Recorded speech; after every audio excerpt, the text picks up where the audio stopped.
The Committee on Oversight and Accountability will come to order, and I want to welcome everyone here this morning. Without objection, the chair may declare a recess at any time. The first order of business is ratifying the new subcommittee roster. The clerks have distributed the roster electronically. I ask unanimous consent that the committee approve the appointments and assignments as shown on the roster.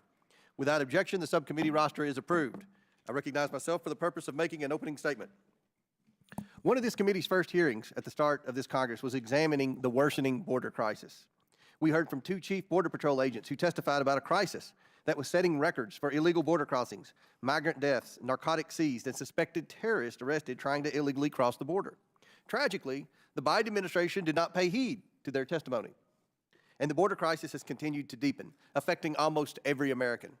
Just last week, New York City forced children to stay home from school so that illegal immigrants could be housed in their classrooms.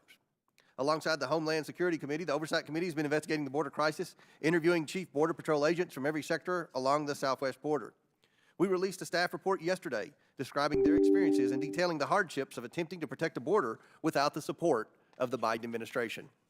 I urge all my colleagues, including Ranking Member Raskin, to read this very detailed report.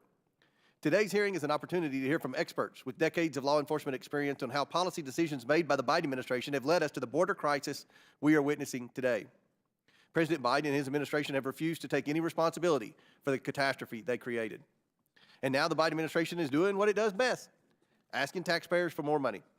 But more money isn't going to solve much on the border, because what we are seeing isn't a money problem, it's a policy problem. It's a problem of not enforcing U.S. immigration law. No amount of money can fix bad policy. Make no mistake, a blank check in the hands of the Biden administration doesn't mean more border security and less illegal immigration. A blank check doesn't mean more detention and removals of illegal aliens, which is what is needed to stem this crisis. A blank check means more Biden administration policies undermining U.S. immigration law. A blank check means even faster releases of more illegal aliens into the interior of our country. A blank check means more agency memos and rulemaking to undermine the rule of immigration law in this country and give administrative amnesty to whole classes of illegal aliens residing in the country. The Biden administration refuses to acknowledge that 3 years of poor policy decisions have led to the situation we find ourselves in today. And it's not getting any better. Preliminary reports indicate that a record-setting 302,000 encounters were made last month on the southwest border. And the majority of those encountered, at least 2/3, maybe even more, are not being detained for removal proceedings. Under the Biden administration, most illegal aliens are released within hours or days of their apprehension. Those illegal aliens, if they even show up to immigration court at all, will enter a court system now saddled with over 3 million cases nationwide. And even if there are issued a final order of removal, it's unlikely the administration will make them a priority to effectuate the removal. Since the beginning of this Congress, House Republicans have worked to hold the Biden administration accountable for policy decisions that have encouraged illegal immigration and overwhelmed law enforcement. We have also worked to pass legislation to solve this crisis. In May of last year, House Republicans passed H.R. 2, the Secure the Border Act of 2023, to restore order within our immigration system. Our solutions are simple. Illegal activity on the border must be met with adequate and timely consequences, not a quick release to await years-long removal proceedings where hundreds of thousands of aliens file frivolous or fraudulent applications that create delays for those who truly qualify. Our message to President Biden is this: enforce the law and restore policies that deter illegal immigration. I thank the witnesses for appearing today and look forward to their testimony. I now yield to Ranking Member Raskin for his opening remarks. Mr. Chairman, thank you very much. Today, our colleagues are using their first full committee hearing of the year to distract from the depressing reality that they failed to bring forward even a single piece of serious bipartisan legislation, much less a bipartisan bill to improve our immigration system and confront our major challenges on the southern border. The 118th Congress is shaping up to be one of the most unproductive in American history, with only 34 bills signed into law in 2023, a small fraction of the number typically enacted in a year. They simply have no program for America and just operate at the beck and call of Donald Trump. It's become obvious that Trump's party doesn't want immigration solutions at the border. They want immigration problems to run against. The other main issue they used to demagogue, abortion, is no longer available to them because the country's negative response to the Supreme Court's destruction of Roe versus Wade in 2022 demonstrates this is still a country that prizes freedom, rejects theocratic repression, and opposes the MAGA Republicans' eagerness to pass a national law banning abortion rights. So they can't talk about those plans anymore. The cat's got their tongue. So with no positive program on infrastructure, healthcare, education, or anything else to run on, the do-nothing MAGA Republicans are hoping that simply demagoguing the issue of immigration, while not addressing it in any serious way, will be their ticket back to the White House. Then Trump can resume the real work that he wants to accomplish, pocketing for himself and his family tens of millions or billions of dollars from foreign governments like Communist China and the murderous monarchs of Saudi Arabia, the United Arab Emirates, and Qatar, and so on. But they forget that, as with reproductive freedom, the American people have real values on immigration. America is a nation of immigrants, but it's also a nation of laws, and we must make America accessible for lawful immigration while we reduce and discourage unlawful immigration. So where's their plan?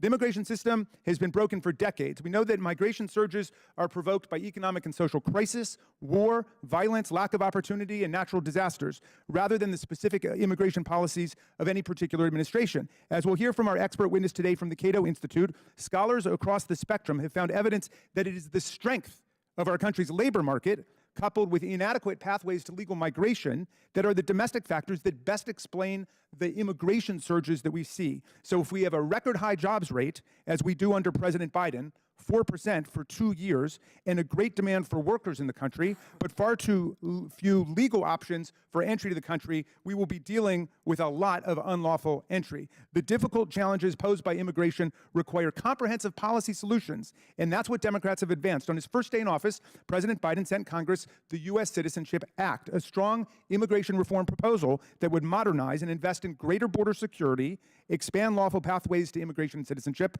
address immigrant visa backlogs, and combat the underlying conditions that fuel migration in the first place. Biden has acted to strengthen the American immigration system and enforcement of our border security laws. He ordered the hiring of 300 additional Border Patrol agents, the first hiring increase of such agents in more than a decade which included the big-talking and wall-obsessed Trump administration. The Biden-Harris team is also engaged in coordinated efforts to thwart fentanyl trafficking by making more illicit fentanyl-related arrests in the last 2 years than in the prior 5 years combined.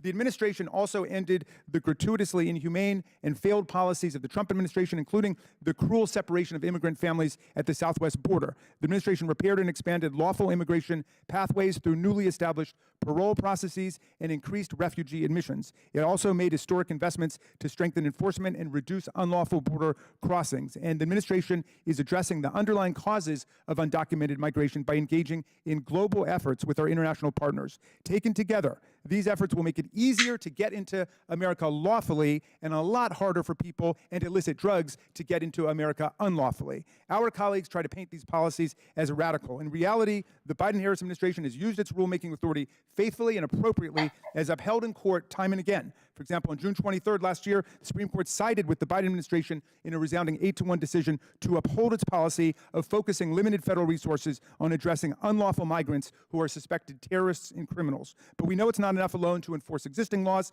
Congress must reform our immigration system and provide adequate resources to support it. Last Congress, House Democrats passed 5 comprehensive immigration bills that would rebuild our broken system and provide pathways to lawful immigration. But this Congress, the MAGA majority, refuses to bring forward any of the nearly 70 bipartisan or Democratic immigration reform bills already on the table.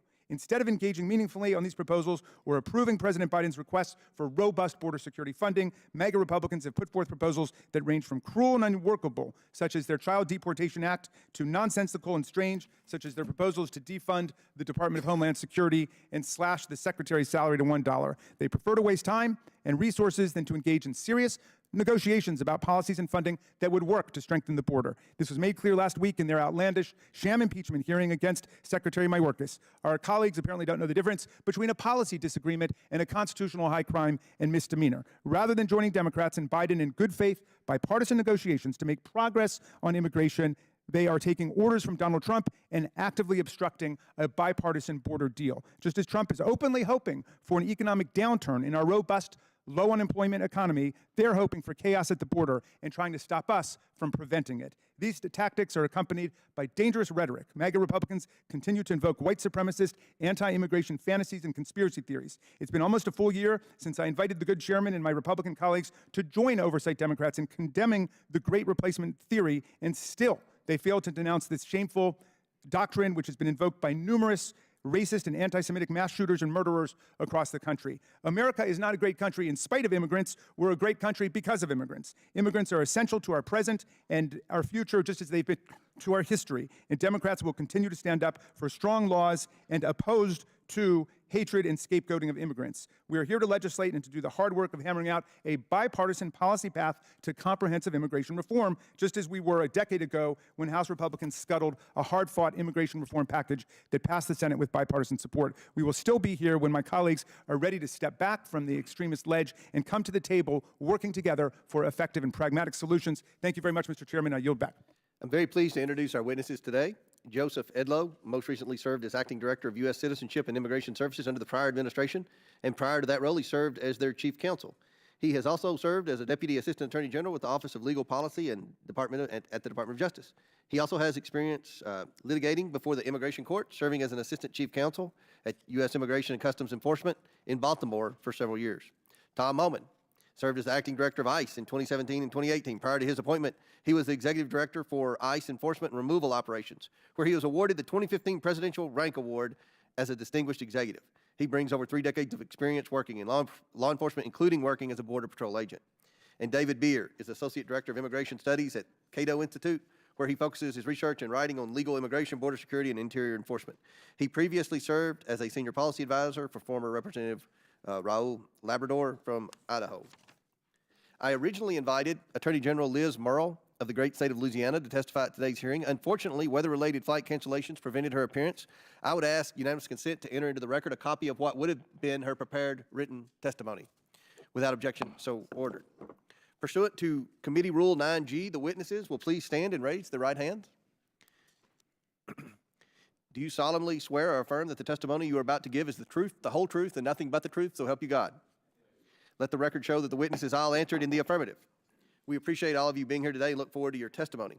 Let me remind the witnesses that we've read your written statements and they will appear in full in the hearing record. Please limit your oral statements to 5 minutes. As a reminder, please press the button on the microphone in front of you so that it is on and the members can hear you. When you begin to speak, the light in front of you will turn green. After 4 minutes, the light will turn yellow. When the red light comes on, your 5 minutes is expired, and we would ask that you please wrap up. I recognize Mr. Edlow to please begin his opening statement. Thank you, sir. Chairman Comer, Ranking Member Raskin, and distinguished members of this committee. Thank you for the opportunity to present testimony today regarding the regulatory and policymaking efforts that have directly undermined U.S. immigration law, triggering a crisis of epic proportions. Using a cadre of intentional mechanisms, the Biden administration has waged war against the immigration system of the United States. Beginning on day 1, the Biden administration halted all deportations for 100 days. This was followed by President Biden's executive order on restoring faith in our legal immigration systems and strengthening integration and inclusion efforts for new Americans. The order required DHS, in conjunction with DOJ and the Department of State, to identify barriers that impede access to immigration benefits and to find fair, efficient adjudications of these benefits and make recommendations on how to remove these barriers, thus creating the battle cry of the administration: removing barriers to mass migration, no matter the legality. To that end, Secretary Mayorkas issued a memorandum entitled Guidelines for the Enforcement of Civil Immigration Law, which outlined the appropriate instances in which DHS was authorized to take action against aliens either unlawfully present or lawfully present but removable. While in theory this would seem to encompass many aliens who should probably be targeted for enforcement actions by ICE, in reality, the numerous carve-outs, loose definitions, and required factors for consideration made it nearly impossible to move forward with most enforcement actions. These poorly defined categories could be seen to give even the most serious of criminal aliens a free pass in the interest of equity and justice. The administration has engaged in numerous rulemakings aimed at so-called efficiency and expediency at the border. These regulatory efforts focused on border processing and on immigration court procedures have been haphazard, creating more confusion at the border, and are largely in direct conflict with congressional action, a clear violation of the Chevron doctrine. These regulatory actions that purport to be tough on illegal border crossers more likely incentivize than deter aliens. The actions render moot anti-fraud measures and upend the congressional determinations on the credible fear process itself. Even more concerning, these actions put pressure on immigration judges to conclude cases quickly while simultaneously eroding ICE's critical role in the immigration court process. The intended result is non-adversarial immigration court hearings where the presumption always favor the alien seeking relief. Lastly, the parole abuse continues to be a tool in the Biden administration's arsenal, as unlawful mass parole programs have played a large role in artificially decreasing numbers along the southwest border. Categorical parole programs flagrantly disregard the plain language of the statute, which unambiguously limits parole to case-by-case matters and for very specific reasons. The results speak for themselves. Removals are the ultimate measure of effective immigration enforcement, and the numbers clearly demonstrate the stunning decrease during this administration.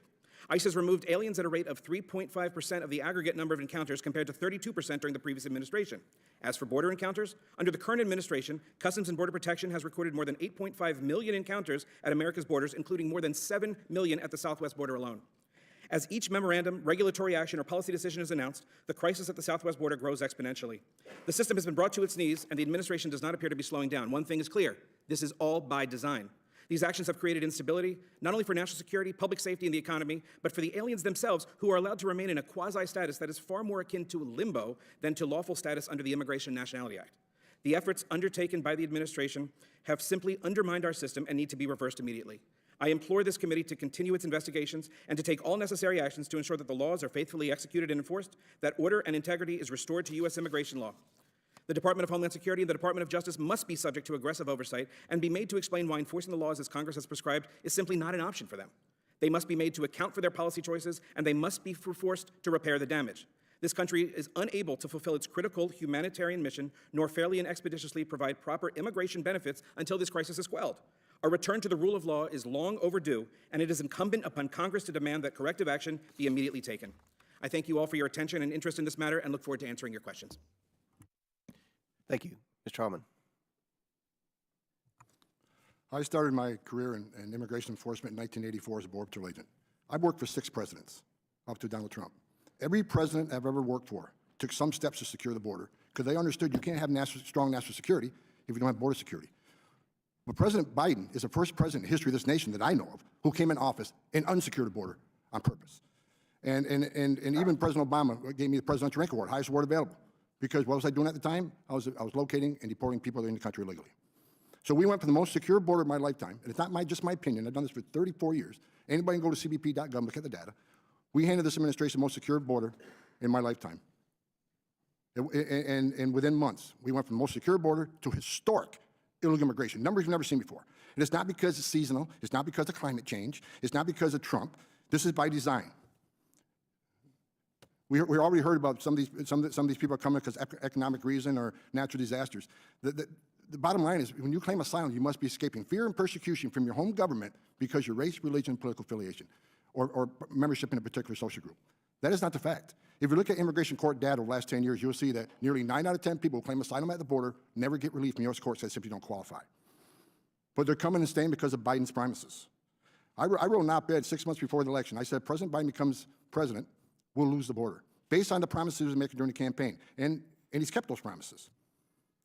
Right now, we have record numbers of illegal aliens coming across the border. Catch and release is rampant. Right now, Secretary Mayorkas already said 85% of everybody coming to the border is being released in the country. They're not being detained. And why are they being detained? Because of 2 reasons. Number one, because he knows, like I do, that vast majority of these people will be ordered removed 5, 6, 7 years down the road, maybe 10. He also knows the Homeland Security Life Cycle Report says if you get an order removal and you're in an ICE bed, you get removed 99% of the time. But if you're not in detention, your chances of being removed are slim. If you're a family unit, it's about 6%. That's why they're releasing them. Thousands of empty ICE beds sitting there right now, already paid for by the taxpayer. They'd rather release them because they know the vast majority will lose their case and they'll be ordered removed, but if they're not in detention, they won't be removed. So this administration comes up with what they call lawful pathways, which I think are illegal, and I think they'll lose when the decision of the courts come out. The CBP One app, 95.8% are approved.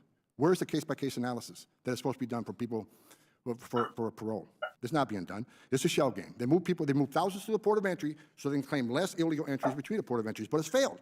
Because November to December, we saw record amounts of crossings on the border, over 300,000 just in December. And people who say that the border is not in crisis, I tell you this. In 2020, the total encounters on the southwest border is 646,000. This year, 3.2 million, 5 times what we saw during last year's Trump administration. Court orders are years out, but this administration is counting on it. You overflow the system. It'll push these court dates back 7, 8 years. And what's going to happen? Mark my word. When they finally get order removal 7 years down the road, they'll have a USC child. They'll have 2 USC children. They'll get phone calls from, the director of ICE will get phone calls from the Hill saying, why'd you remove that person with 2 USC kids? Well, he didn't have 2 USC kids when he entered the country legally. So now that he has 2 USC kids, he's immune from the law. The court order means nothing. So here's what I'm looking for. If for people who demand these people have a right to claim asylum, they have a right to due process. I agree. But due process doesn't mean anything if the final decision of the courts is not executed and people aren't removed. So if it takes 5 or 6 years, they still must be removed, or the system means nothing. I've been attacked numerous times. And who's paying for those fucking childbirths? I've been called a racist and a bigot by members of Congress. But let's get one thing straight. Under President Trump, illegal immigration went to a 45-year low, 83% decline in illegal immigration. There's been several studies saying 31% of women that make that journey through cartels get sexually assaulted. So let me ask you a question. I'll make a point. When 83% less people are coming, how many migrants didn't die crossing the border when 83% less were coming? How many people didn't die? How many people out of the terrorist screening database didn't try to come to the country because Border Patrol's 100% vigilant on the line and now overwhelmed? How many women and children didn't get sex trafficking to the United States, forced into sex slavery, forced labor, debt bondage? How many billions did the criminal cartels not make? Under President Biden, where they call this humane, over 1,700 migrants have died on U.S. soil. Historic record, not counting the Darien Gap in Mexico and Central America. 112,000 Americans dying from fentanyl. Historical increase in sex trafficking, forced labor, and debt bondage. Almost 100,000 missing kids that were released by ORR. 440,000 unaccompanied children entered the country through the service of the cartels. Someone needs to explain to me how that's humane, any of this stuff. And a record number of people off the terrorist watch. And half of them aren't even kids. 1.9 million. Half of them aren't kids. If you didn't know. That statement alone should convince anybody on either side, 1.9 million gotaways, the border is not secure. It's ridiculous to claim so. Thank you. Chair recognizes Mr. Beer for his opening statement. Fraudulent Chairman passports. Comer, They say they're Ranking Member Raskin, and distinguished members of the committee, thank you for the opportunity to testify. For nearly half a century, the Cato Institute has produced original research showing that a freer, more orderly, and more lawful immigration system benefits Americans and protects the rule of law. Congress's mandate is simple: create legal ways for Americans to associate, contract, and trade with people born in other countries. Unfortunately, America's legal immigration system was originally designed a century ago and last updated in 1990. This system has been flawed and failing for decades. But then, starting in January 2017, it faced an assault unlike any in American history. For 4 years, the prior administration relentlessly and often illegally undermined every fundamental aspect of our immigration system. For the first time in modern U.S. history, a president used his authority to ban legal immigration. Visa issuances cut 80%, refugee arrivals down 92%, Afghan allies abandoned to be killed by the Taliban. For the first time since the Refugee Act of 1980, an administration completely unilaterally nullified asylum law to send people back to persecution and torture. As it spent incalculable resources shredding America's immigration system, it never secured the border. December 2020 saw the most Border Patrol arrests for any December going all the way back to the year 2000, and the most successful illegal entries in almost as long. Yet by the end of 2020, the prior administration had gutted much of the immigration enforcement system, too. In December 2020, immigrant detention fell to the lowest levels since the 1990s. ICE removals were at the lowest levels in the history of the agency to that point. Immigration courts finished the fewest cases on record. The current administration pulled the system back from the brink. Legal immigration, obliterated by those 4 years, is finally back. It saved the U.S. tourism industry, rescued countless small businesses from closure, and reopened America for investment again. It saved tens of thousands of American allies from the Taliban. Of course, bringing back a flawed system was never going to be enough. With liberty on the retreat around the world, more displaced people are migrating than ever. And with U.S. job openings at record highs, more people are choosing America as their destination. The administration took dramatic steps to respond to this challenge, forcibly removing more immigrants than any year since 2001. It even removed a higher share of border crossers during its first 2 years in office than the prior administration did in its last 2 years in office. But those efforts did not show results. And to its credit, it changed its tactics and launched pilot programs that allowed some people the ability to apply to enter legally. These parole programs have dramatically reduced illegal immigration by those eligible for them. They have virtually eliminated illegal immigration by Haitians and Cubans. This is not enough. And I'm sure my colleagues are saying, where's the David Beer that spent the last 3 years criticizing this administration? And that's fair. I'll take that criticism. But what I won't take is criticism of this administration's efforts to rebuild this system from the very people who spent 4 years undermining every aspect of that system. It would be laughable if they simply stopped at ripping the system apart. But instead, they said, you know what these immigration laws should really be used for? The torment of little kids. They turned down prosecuting sex offenders just so that they could make sure the last image a child saw of his mother was her being dragged away by a Border Patrol agent. We can do better. We can have a humane and orderly immigration system. But we need to start with the premise that people are not the problem. People are the ultimate resource. The problem is the illegality, the chaos, the disorder. But we can fix those things with a better system. So sure, let's debate the particulars, but let them come legally. Thank you. Now we'll begin the question and answer portion of the hearing. Chair recognizes the chairman of the National Security Subcommittee, Mr. Grofman from Wisconsin, for 5 minutes. Thank you very much. Just to clarify a couple of things, people make it sound like it's impossible to come here. Last year, I don't know if we have the final figures, but almost 1 million people were legally sworn in as new citizens in this country. And as far as keeping families together, we're now at a point where, depending on the month, 7,000 to 9,000 unaccompanied minors without either parent are allowed in this country, and some just taken off to foster care to somebody who's completely unrelated to them. That's what it is. That's one of the reasons why they come here with a fake passport, and they are an underage, unaccompanied minor, because they get taken right into a shelter with a foster family. That's why they're doing it. They get a foster family. Can you imagine? They get all, dude. How many fucking minors are here that aren't really minors? We have no idea. We have no idea because there's no way of being able to tell, dude. It is not at all true to say that people can't find a way to come here. They have all these visas, and almost a million a year are sworn in as new citizens. And we are people that are malnourished are smaller by nature, easier to look like a younger person when they haven't been getting the right nutrition their entire life. I don't know, man. proceeding with the process. 8,000 to 10,000 kids left in here without their parents. Now, Mr. Holman, is it a criminal act to enter the U.S. without authorization between points of entry? Yes, a violation of Title 8, USC 1325. It's a criminal act. Okay, so yeah, a criminal act. Many of the illegal aliens we see cross the southwest border have smartphones and luggage. They also, by the way, I'll stop right there. You're familiar with the border. Do you buy in this idea that all these people coming here are destitute, or are there some people that are pretty well off given where their countries they came from? Well, people are coming from 181 different countries, so every country is different. But like I said, you go over the immigration court data, the vast majority of these people will be ordered removed because they don't qualify for asylum. They're using a loophole by claiming asylum, saying a few key phrases taught by the cartels to get released in the United States. Many don't show up in court, and those that do show up in court that get a final order removal won't leave because the Secretary Mayorkas has said to ICE, being in the country illegally on its own isn't enough for ICE to seek an arrest, which is just going to bring more people. They know they can enter the country legally. As long as they don't commit a serious crime, ICE isn't looking for them. Okay. The media in this administration claim that many illegal aliens come from countries with poor economic conditions or crime. Are poor economic conditions coming here from Brazil or whatever and have economic downturn? Are poor economic conditions or general fear of crime, like if somebody comes in here from Chicago, Mexico, are they valid legal grounds for granting an asylum case?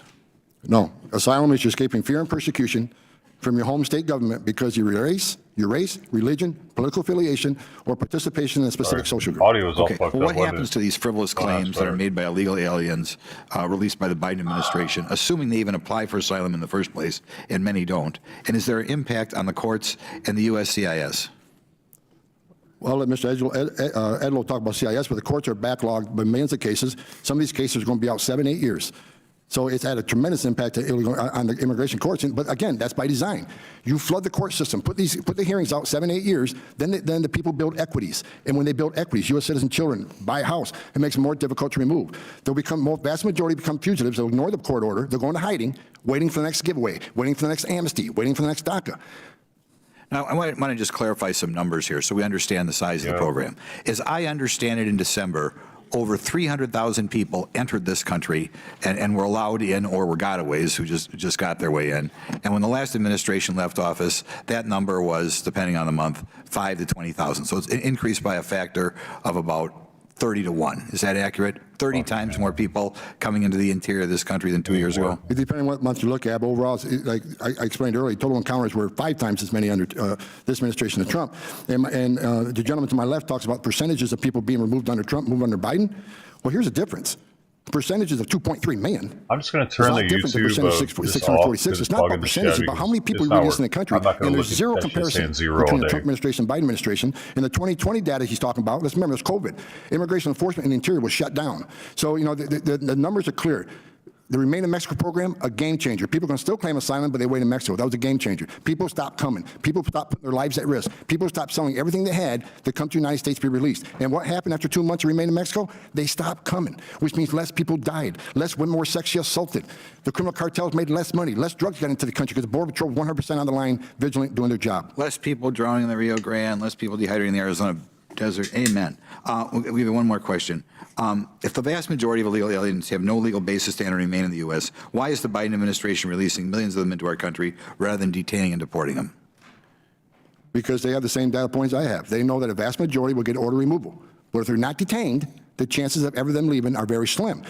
Again, this is by design. There are thousands of empty ICE beds already paid for by the taxpayer, but this administration would rather put them in a hotel room at $500 a night with free medical care, 3 squares a day, and and the policies this administration is driving illegal immigration. They know the cartels sell the fact you can cross the border illegally, you get processed quickly, you get flown to the city of your choice, a taxpayer dime, you'll be put in a hotel and be taken care of. And even when you lose your case, you're not going to be removed because the secretary told ICE, unless you're convicted of an aggravated felony or you're a national security threat, you're not a target for arrest. That drives more people to come. Thank you. Thank you. Chair recognizes Mr. Raskin from Maryland. Thank you, Mr. Chairman.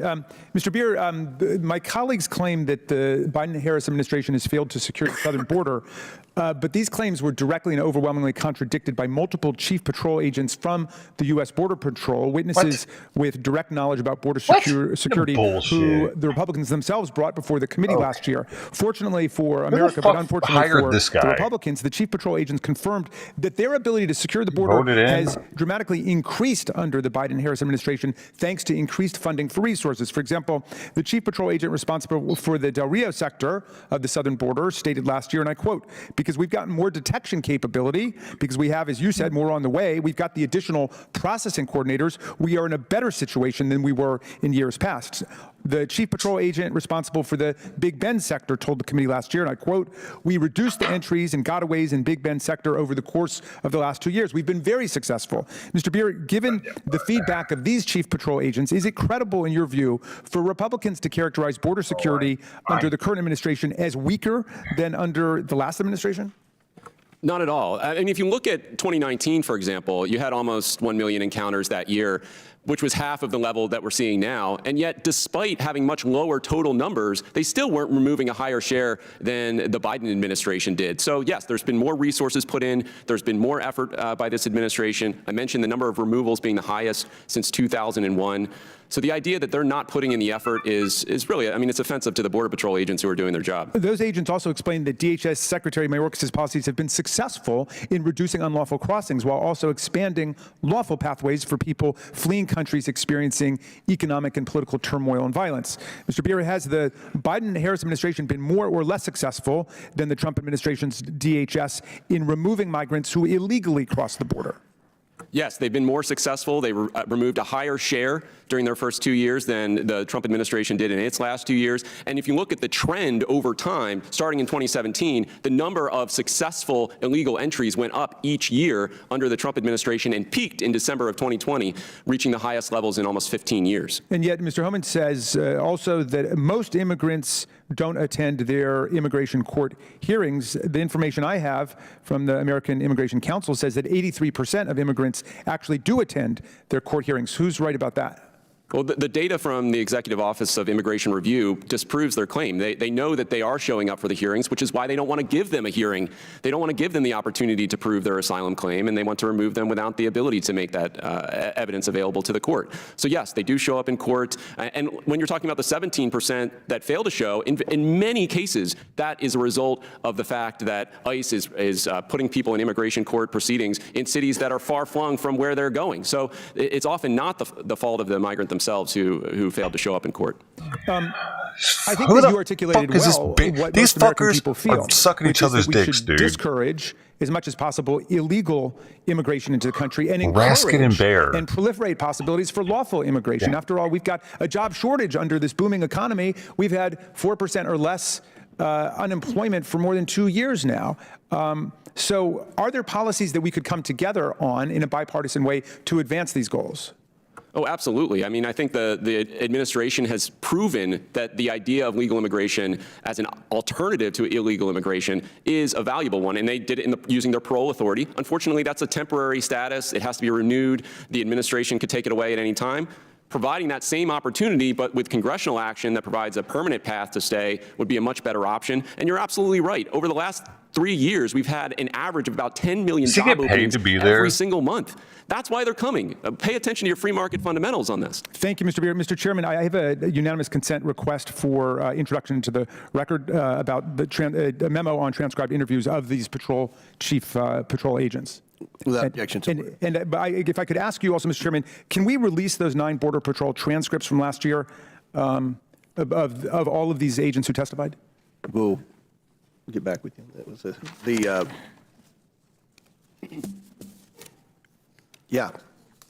Terrific. But no, I said I'm happy to take that issue up with you. Point of order. Today's hearing's about the border crisis, a crisis that this administration has created. We've heard the mayor of New York City, we've heard the mayor of Washington, D.C., we've heard Democrat mayors all over the United States talk about this issue. We have highly qualified witnesses here to discuss this serious matter. So I suggest that the questions are addressed to the witnesses today. We have good witnesses, so Mr. Chairman, point of order. State your point. I would just like to inquire from the chairman as to why there would be resistance That's to not a releasing point of the order. full That's not a point of order. transcripts, Not a point of order. of the All Border right. Patrol agents Not a that point you of order. interviewed, and why you don't want the public to see those transcripts. State your point. Yeah, are we going to, after you've ruled on something not being a point of order, are we going to allow members to just keep talking over you? She's out of order. All right. We're resuming questions.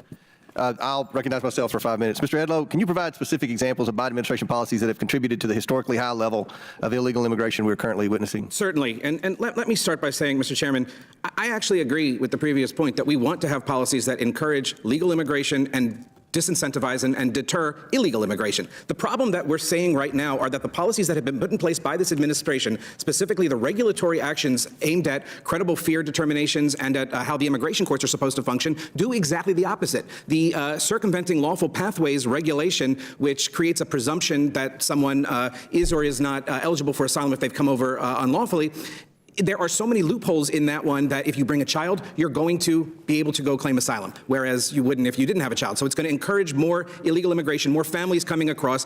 Certainly, the memorandum from Secretary Mayorkas that limits the amount of, or that limits the categories rather of people who can be removed. Again, those are so narrowly defined that it's going to create an incentive, not a disincentive, for people to come over. So does the high flow of illegal immigration divert resources used to adjudicate other immigration benefits? And if so, is there an impact on individuals seeking other immigration benefits? Absolutely. You know, looking at USCIS, the backlog of affirmative asylum cases for people that are in this country that are trying to get asylum, the backlog of affirmative cases for people seeking all sorts of immigration benefits. And Mr. Chairman, right now, I actually represent a couple private immigration clients, and I can tell you the lines are very, very long because so much of the resources have been put to address or to funnel in people from the southwest border instead of focusing on large other swaths of legal immigrants that are trying to come do this the way that we've always said under the law. The bottom line is the law is not being followed. If the law was being followed, we wouldn't be here. So what policies would the administration need to implement to start to get the situation under control? The first policy is simply follow the law. Start with expedited removal. Make sure that people who are going through are getting their credible fear, but that they are detained during that process as Congress has prescribed. Move forward with that. Get them into immigration court as quickly as possible. The previous administration, we did that. We had people in immigration court quickly. Okay, Mr. Holman, we've traveled to the border, this committee, the majority members of this committee several times, and we've heard from many complaints from our Border Patrol agents. Can you describe how the Biden administration has hampered the ability of ICE officers and ICE prosecutors to enforce immigration laws? Yes, I will, but I want to address just a couple of things that were said previously. Mr. Raskin, I never said a majority of aliens didn't show up in court. I said the majority won't leave their order removed, so that was not right. And just heard the expert witness for the Democrats say that's why they're coming. A job. That's why they're coming. So again, it's showing abuse of the asylum process. That's not what asylum is about. So thank you for that, sir. And then finally, a comment was made about separating mothers with children. Let's not forget, 440,000 children enter this country through the use of criminal cartels in the hands of criminal organizations that self-separated from their families because of policies of this administration.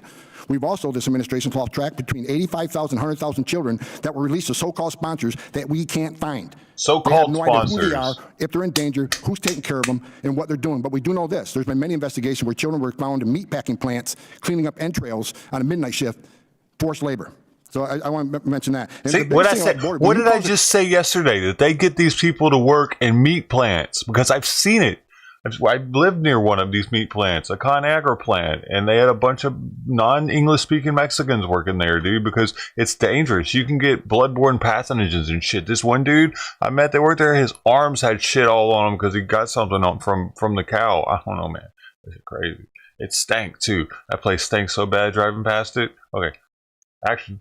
Crisis this big. When you make promises, you can enter the country legally, you'll be released quickly because this administration's not enforcing the law. The only thing they've done is send more resources to the border to process quicker and release quicker because they care about the optics. When you do that, more are going to come. So when they overwhelm the border patrol, I can tell you right now, in the last several months, there's been times where there's certain sectors on the southwest border where 100% of border patrol agents were pulled off patrol to come in and process. When you do that, the criminal cartels have a field day. They know if there's, on average, less than half the border patrols on patrol, sometimes 70, 90%. So what they do, they'll send a big group of people through one area, 200 family groups, knowing that whatever's left on the border is going to seize that opportunity for the humanitarian crisis, because a lot of these people are in bad shape. Meanwhile, there's hundreds of miles of border empty. So what they have done is overwhelm the patrol. So I've had border patrol agents tell me, they've used the term broken arrow. When they're off the line, they're frustrated because they don't know what's coming through the parts of the border where there's no agents because they're all busy making meals, making hospital transports, making baby formula, taking care of these humanitarian issues. That's the issue. They've created the biggest national security crisis I've seen since 9/11 because we got 1.9 million gotaways. So I don't care what, everybody can talk about the data all you want. 1.9 million known people have entered this country. We don't know who they are, where they're from, or why they came here. But I'll tell you this, they've arrested people from 181 different countries. Some of these countries sponsor terror. They've arrested over 300. If you don't think a single one of that 1.9 million didn't come here to do us harm, then you're ignorant to the data. All right. Very good. Thank you. Chair recognizes Ms. Norton from Washington, D.C. for 5 minutes. Thank you. Thank you, Mr. Chairman. First, let's be clear.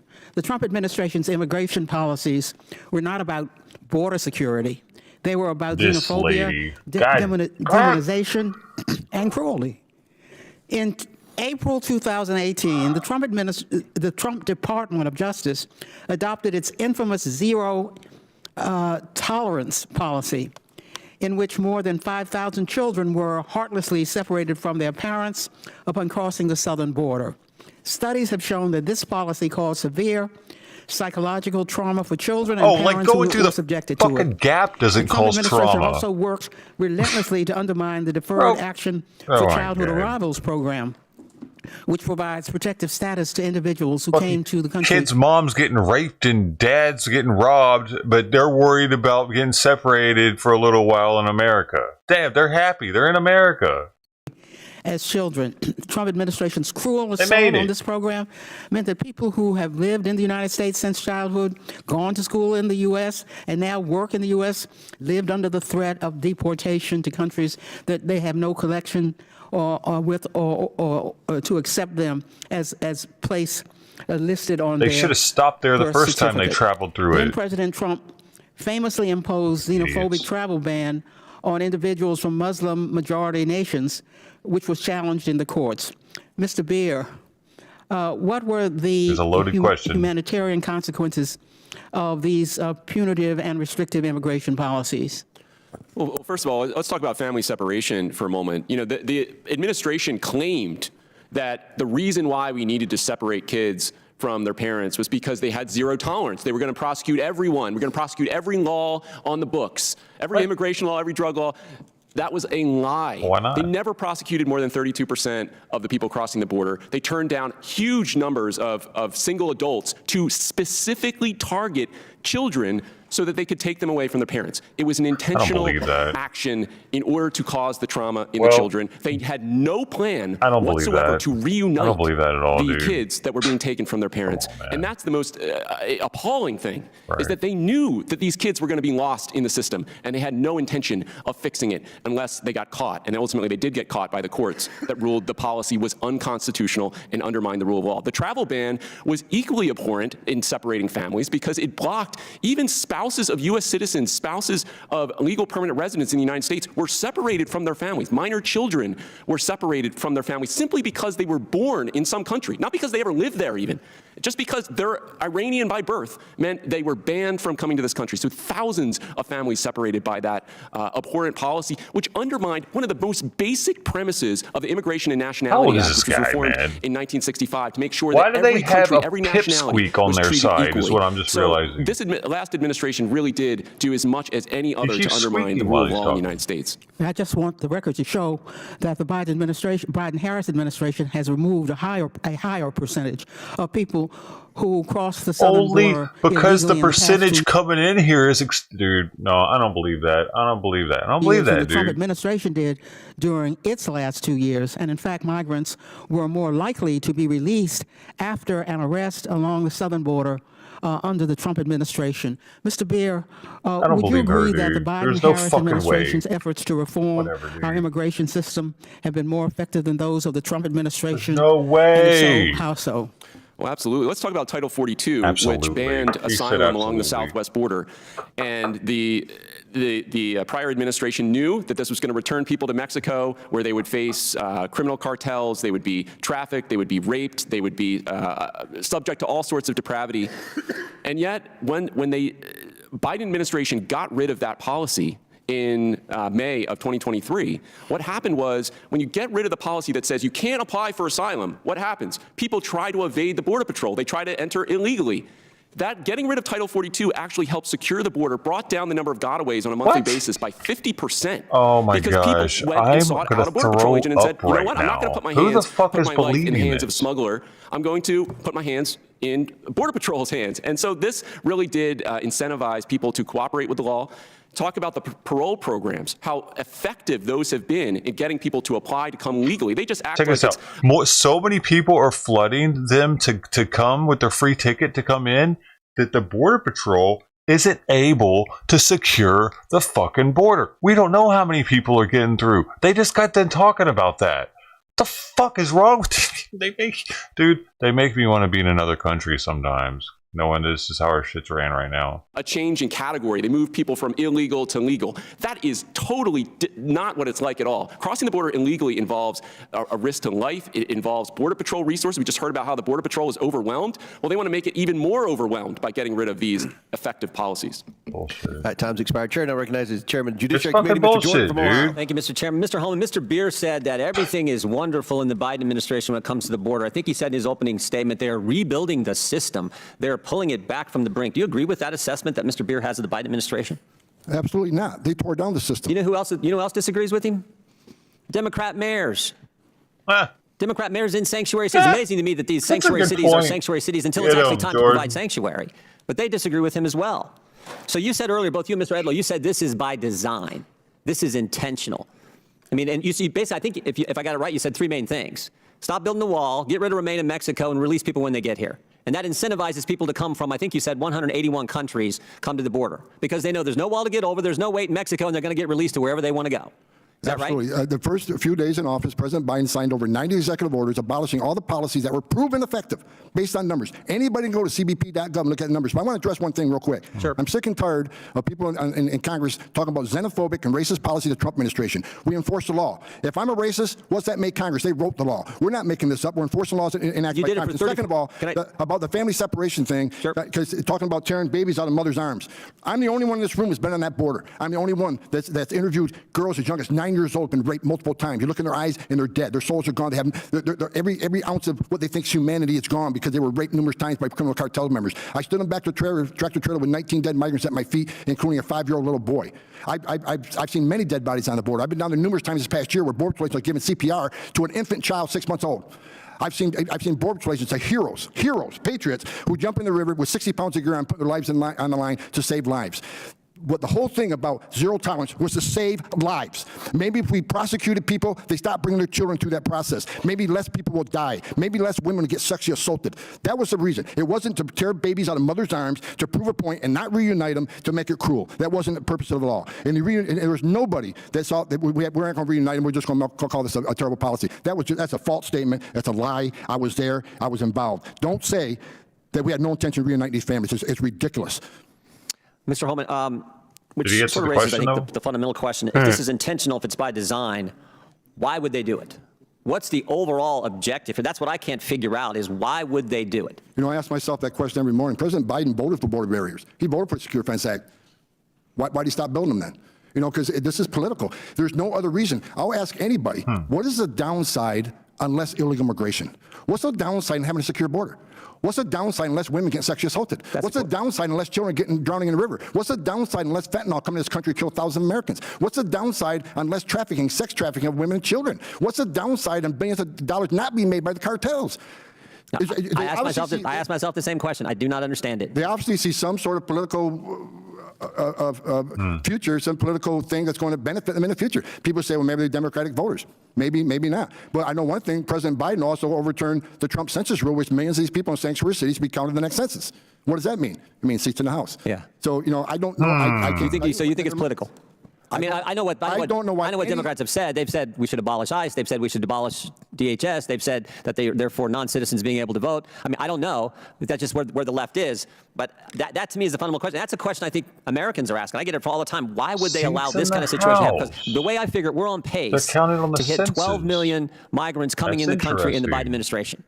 That's the magnitude of this phenomena. 12 million. That's equivalent to the entire population of our state of Ohio, 7th largest state. Now that's never happened, and certainly, I mean, that's an unbelievable number. That's what we're on pace to do. It's being done intentionally. I think the American people like to know why. I think more importantly, the American people like to stop. Dude, finally, before the last election, the census out here was calling me for some reason, repeatedly. They even supposedly called my neighbors trying to get a hold of me. I don't know what was going on with that. But he's making me think, what happened? I think that might have happened before the last election. It was a long time ago now. It was pretty while ago. Were they trying to like get the numbers up for the census for Long Beach, a Democratic city, so that they would have more Senate power? Possibly. Interesting. I've never even thought about that, about numbers of people in Senate. That's this question. I don't see. Well, I'll let you and Mr. Edler respond to that. Well, bottom line is, while we're sitting here arguing this thing, while we're sitting here talking today in this beautiful room, women are being sexually assaulted making this journey. Because most of these people are moving to Democratic cities, man. They're moving to the city, and most cities are democratically ran, or they have Democratic politics. So that's really interesting. Or like, but Senate state though, so are most, yeah, I guess so. Most of the states that have big cities in them, like California, New York, Illinois, they're Democrat. So if they can get more Senate, they can get more vote on the Senate floor. They can help. That can help to control like the laws in the future. That's a trip. Child's going to die today. Over 300 people are going to die from fentanyl poisoning that coming across the open border. When you take a vast majority of border agents off patrol, off their national security duties, bad things happen. That's when the criminals come across. That's why did 1.9 million people didn't take advantage of the free giveaway? Why not turn yourselves in? Get processed. Get transported to the city of your choice. Get work authorization. Get a hotel room. Yeah, there's a reason why they didn't do that. 1.9 million people said no. I want to get away. That's a lot of people. Why? Because they didn't want to be vetted. They want to be fingerprinted. That just scared the hell out of everybody. Yeah. I've done this for 34 years. Yeah, I've never been more concerned about the safety and security of this country right now than I am right now because of 1.9 million gotaways. That scares the hell out of me. Okay. Thank you very much. Chair now recognizes Ms. Ocasio-Cortez from New York City. Thank you, Mr. Chair. I appreciate it. You know, there's been this question about why would we want to make documented legal pathways to immigration more accessible in this country? It must be due to some political motivation. It must be even treasonous to think that expanded and more orderly pathways to citizenship would be even wanted. But let's talk about it. Mr. Beer, you noticed, and you noted in your opening and several times throughout this hearing that U.S. job openings are at record highs, correct? That's right. And have we been able to have a consistent level of among our current citizenship to be able to fill those job openings? Oh, absolutely not. U.S. population growth right now is at the lowest in its entire history. Yes, U.S. population growth is at the lowest in our entire history. Did you hear how he answered that? It was like it was in a training video or something, as if he's like already went through this a couple times. Did you hear that? I don't know. It's just kind of like, It was like they rehearsed this almost. To fill those job openings. Oh, absolutely not. U.S. population growth right now is at the lowest in its entire history. Yes, U.S. population growth is at the lowest in our entire history, and we've seen comparatively when other countries in similar circumstances, low population growth, but also when they pass very anti-immigrant or just make it very difficult to welcome immigrants legally. What do we see in their economic performance comparative to the United States when the United States enacts proper and open immigration policy? Well, we've seen this in a number of countries. You take Japan, for example. For many years, they had a completely closed society. They ended up with a huge population of elderly people with no one to care for them, no one to pay into those systems. And now they're finally opening up because they're recognizing the crisis that it has created by keeping people out and preventing people from contributing. Yeah, thank you so much. And it shows that when countries that adopt anti-immigrant policies invariably end up, especially with the demographic trends that the United States has, end up in economic stagnation. In fact, what we're actually seeing is that this is starting to precipitate here in the United States. I'd like to submit this article from PBS NewsHour to the record, Mr. Chair. Thank you. Now, what we have here is that there are even some lawmakers in states like Wisconsin, Ohio, and Iowa that are proposing the loosening of child labor laws in their state because they have Japanese make up 98.1% of Japan. And he's talking about they're letting more people are coming in now. Are you fucking kidding me right now? You fuck. Many jobs that are left unfulfilled. We have seen teenagers dying in states like Wisconsin, Missouri, and Michigan because so many jobs are going unfilled, and many of these Republican legislatures would rather roll back child labor laws and put 11 and 13-year-olds back in the workplace than allow immigrants into their community and do what they've always done. Mr. Beer, let's say 50 years ago, would you say that it would be easier, that the United States perhaps had an easier immigration? And I think those child labor laws is more for like your kid to be able to work or whatever. I mean, that's a state-by-state thing anyway, isn't it? Like, whatever, dude. I really don't like this lady. Does anybody like her? Orderly immigration, perhaps an easier immigration policy then than say now. No, I don't think it was any easier back then. It was pretty much the same. We had a pretty much stagnation for a century when it comes to legal immigration policy in the United States. So we've had stagnation. He when we go back maybe 100 years, what would you say? Look, before the Immigration Act of 1924, the United States had a process whereby if you were not a criminal, you were not a public charge, you could come into the United States and work and live indefinitely. Anyone in the world could come to our country, except for the Chinese. Yes. For the most part, anyone in the world could come. And so that was the standing immigration policy about 100 years ago. What are you fucking talking about? The Chinese built our railway system. They were coming here in droves. Except for the Chinese. Unless you are an African American member of this body, unless you are a descendant from Puerto Rico, Guam, or a U.S. territory, virtually every single member of this committee is here today as a result of and thanks to more open U.S. immigration policies. And the idea of slamming the door when we desperately need these migrants, when we desperately need it. And what we need is an orderly process. It's not that we don't need or want folks to come. It's that we actually have to make it easier for these individuals to participate in our economy, get a job, support themselves, and live the American dream. And what this conversation is about defending the American dream. We cannot allow that to change. And that's why Democrats in Congress are using immigration policy and advocating for immigration policy that can be documented, that people can get a job, put a shirt on their back, support their kids without being a public charge, and defend the very soul of what it means to be an American. And with that, I yield back. Chair now recognizes Ms. Fox old from North ass Carolina. pencil in her hand. Thank you, Mr. Chairman. I want to thank our witnesses for being here today. You know, she intentionally had that pencil in her hand, come dude. here legally, and yes, we are descendants of legal immigrants. But my colleagues on the other side of the aisle is making an argument that's often blamed on Republicans, saying that we want to bring people here so we have cheap labor. That argument just made is that's what we need to do. We got a bring people here for cheap labor. The Biden administration. I appreciate the comments that have been made by my colleagues before me. As they've said, the Biden administration's consistently shown a lack of leadership and unwillingness to secure our southern border. It's a dereliction of duty. In spite of this, many in the public sphere claim Congress must pass she's new a laws Republican. or adopt a border deal in order to secure the border. But it's difficult to comprehend this position when we can look at the Trump administration's handling at the border and the success achieved regarding border security while using the same authorities available to the Biden administration today.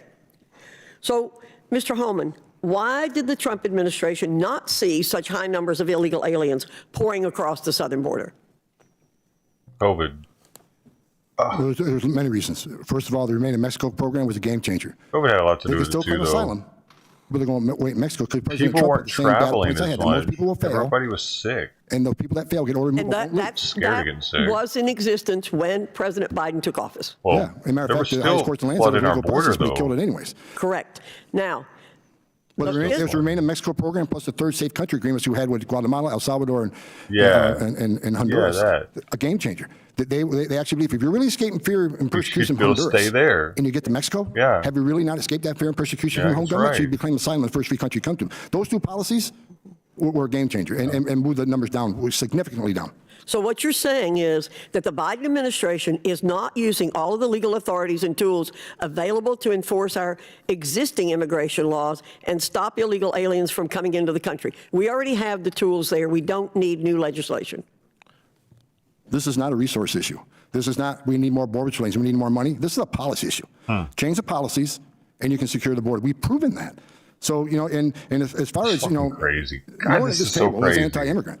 We're anti-illegal immigration because of the investigations I've conducted in 34 years. If I shared with the people in this room the terrible things I've seen that kept me up at night, you would agree with me. The secure border saves lives. Thank you.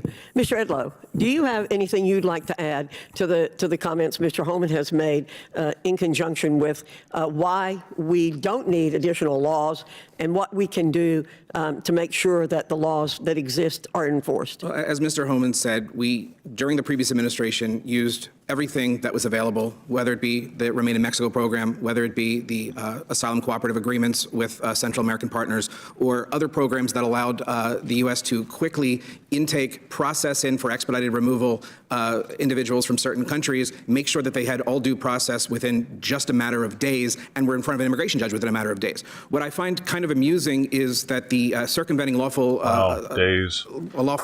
processes, lawful pathways, notice of proposed rulemaking from the Biden administration noted that there were no alternatives available to what they were proposing, and they noted that alternatives such as an asylum cooperative agreement or Remain in Mexico were not viable options because there was no time to negotiate them. Why I find that amusing is the Trump administration did negotiate them, they were working, and the Biden administration pulled them back, ended them, destroyed them, and now they're saying, well, we don't have any alternative because we can't do that.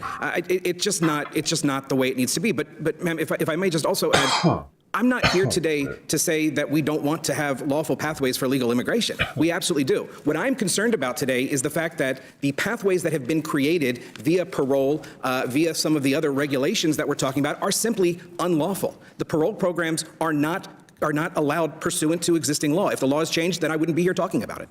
Yes, the Biden administration has been trying to be all three branches of government. It's been trying to be, it is the executive branch, but it's trying to take over through lack of enforcement of the laws, but through regulation to be the legislative branch and the judicial branch. Thank you, Mr. Chairman. I yield back. Thank the lady from North Carolina. Chair recognizes Ms. Brown from Ohio. Thank you, Mr. Chairman. Good morning, Mr. Holman. We actually agree on a couple of things, and that is there is zero comparison between the Trump and Biden administration.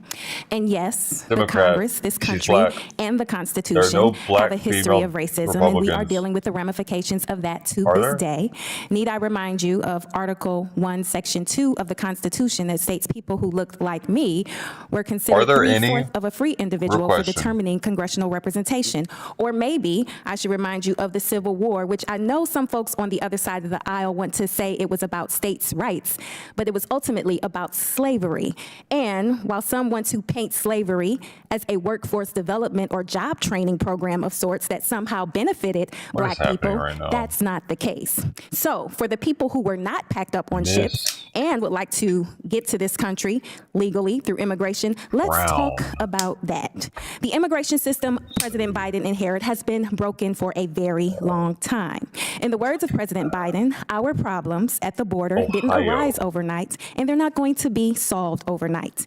Extreme Republicans have a choice. They can keep using immigration to try to score political points, or they can help solve the problem. Cleveland. With congressional Republicans unwilling to come to the Ohio. table and have meaningful conversations about solutions, President Biden has limited options to broadly address concerns in the immigration system. At every turn, my colleagues on the other side of the aisle have rejected President Biden's funding authorization and supplemental requests to confront our immigration challenges. The Biden-Harris administration requested $3.5 billion to secure the southern border with additional holding facilities and funding for 2,000 new asylum officers. That was rejected. On day one, the Biden-Harris administration sent Congress comprehensive immigration reform legislation to constrain illegal immigration, strengthen and support legal immigration, protect our dreamers and seasonal workers, and so much more. That was rejected too. And now the Biden-Harris administration is asking for congressional action to defend our law enforcement and address illegal crossings at the southern border through President Biden's supplemental national security funding requests. Unfortunately, House Republican leadership are rejecting the offer negotiated by President Biden, a bipartisan coalition of senators outright, despite not even having all the details. But even without having meaningful action by House Republicans, President Biden has taken a strong, substantial, significant steps to curb illegal immigration and address problems at the southern border. So, Mr. Beard, what specifically will President Biden's supplemental funding request do to stop the flow of fentanyl into the U.S. and combat human trafficking? Look, what they're proposing is to put more resources into our ports of entry. And really, that's where you see fentanyl coming into the country. More than 90% is seized at ports of entry. I accidentally started 3 streams today because I forgot one fucking small step in doing the stream, setting one thing. So it started a stream, and then I forgot it again, and it started a new stream. And then I changed it without turning it off, so I think that's what screwed I don't know, dude. YouTube's like messed up right now. It won't show the viewer count. That's why it's off the screen. I took it off because it says it's 0 right now, and it continues to say it's freaking 0, which is annoying. Look, so it says 0. Yeah. So I don't know. Sorry. Thanks for being here, though. Sorry, it's broken. Oh, is that not working either? Look at that. Oh, Stream Elements doesn't even know I'm live. Yeah, it's all weird right now. I'm surprised the bot even works.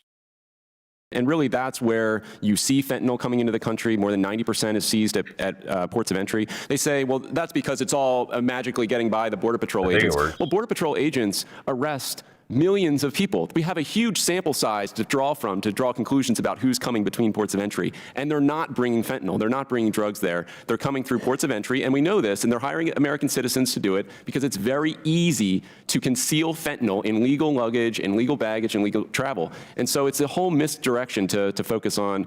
Look, I would want Border Patrol to be completely freed up to scan every nook and cranny for people smuggling fentanyl if we let people come into this country legally. That would be a great thing for the Border Patrol. No, stop for a second. What he just said, he thinks that people are, like, most of the fentanyl is being smuggled in through airplanes and stuff. I mean, yeah, there might be some being smuggled in that way, but the way I see it, that's much more risky for somebody to do, even if it is easy to hide.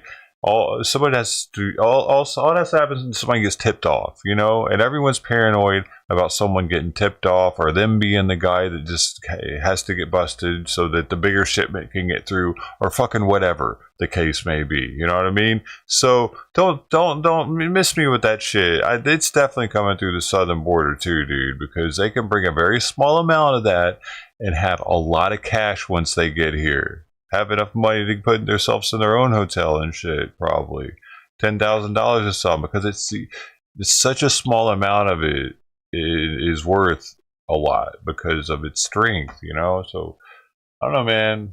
I feel like they're coming through on the southern border more than it is through airplanes, unlike what this guy seems to think, who's fucking wet behind the ears still. And it'd be a great thing for the country too. Thank you. And Mr. Beer, in your Looking this guy testimony, you up, talked about Mr. efforts to Beer. rebuild a functioning system when it comes to our country's immigration policies. Can you speak to how Biden's administration has been supporting these policies? Look, the Biden administration has done more than any other administration in our history to try to think creatively about how to address illegal immigration through lawful channels.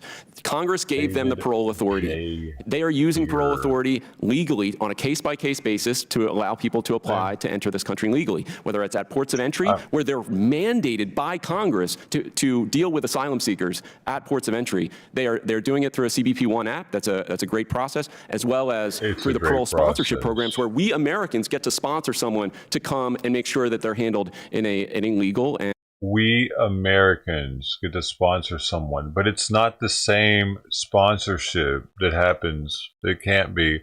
Not if this guy's over here saying supposed sponsors. A normal sponsorship, if you don't know, here's a little rundown. It's very small, it's very short.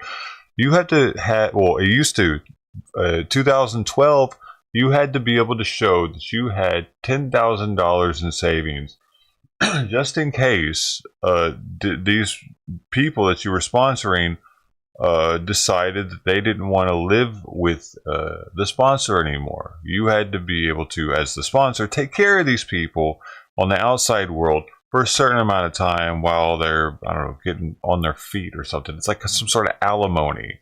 You'd have to, like, they could take you to court and be like, hey, he is not helping me and I didn't want to stay there. It's like, it's kind of crazy. These people, the supposed sponsors, it's not the same type of sponsorship.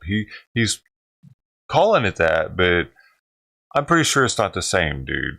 If they don't know like enough about these people would have to have so much money. Also, who's got $10,000 like in their account that they can show that they're able to take care of someone coming from another country? And plus, they would look at my record and like it wasn't some easy fucking deal, dude, to do this the right way. Like, I'm pretty sure they're just, like, taking someone's word for it. Yeah, this is my cousin. He's coming here now. He is my family. Because these people are all saying that they have family here, dude.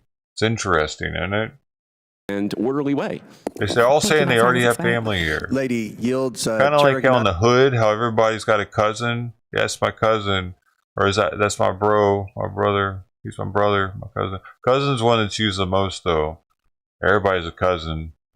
Not even related. That's my cousin. As a leader on this issue, Mr. Biggs for Cuz, Arizona. what's up, cuz? Thanks, Mr. Chairman. Mr. Byer, how many individuals on the terror security data set have actually entered the United States since President Biden took office? You found, dog. No. That's the number that we've actually interdicted. How many have come in? Do you know? You don't know, do you? Do you? I know how many people Border Patrol has arrested. You don't know how many have entered, though, do you? Come on, let's be honest. I don't know. You don't know. I don't know. And you got about 1.9 million, something like that, in known and unknown gotaways? Yeah, I want Border Patrol and you don't know. You don't know. to go after terrorists. You don't know how many have come if we in. let people come into this country legally. Answer the question, Mr. Byer. I am answering the no, question. you're not. If people came into this country claim legally, the time. we Look, would have a much Mr. better, Byer, more secure border. Mr. Byer, you don't know, do you? I already answered the question. Well, thank you. That was generous of you. Appreciate that. Have you ever been to the border and watched the current process that is gone through to issue a parole status to an illegal immigrant? I've seen it on video, but no, I've not. Not been down there, have you? I've not personally witnessed it. No, you haven't. Of course not. Of course you're not. But you're going to come here and testify that it's done on a case-by-case basis. You don't know jack squat about it. You haven't been down there. You haven't been down there. on a case-by-case basis. So, Mr. Holman, when we hear cruelty of separation of families, is it cruel to lose contact or communication or the known whereabouts of 100,000 children who came into the country unaccompanied by ORR? Absolutely. We don't know who these children are, if they're safe. We know that some have been in forced labor. We know some have been forced sex slavery. So we know what's happened to some of them. So absolutely, that's cruel. Is it cruel to place some of those children with people who turn out to be pedophiles, or literally place dozens of people with the same individual, which is ORR under Biden has done? We know there's single males who have been given several. His finger's bleeding, bro. If you get parole, let's go back to parole. If you get parole, you get legal work status for 2 years? Yo, bro, stop picking. Yes, you can get work status. But two things we got fixed that was said that was wrong. First of all, most of the fentanyl does not come through the port of entry. Yeah, I'll get to that. Let's get to the parole question. Parole, yeah, when you get parole, you can get work authorization, yeah. For how long do you get to work, Mr. Edlow? Congressman, I believe it's up to 2 years. How many people in the Poor illegal guy. population that has been Why is he released into the picking country, that has his been finger paroled into like the country, that? are currently in the Ripped his workforce and scab actually off or working something. jobs. Anybody know that? Nobody knows that. He You punched know somebody? why? Because we don't keep contact with those people. We have no idea where they went. We've taken them and distributed them throughout the country. We don't know where they are, what they're doing. So last So year, many questions. we had Don't get to 888,000 say people water. were naturalized in our legal process. Sorry. In 2020, it was 625,000, but we also granted 440,000 lawful worker status, permanent residence status. Hold on. What did he say before that? You know why? Because we don't keep contact with those people. We have no idea where they went. We've taken them and distributed them throughout the country. We don't know where they are, what they're doing. So last year, we had 888,000 people were naturalized in our legal process. In 2020, it was 625,000, but we also granted 440,000 lawful worker status, permanent residence status. So I guess there's so much to talk about here, but let's talk about fentanyl, because I'm really surprised because, Mr. Beer, I read your statement. You rely on data so much. I'm actually surprised that you're making the outrageous claim that 90% of the fentanyl comes through the port of entry. That's not true. 90% that we interdict is at a port of entry. But if you've never been down to the border, which I don't think you have, but if you've never been down to the border and literally driven for 30 miles and you don't even see a CBP agent, why? Because they're processing people, and you know the number of people that are coming across that don't want to be caught. You got to understand, and I think Mr. Holman will back me up on this, that it is between the ports of entry is where the people are bringing the fentanyl in. Is that not true, Mr. Holman? Yeah, look, I spent 3 decades investigating criminal cartels of smoking narcotics in the United States. They will use a route of least resistance. Will they go through a port of entry when every vehicle stopped, every driver spoken to, and then based on the CBP enforcement database, which I can't discuss, when they put a license plate number in, it may say, this is someone you want in the secondary, and plus the responses from the driver. Every vehicle is stopped. Between a port of entry, when 70 to 90% of the agents are off the line, and in several instances, nobody's on the line, that's when the criminal cartel is going to move the fentanyl. If you look at fentanyl seized by the Border Patrol and Maritime, by the Coast Guard, extremely high numbers. It's not a coincidence. When you have 70 to 90% of agents off the line, you got record fentanyl overdose deaths. It doesn't take a genius to figure out where it's coming. Yield. Mr. Chairman, I'd like to introduce a unanimous consent request for 2 articles, one ABC News, one Slate, showing the Trump administration had no intention to reunify separated families. Without objection to order. Chair recognizes Ms. Stansberry from New Mexico for 5 minutes. Thank you, Mr. Chairman. I want to start today by sharing this image behind me. I hesitated, but I think it's important that the American people understand what we're talking about here. And I think it's really important that we remember what happened in 2017 when the zero tolerance policy went into effect. There were literally thousands of children from all over the world who were separated from their parents, and they were placed in cages. I want her to cry right now. Many of those families have never been reunited. It's not that bad. There are hundreds of families that have not found their children because of this policy. Can you imagine traveling thousands of miles across a continent and being separated from your child? I think it is unimaginable for most Americans. And I think the political theater that we're seeing in this committee room, that we're seeing in the halls of Congress right now, do not humanize the reality of what we're actually talking about. And the policies that the GOP is putting forward right now, right here in this House, are not about solving the immigration challenges that we're facing. They're not about solving the fentanyl crisis. They're not about solving the asylum problems and addressing the institutional deficiencies that they have. They're about cruelty. They're not about actually addressing the problems on the ground. And we know that because right now the Senate has been trying to engage in a bipartisan negotiation over border policies with the administration. And just this week, Speaker Johnson said just days ago that he would not negotiate on a bipartisan immigration deal. But instead, he would continue to advocate for House Bill 2, which is the policy priorities that have been put forward by members of this committee on the GOP side and the leadership. And what we know about what is in House Bill 2 is that it is not designed to actually solve the problem on the ground. Yes, we are seeing a record number of people arriving on the southern border right now. And like other great migrations in American history, there are thousands of people coming to the United States right now seeking refuge, whether that's from warfare, violence, economic crisis, natural disasters, personal crises. That's why, as was stated, many of our ancestors came here. My own ancestors came at the height of the great famines in Ireland. And luckily for my family and for me to be able to sit here today, this isn't the same. These people aren't starving. They're spending thousands, tens, $30,000 for the expedited pass. Crisis in their country. Motherfucking bitch. We can't even save up that much money. Is not designed to actually solve that problem. In fact, much of it is rooted in the Trump administration's policies that they put forward during their administration, including this. I want to know, does any American want to see children in cages again? Emergency blankets. I don't think they do. They probably thought it was fun. I think what Americans want is real solutions. They want to see how we're going to solve these problems. And I think that's why I'm particularly disturbed that the majority on this committee, who interviewed all 9 the kids are so affected by that. I don't believe all 9 sectors of the border, won't release the transcripts of what those agents said. I'm sure they had psychologists on board that were what those agents told us in those transcribed interviews is it is a resource problem. In fact, the only thing that every single Border Patrol agent asked for was more resources, more staffing, more technology, more support, more ability to actually address the crisis that they're seeing. That is what every single Border Patrol agent chief told this committee. And the reason why the Republicans won't release the actual transcripts is instead they wanted to cherry pick a few quotes that proved their point to try to put forward these cruel policies that would put children back in cages, because it is a resources problem. We need to make sure they're actually children. With all due respect, maybe because I was just briefed by the field agents, by the FBI about where the fentanyl is coming into our communities literally just days ago before the holidays. And most of the fentanyl that is coming into our communities is coming in through legal ports of entry, being smuggled in, not by immigrants seeking asylum, but by drug smugglers that are being paid by cartels to bring those drugs into our community, where they are killing members of our community. So let's be accurate. Americans want bipartisan immigration reform. They do not want children in cages. With that, I yield back. Bones or something, I think, maybe. The chair now recognizes the gentleman from Florida, Ms. Luna, for 5 minutes for her question. Thank you.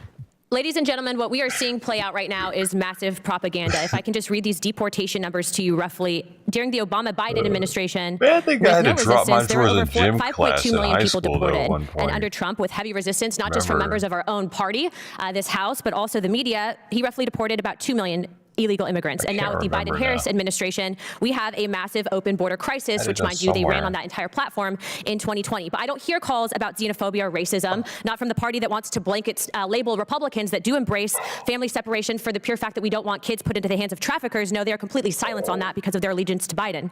According to some members of their own party, though, if we don't allow illegals, we will have vegetables rot in the fields. If I can please have the oversight staff please play the first video. Why do we all of a sudden have a shortage of migrant workers?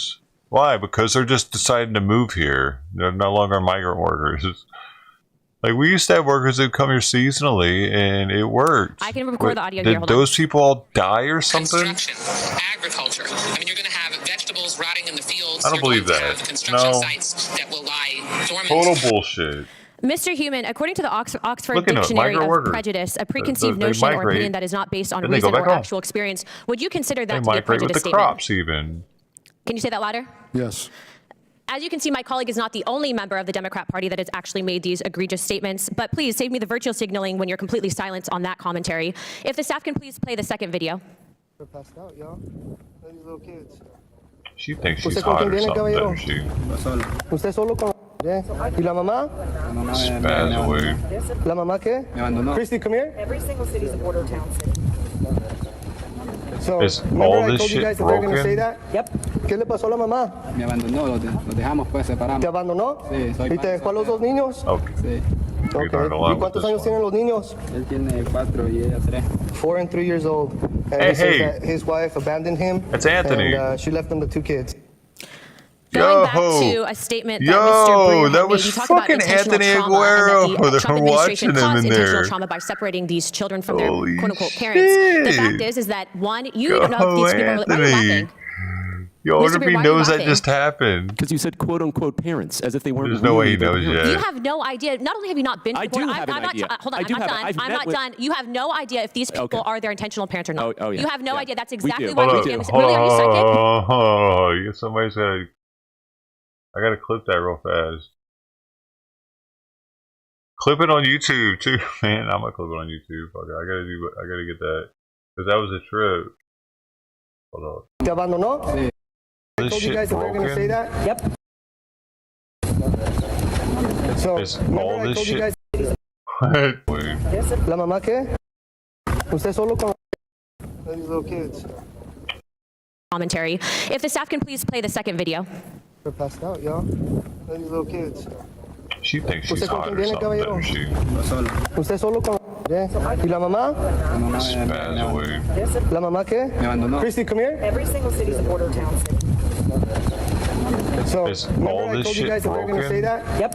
¿Qué le pasó a la mamá? Me abandonó, los dejamos, pues separamos. ¿Te abandonó? Sí, soy ¿Y te dejó a los dos niños? Okay. Sí. We learned a lot ¿Y with cuántos this. años? Commentary. If the staff can please play the second video. Sí, soy ¿Y te dejó a los dos niños? ¿Cuántos tienen los niños? Él tiene 4. Commentary. If the staff can please So, Hey, he says hey. that his wife abandoned him. That's Anthony. commentary. If the staff can please play the second video. They're passed out, y'all. These little kids. Abandoned him. That's Anthony. And she left them the 2 kids. Commentary. If the staff can please play the second video. They're passed out, y'all. Going back to a commentary. If the staff can please play the second video. To a statement that Mr. Brewer that made. was You talked commentary. If the staff can please play the second video. Talk about fucking intentional Anthony trauma Aguero and that the with Trump commentary. If the staff can please play the second video. And that the Trump administration watching him caused in there. commentary.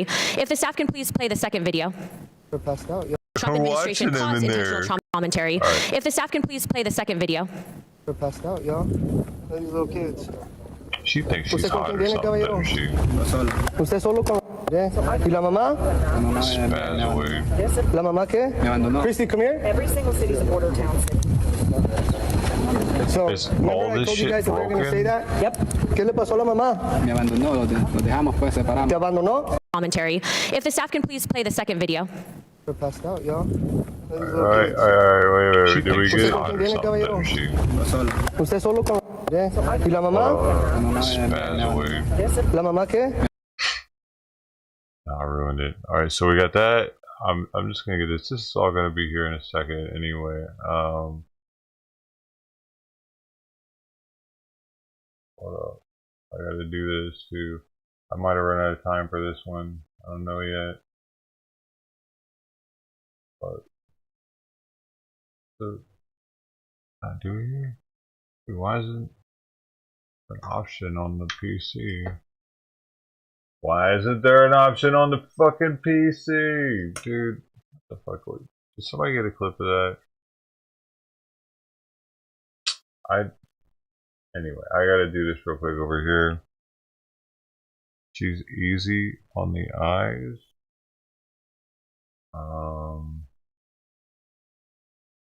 Man, I probably waited too long to do it now. Okay, we're running out. It's like getting really close.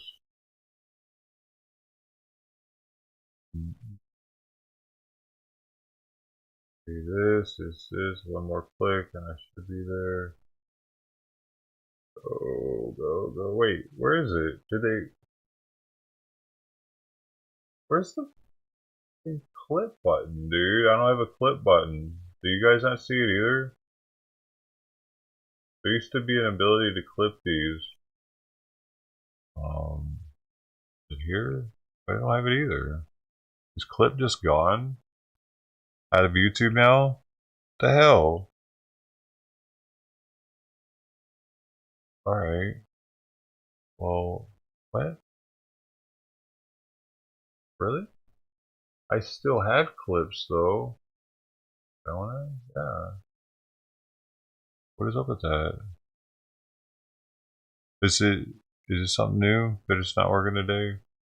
No, Have you won the lotto, Mr. Beer? I don't think you have. Read the I'm Office of Inspector General my time. report on family You have no separation. idea what you're doing, and you are hurting these children. The reason why we want family separation until we can confirm if they are the want actual family biological separation? parents is because these kids are being trafficked. As And a father, absolutely, that I do. is Excuse me, I'm a frightening. mother. We can go back and forth, but I'm done talking to you because what you did was destructive.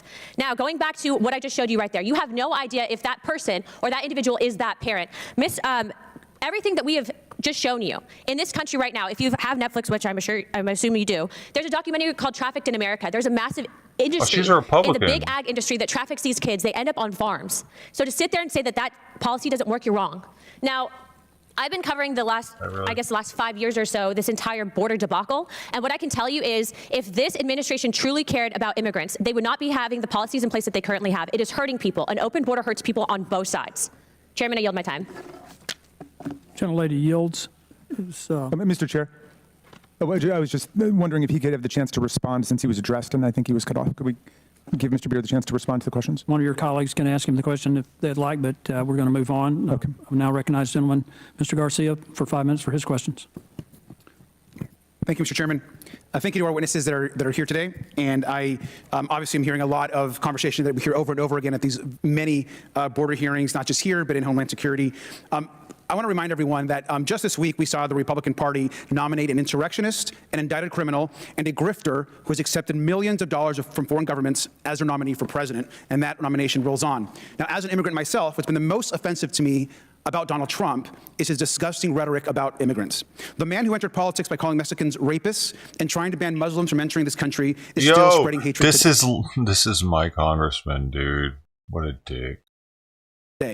Donald Trump has said that immigrants, and I quote, are poisoning the blood of our country, end quote. And I think it's important to remind ourselves of how horrific those words are. Now, this kind of rhetoric we hear all the time from Donald Trump, which we know also relates to something that Hitler once said. And our extremists here in Congress continue to parrot Donald Trump and his attacks on migrants and immigrants. We all want an orderly and safe border, but the idea here that we can have a serious conversation about the border is insane. Now, Mr. Beard, it's good to see you again. I want to thank you for your testimony. And if you don't mind, I'd like to get your thoughts on some potential border solutions that we've actually heard a few times. Here I have a poster, and if you see it, it's got these alligators on a moat, and they're at the border, and this one's got a little hat. Do you think it'd be a good idea to build a water-filled trench filled with alligators along the border? That would be a misuse of taxpayer dollars and extremely inhumane. So you think it would be inhumane to build a moat, put alligators in them along the border? That would not be a good idea. No. What if we instead ordered soldiers to shoot migrants in the legs and stop them from coming to the U.S.? Would that be a good idea? No, that would be attempted murder. What about the wall that Trump, of course, was building? Would it be better instead if we electrified it and put spikes at the top of the wall? That would dramatically increase the cost the Border Patrol would incur. We've already seen how Border Patrol's wall has caused so many more injuries. They have taken millions of dollars to care for the people who've suffered injuries falling from that wall. And Mr. Beard, what if instead we launched military strikes against targets in northern Mexico? Would that make the border, you think, more or less secure? It would make it less secure. Creating a crisis in Mexico would probably be the best thing you could do to increase illegal immigration. I only ask you all these questions because these are all proposals by the Republican frontrunner for the nomination, Donald Trump, former President Donald Trump. Every single one of these ideas, alligator moats, missiles into Mexico, shooting migrants in the legs, putting spikes on top of the wall. These are all the ideas on how to make our border system and our immigration system more fair, according to Donald Trump. So obviously Donald Trump has no idea what he's talking about, and it's over and over we're seeing these horrific ideas. Now, Mr. Beard, do you think it's even possible to secure the border through force or deterrence alone, as some of my colleagues are suggesting? No, absolutely not. We've had an experiment with this for the last 50 years. We've had very high levels of illegal immigration, punctuated by periods of job depression in the United States. Economic downturns do help secure the border. They talked about the most secure border in 45 years. April 2020 is not a good sample size. That's not a great way to secure the border, destroying the U.S. economy. That's exactly right, Mr. Beard. And a lot of people want to come to the U.S. through legal pathways. I'm an immigrant myself. I came here as a young child, became a citizen in my early 20s. It's hard to become a U.S. citizen. But this is one of my favorite graphs here. This actually shows you our current immigration system, what the current legal pathway system looks like. Does this seem like an easy immigration system we have for someone to actually navigate through? No, less than 3% of people who attempt that process get through it every year. So this system, you would say, I mean, just looking at it, looks rather complex. It's probably not easy to navigate for someone seeking a legal asylum or a process here. Is that correct? Absolutely. Everybody, almost everyone needs an attorney in order to navigate this type of process. And I will tell you that as someone that tried to navigate this system back here, being cheated on by numerous attorneys, cheated my family, stole money, woke up at 4 in the morning to get in lines that we were never seen at different offices. We haven't had a comprehensive immigration reform in this country in 30 plus years. It's been a failure of this Congress. And if the Republicans really wanted solutions, would actually work on fixing this system here versus the attacks on immigrants and Donald Trump's insane ideas. With that, I yield back. Thank you. Gentleman yields. The chair now recognizes the gentleman from Missouri, Mr. Burleson, for 5 minutes for his questions. Thank you, Mr. Chairman. Before I get to my questions, I have a short video that I'd like to play, if we could get that up. We're executing a comprehensive strategy to secure our borders and build a safe, orderly, and humane immigration system. The president has done more to secure the border and to deal with this issue of immigration than anybody else. He really has. Our message has been straightforward and simple, and it's true. The border is closed. Do you continue to maintain that the border is secure? Yes, and we are working day in and day out to enhance its security. We are not saying don't come. We are saying don't come now. We have Well, I got it for him. Send it to a him. secure border, in that is a priority for any nation, including ours and our administration. We have taken unprecedented action over the past year and a half to secure our border and rebuild a safer and orderly process system. I want to repeat my assurance to our audience this morning that the border is, in fact, secure. You know, as we saw in the video, the Biden administration is repeatedly claiming that the southern border policies are safe, orderly, and humane. They repeatedly claim that the border is closed and that the border is secure. They've made these claims hundreds of times in the public since coming into office. Mr. Holman, do you agree with these claims that the border is closed? Of course not. We got 1.9 million known gotaways, caught on video, drone traffic, sensor traffic. Who knows how many unknown gotaways we have where they cross the border where there's no technology. I've been on the border a dozen times in the last year. I've seen 100% of agents pulled off the line to process. How is that a secure border? And I want a couple of things I need to straighten real quick, things that were said that were not accurate. The cages were built under President Obama. I was there. Me and Jay Johnson went to that facility in South Texas where the cages, if they want them called cages, we'll call them cages, but they're chain link dividers keeping children away from unrelated adults. So they were built under Obama. And matter of fact, I saw an image just a couple weeks ago of a Border Patrol station where they're moving people outside the station because it's overcrowded into a big cage. So they're still being used. Second of all, the comment that the chief says is a resource issue. Of course it's a resource issue. They're overwhelmed. Every agent's off the line. But when you fix a resource issue is change the policies. We didn't have one more Border Patrol agent on the line under Trump. We didn't have one more immigration judge under Trump. We did it by policy. So there wouldn't be a resource issue if you fix the policies. Now, something that was said in the video was a clip from early on where the Secretary Mayorkas made the comment, we're not saying don't come, we're saying don't come now. What are your thoughts about that statement? It doesn't matter what he says. The cartels are selling the actions of the administration. Just turn on the TV and watch how these people just come across the line. Border Patrol sits there and watches them. They'll process them. And they got pictures of them getting on buses. They're being flown all over the country. There's a reason why Democrat mayors and Democrat governors are speaking up. The cartels are selling the very fact you're going to get processed quickly, you're going to be released quickly, you'll get a work authorization, and guess what? Secretary Mayorkas has said to ICE, being in the country illegally on its own is not enough for ICE to make an arrest. Last year, they removed 142,000. To your point, you know, in the midst of millions of people coming across, you know what? Only 5% of that 142,000 were non-criminal border entry, which means the 9 out of 10 losing their case, no one's being removed until they see flights going south. They're going to keep coming. In fact, if I recall, Mr. Holman, when Trump took office, there was an effort by Congress to throttle or to restrict additional funding to secure the border, but yet the numbers decreased while Trump was in office. So what was the reason for that decrease?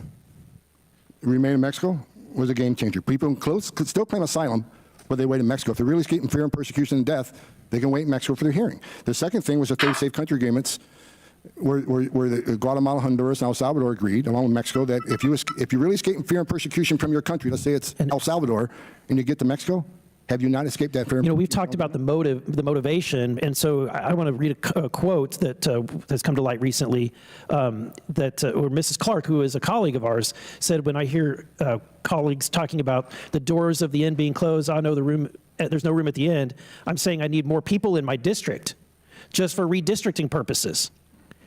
And she continued that they could clearly fit here. Does that address your questions about the reason, the motivation, why these policies are in place? I certainly believe it's probably associated with a decision to overturn the Trump census rule, where now millions will be counted the census, so when you reproportionate seats, it's going to have an effect.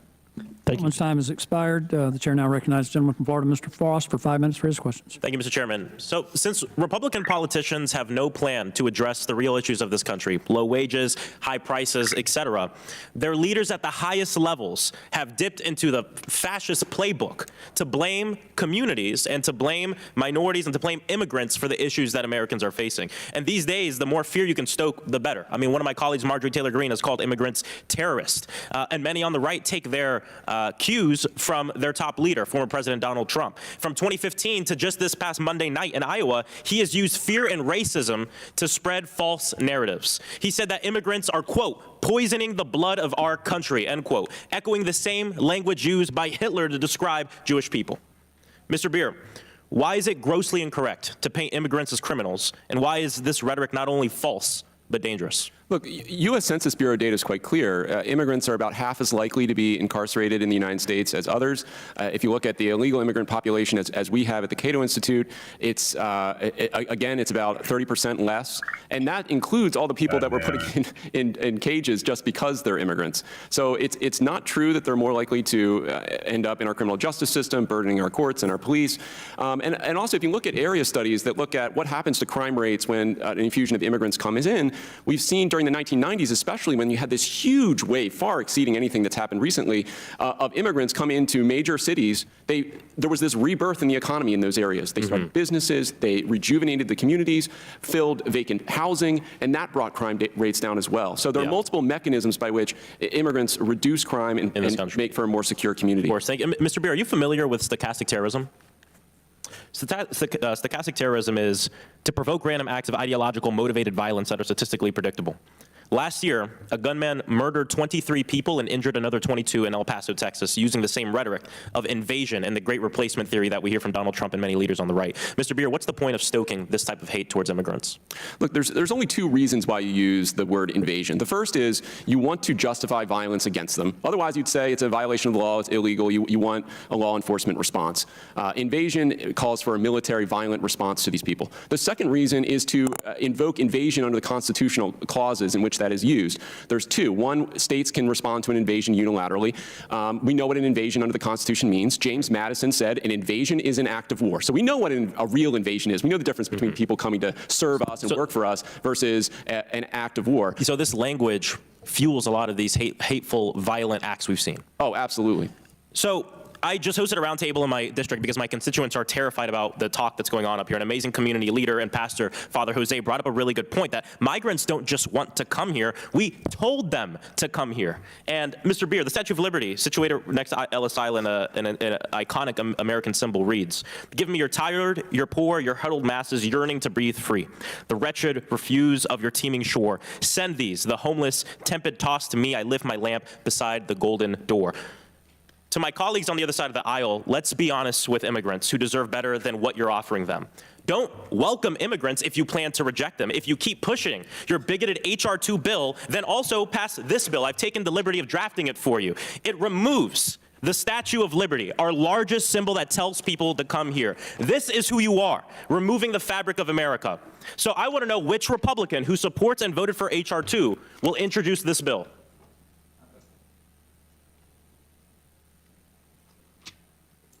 If you're going to support HR 2 and these bigoted measures, the least you can do is not be a damn liar.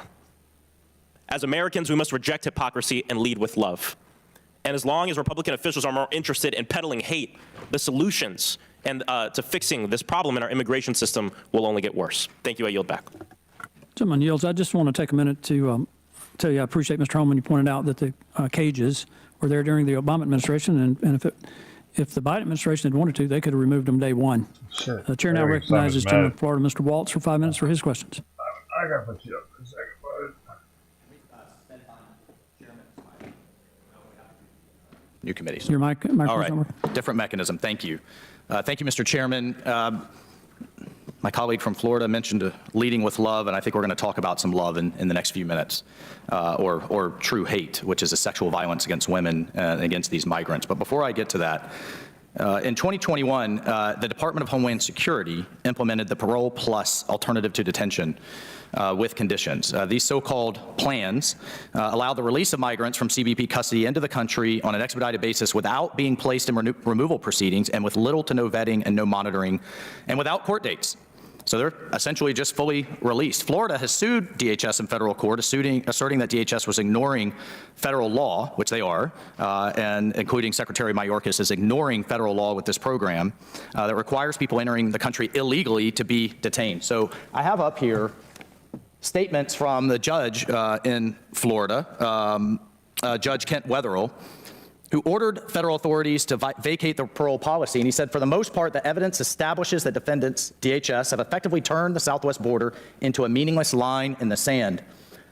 A little more than a speed bump for aliens flooding into the country. And you can see here where, again, the judge says that essentially these policies have said, come in, we're open, come.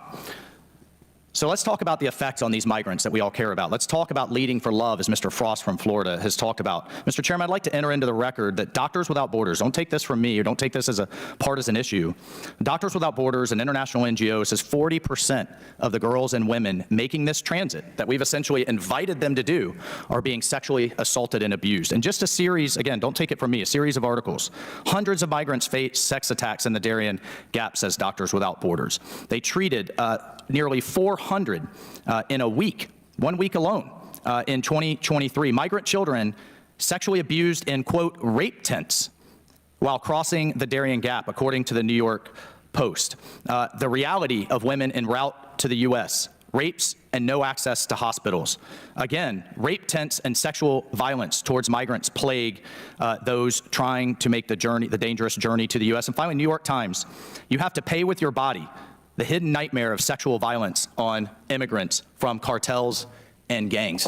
Mr. Baer,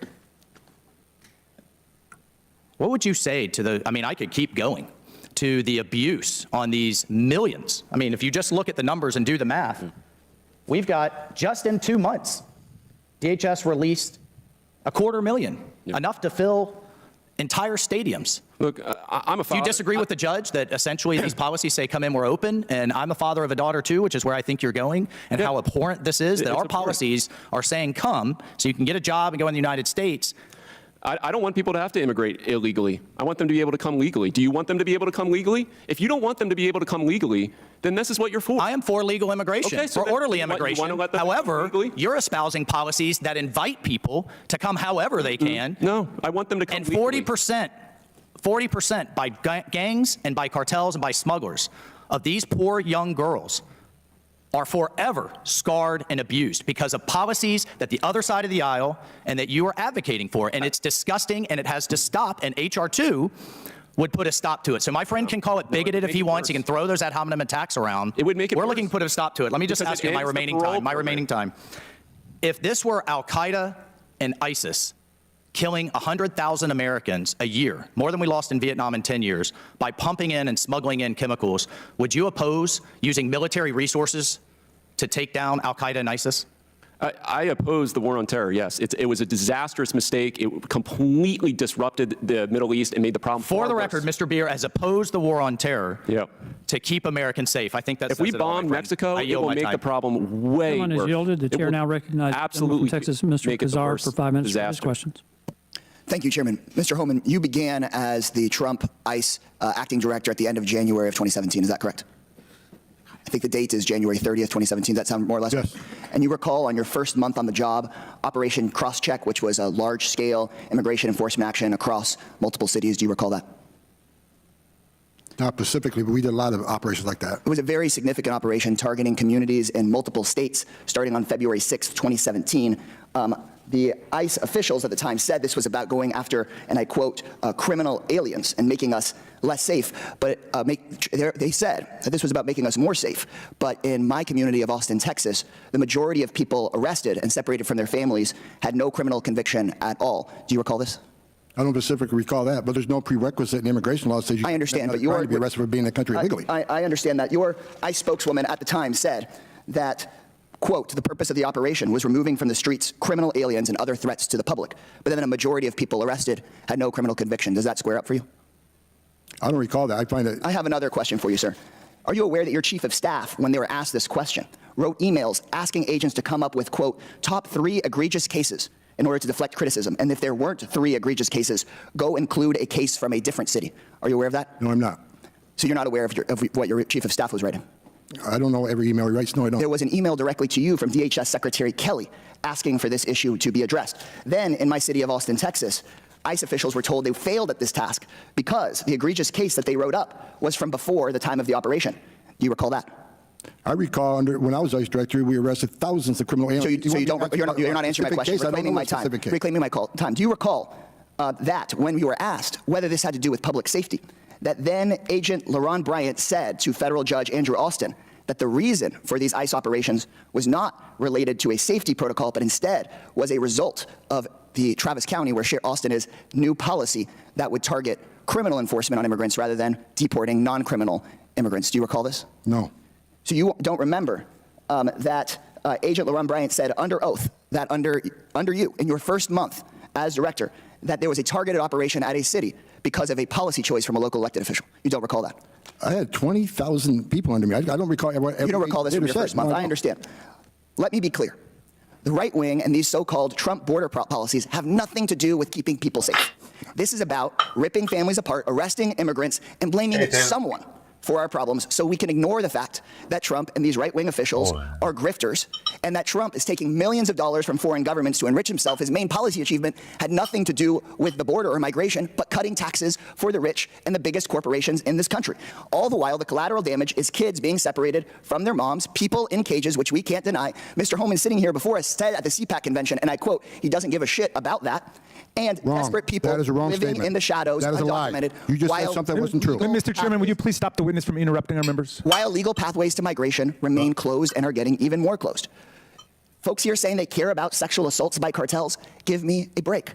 The Republican policies of trying to close legal pathways towards migration is the best blessing that cartels could have ever asked for. By making it harder for people to apply for parole, by making it harder for people to seek asylum, Republican policies are exactly what the cartels would like. Y'all are making the cartels money. Y'all are making the cartels money by trying to slash addiction services, by trying to slash helping people with mental health, then yeah, you're helping the cartels. If I was a cartel leader, I would be picking the Republican policies being proposed in H.R. 2 every day of the week. You have people like Governor Abbott saying he would shoot migrants coming across the border if he wouldn't get prosecuted for murder for it. You've got Trump saying immigrants are going to poison the blood of our country. Don't come here and say that you actually care about the safety of those immigrants. If you cared, then we would update our immigration laws for the first time since basically I was born so that people could apply safely and wouldn't have to go to a cartel and wouldn't have to go to a criminal organization. Immigration is a good thing. Immigrants are less likely to commit crime, more likely to start small businesses, help us economically. Sure, the food and the parties are much better with us here, but in our system, we have to open up legal pathways. And let's not say that this is about safety, because every step of the way, your agency lied and said it was about safety while you were separating kids. Someone's time has expired. To the witnesses, if someone says something that hurts your feelings, just leave it there and don't interrupt the members. Respect their time. The chair and I recognize myself for 5 minutes for questions. Mr. Holman, we've heard discussion about using technology to secure the border, but technology really doesn't secure the border. It allows you to see who's coming to the border. And if you've got agents tied up processing people crossing illegally, it really doesn't do anything in terms of interdiction. Is that correct? Could I respond to the earlier remarks, sir? That was saying I did something that wasn't said at all. I think it's important we set the record straight here. I never said at the CPAC I didn't care about family separation. What I said was I didn't care about. Mr. Chairman, was he recognized for this purpose? Is this from your time? The chair recognizes you make it as brief as you possibly can, and I think you've already said you didn't. I've never said I didn't care about family separation. What I said I didn't care about being sued because I get to give a sworn statement that set the record straight. Okay. I want to get back to some things here. When you have Chairman, I'd like to enter into record this article from Newsweek. Trump's ICE director doesn't care about families being separated. Reclaiming my time. Watch the tape. It's my time. The gentleman is not recognized. Reclaiming my time. Will you reset the clock? Not to 5 minutes. I think it was about 4:30.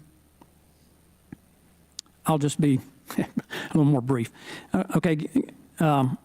The point that I was trying to make is I talked with a rancher a couple of weeks ago down at the border, and he told me that since December 28th that he had the same fence cut 77 times by people who were not being interdicted by the Border Patrol. He told me that on January 4th. That's 77 times in 6 days. If people are really concerned about coming in here to get a job, to seek asylum, why would they not want to be picked up by the Border Patrol, Mr. Holman? And be brief if you can. I've got a number of things I want to run by you. Well, you're talking about 1.9 million gotaways. Why didn't they take advantage of the giveaway program? Because they don't want, obviously, they don't want to be fingerprinted, they don't want to be vetted. They don't want to turn themselves in the border. Is it true that the Border Patrol charges less to the people who will wade across the river and turn themselves in than they do to the people that they try to get in here undetected? The cartels would charge less for people that want to turn themselves in rather than get into Chicago. And they're also financing this and hold these people making payments for 8, 10, 12 years to pay off the financing for paying the cartels to get them in? Some, yes. Some are doing that. The other thing that I want to point out, when you said 1.9 million gotaways, does that include people that we don't know, or is that an estimate of the ones that we know got away, we saw them and couldn't catch them? The known gotaways are captured on video, drone traffic, sensor traffic, or the Border Patrol sees Is it 1.9 million known or unknown? Or we don't know how many unknown, because there's large parts of the border, like Marfa sector, the Big Bend National Park, where there's very little technology. I want you to be brief, because I want to hit some other things. We know that in fiscal year 22-23, we had 169 known or people on the suspected terrorist watch list. Since 2020 is 312. Mr. Holman, how many did it take to carry out the attacks on 9/11? 9. 19. And I like to say that under Trump administration, 4 years, we had 11. Okay, but it took 19 to carry out the terrorist attacks. In regard to the unaccompanied children, there's somewhere between 85,000 and 100,000 that we don't know where they are. And if it were 100, it would be a tragedy. Okay. And we're not doing anything in terms of collecting biometrics or anything like that to try to find these children. And when you've got children being brought across the border as gotaways, what purpose does that serve or potentially could serve, Mr. Holman? Well, based on my 30 years doing investigations and trafficking, some of them are going to be in sex slavery, some will be in forced labor, some will be indentured servitude. They'll be forced to work. And just to point out about the labor demand here, we've got the lowest labor participation rate in decades. So it's not just an issue of unemployment. By the way, Mr. Beyer, I ran a think tank, and I pretty well understand some of these economics. I've done a lot of work with Cato. I'm very disappointed in the position that you've taken, frankly, because you don't want to have illegal drugs, so it wouldn't be a problem bringing drugs across the border under the policies you guys would advocate. But in terms of labor, they changed, the Bureau of Labor Statistics changed how they count unemployment back in 2012, 2014, somewhere in that range, and stopped counting people who are no longer looking for a job. So that's one of the reasons why you have such a low unemployment rate. Mr. Holman, I want to get back to what the cartels are doing here. I asked a former drug czar if we've gone from a war on drugs to a war with drugs. It's been mentioned several times that we've had over 100,000 people die from drug overdose, and that probably about half of it is fentanyl related. Now they've added another additive to the drugs called Trank that Narcan doesn't work on. Does it appear, considering the source of the chemicals to make these drugs that are being provided to the cartels, that we may actually have a war with drugs and that these people are casualties?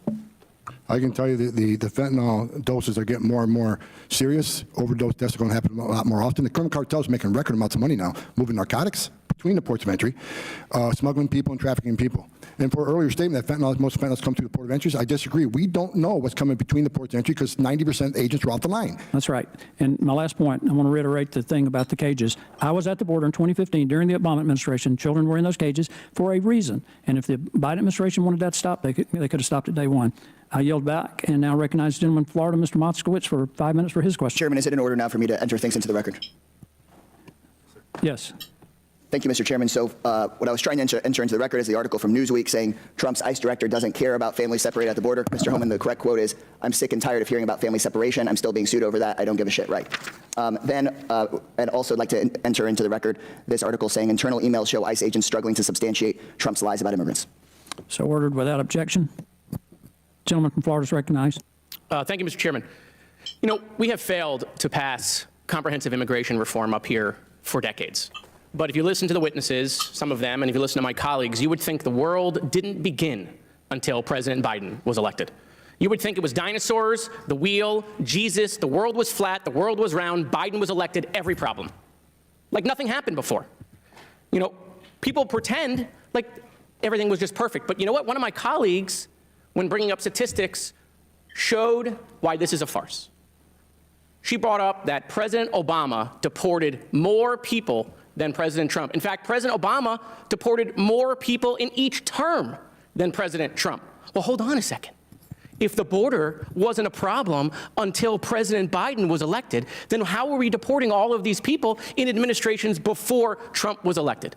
It's because this situation has been going on for decades. So stop lying to the American people that none of this happened until President Biden was elected. Yes, my colleagues passed H.R. 2. They did.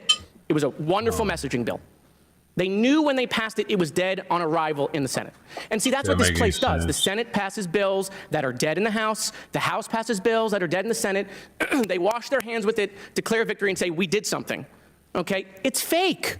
You don't pass a bill that you know the other chamber isn't going to take and say, solve the problem. And it goes for the Senate, too. It's just not on the House. And by the way, there were some good policies in H.R. 2. There are things in H.R. 2 that I would vote for. There are things in H.R. 2 that are bipartisan to help secure the border. But there were things in H.R. 2 that were outrageous because it was never meant to become law. There are things in H.R. 2 that would potentially prevent Jews escaping the Holocaust from coming into the country. Because there's all sorts of changes to asylum. There's all sorts of, if you travel through a third country, you can't come in. There's all sorts of language in there that, again, was never meant to become law. And I don't think my colleagues, by the way, put that in there because they would want to prevent Jews from coming into this country. But we've seen what happens when there is language in laws that isn't intended, like what happened in the St. Louis in 1939, where there were laws that prevented Jews on a ship escaping Germany. We denied them, because we applied things that weren't meant for that situation. And so, look, you don't have to listen to me, right? My colleagues don't have to listen to me. I want them to listen to their own colleagues, Chip Roy, who is a conservative Freedom Caucus member, has said President Trump has failed to secure the border. Ron DeSantis, who ran wall commercials in order to become governor, said Trump didn't build the wall and Mexico didn't pay for it. Okay, and Mr. Holman, I appreciate your energy and passion for children. And I appreciate that you have said that, have you seen terrible things that keep you up at night? I have. I've seen parents in my neighborhood bury dozens of kids because they died at school. Because mentally ill people have access to weapons in this country and body armor and go into movie theaters and churches and schools and shopping malls and gun down children. You want to talk about a wall? You're talking to a wall. They're a wall. They don't want to help kids. By the way, they don't want to solve this issue either. Again, don't listen to me. Just listen to the speaker, who was caught on a call the other day saying that we can't solve the border crisis until after the election. By the way, here's Congressman Troy Niels giving it all away. Let's read this. Let me tell you, he's talking about immigration.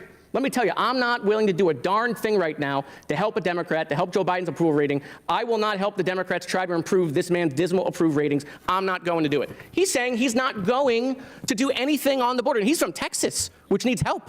He's not going to do anything because he doesn't want to give Joe Biden a win. You have members of this committee that have threatened to vacate the speaker again if they do anything on the border. Senator John Thune has said this is a unique opportunity. He said when Trump was president and Republicans controlled both chambers, they couldn't get done the policies that are being discussed now. So look, I'm willing to do stuff on the border. I'm willing to do it.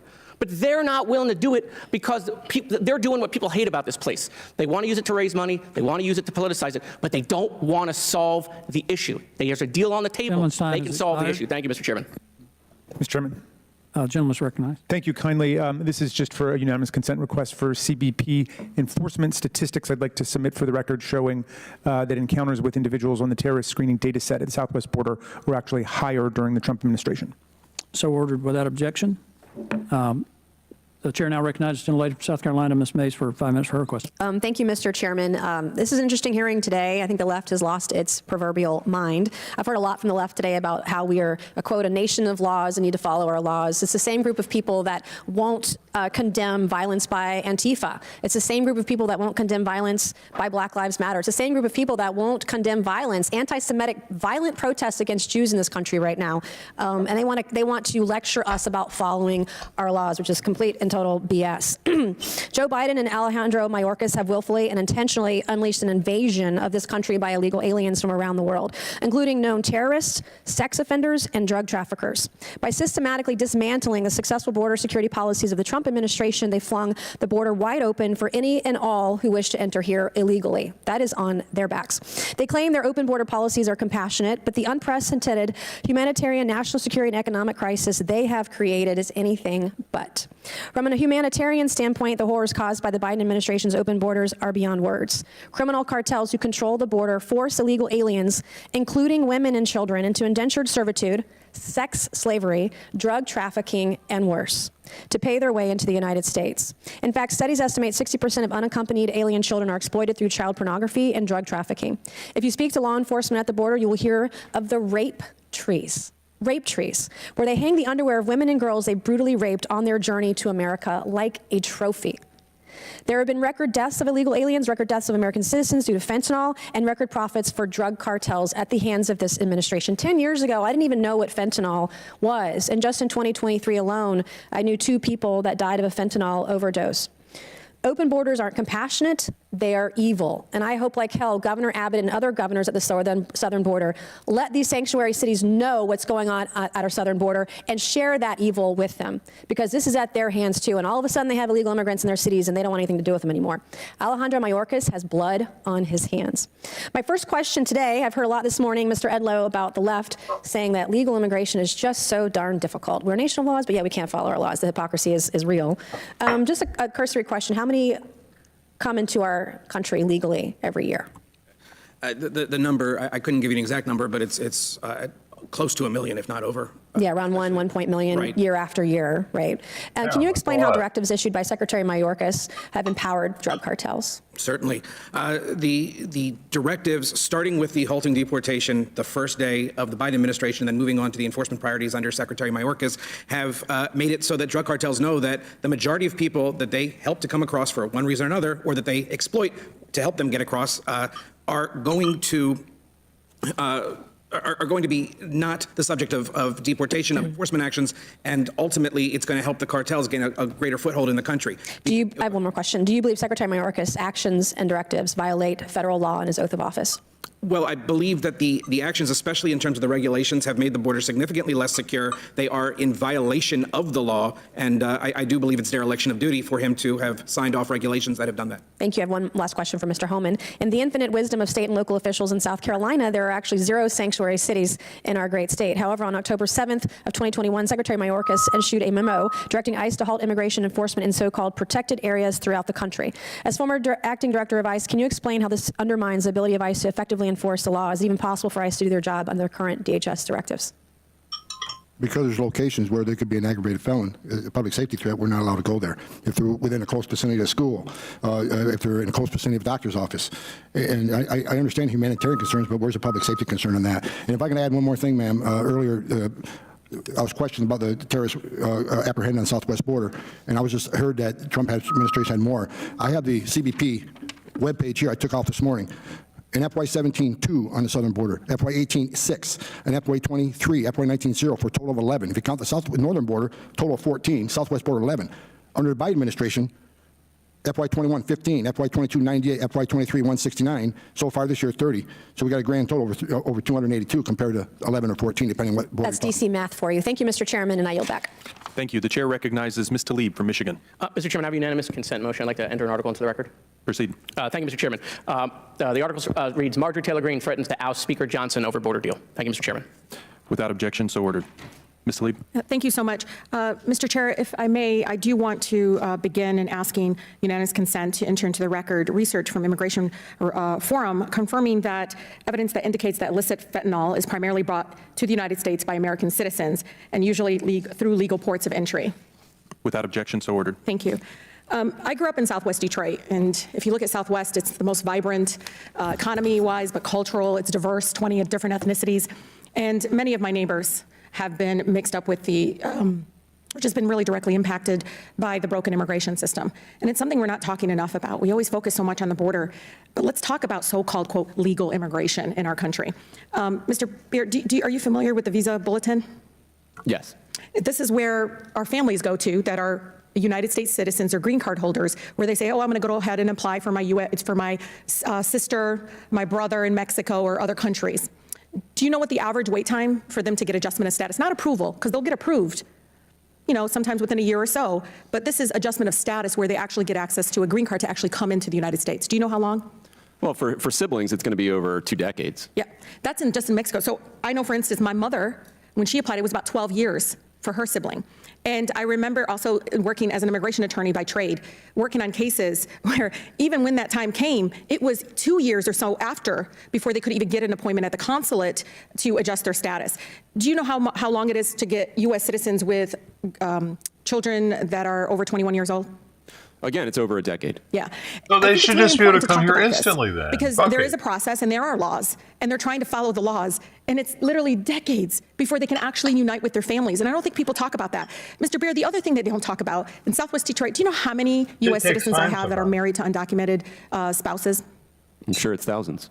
They can't adjust their status here in the United States because of criminalization. They have a pathway. They have a pathway to go through the legal process, and they're not able to adjust their status, even though they have children, they're paying their taxes, they're participating. They're my neighbors. For 2 decades, they've been my neighbors and have no pathway to citizenship.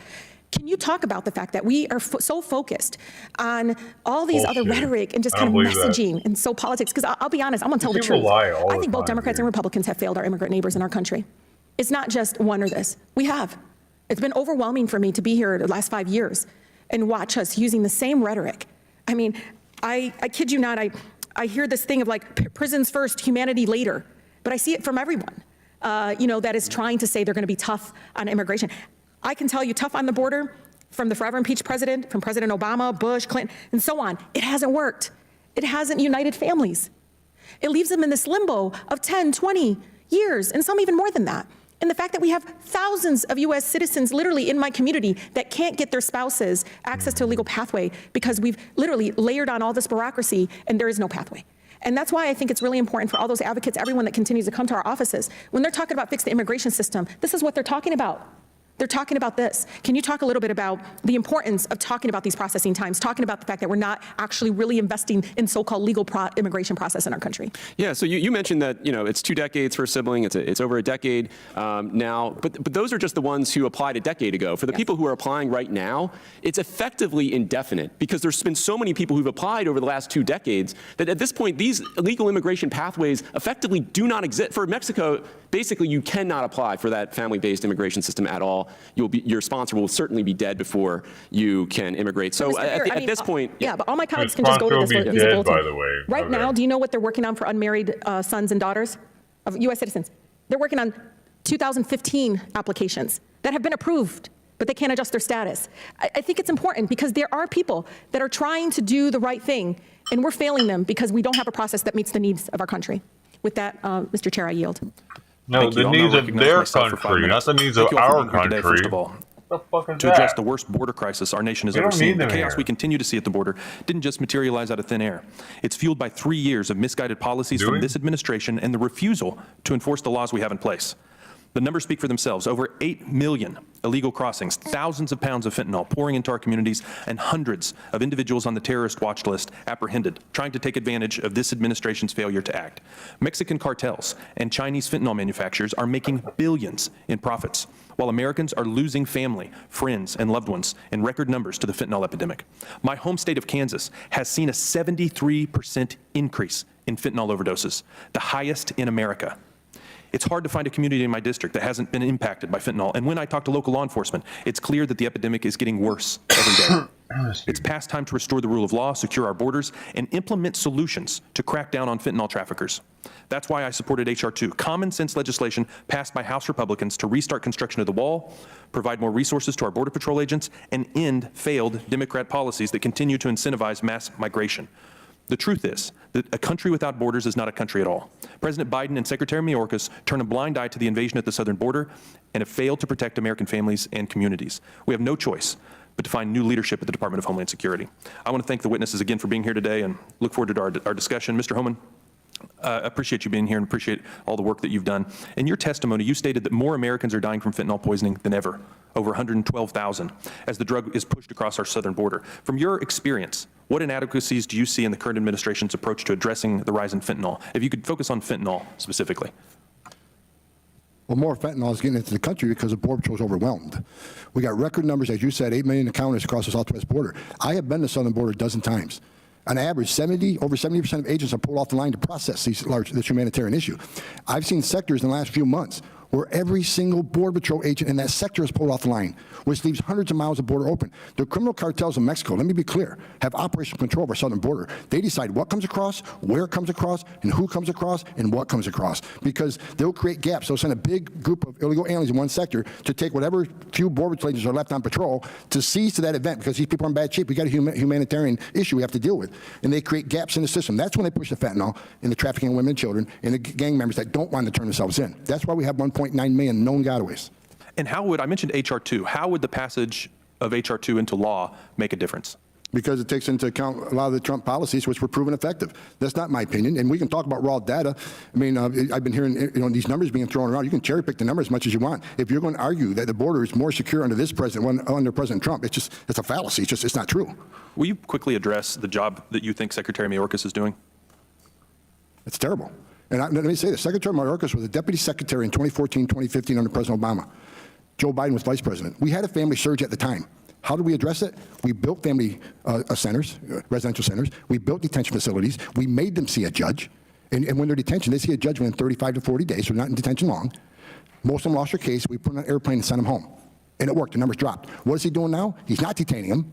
They're being released with no judge appointment, many of them. And he's not removing them. 5% of what they removed last year was a non-criminal border entrant, which shows if there's no consequence, if you're not going to remove them, they're going to keep coming. Yeah. Mr. Idlow, how many green cards are issued every year? The exact number escapes me, Congressman, but essentially Congress has prescribed that there's a certain number, a limit per family-based, also employment-based, and then another 50,000 or so for diversity. So it's about 800,000 to 1 million. I just cannot remember the exact number. Yeah, and does our immigration system, is it closed down, as was alluded to? Is nothing happening? No, there's Speak to plenty. that very briefly. There's plenty happening. The visa bulletin is something that explains kind of where we assume things are in the pipeline, given the limitations that Congress has put on the yearly number of visas that can be issued. Those numbers do get played with, though. So, from 1 month to the next, there are long wait times. I'm not going to sit here and deny long wait times for certain categories, but from one month to the next, those dates do vary kind of significantly. Thank you very much, and again, thanks for being here today. The chair recognizes Ms. Bush from Missouri. Thank you. St. Louis and I are here today in solidarity with our immigrant community and in opposition to the demonizing and scapegoating by far-right MAGA extremists. Let's be clear, there is a crisis right now, but it's not because the southern border is open or because immigrants are poisoning the blood of our country, which the Republicans and their racist cult leader Donald Trump want you to believe. The real crisis is one of, no, it is, he is not a current president. The gentlelady will suspend until the motion is dealt with. What were the offending words? Would Mr. Cloud state the words? Mr. Cloud, will you state the words? She mentioned that Republicans were racist. I didn't say that. I said racist cult leader Donald Trump, who is not a current president, so it is not engaging in personality. Republican members and their... No, she's clarifying she's not referring to Republicans in general. She was referring to one individual who is not protected by the rules. Absolutely. The words say, which the Republicans and their racist cult leader, Donald Trump. Mr. Ranking Member, I don't think that you're the one to rule on this. I think the chair is. I was stating just the rule. Let's hold for just a moment.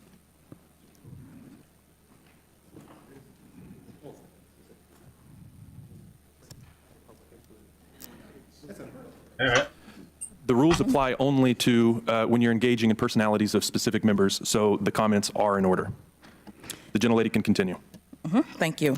And so I'll go back again, because I want that to be clear, that there is a crisis right now, but it is not because the southern border is open or because immigrants are poisoning the blood of our country, which the Republicans and their racist cult leader, Donald Trump, want you to believe.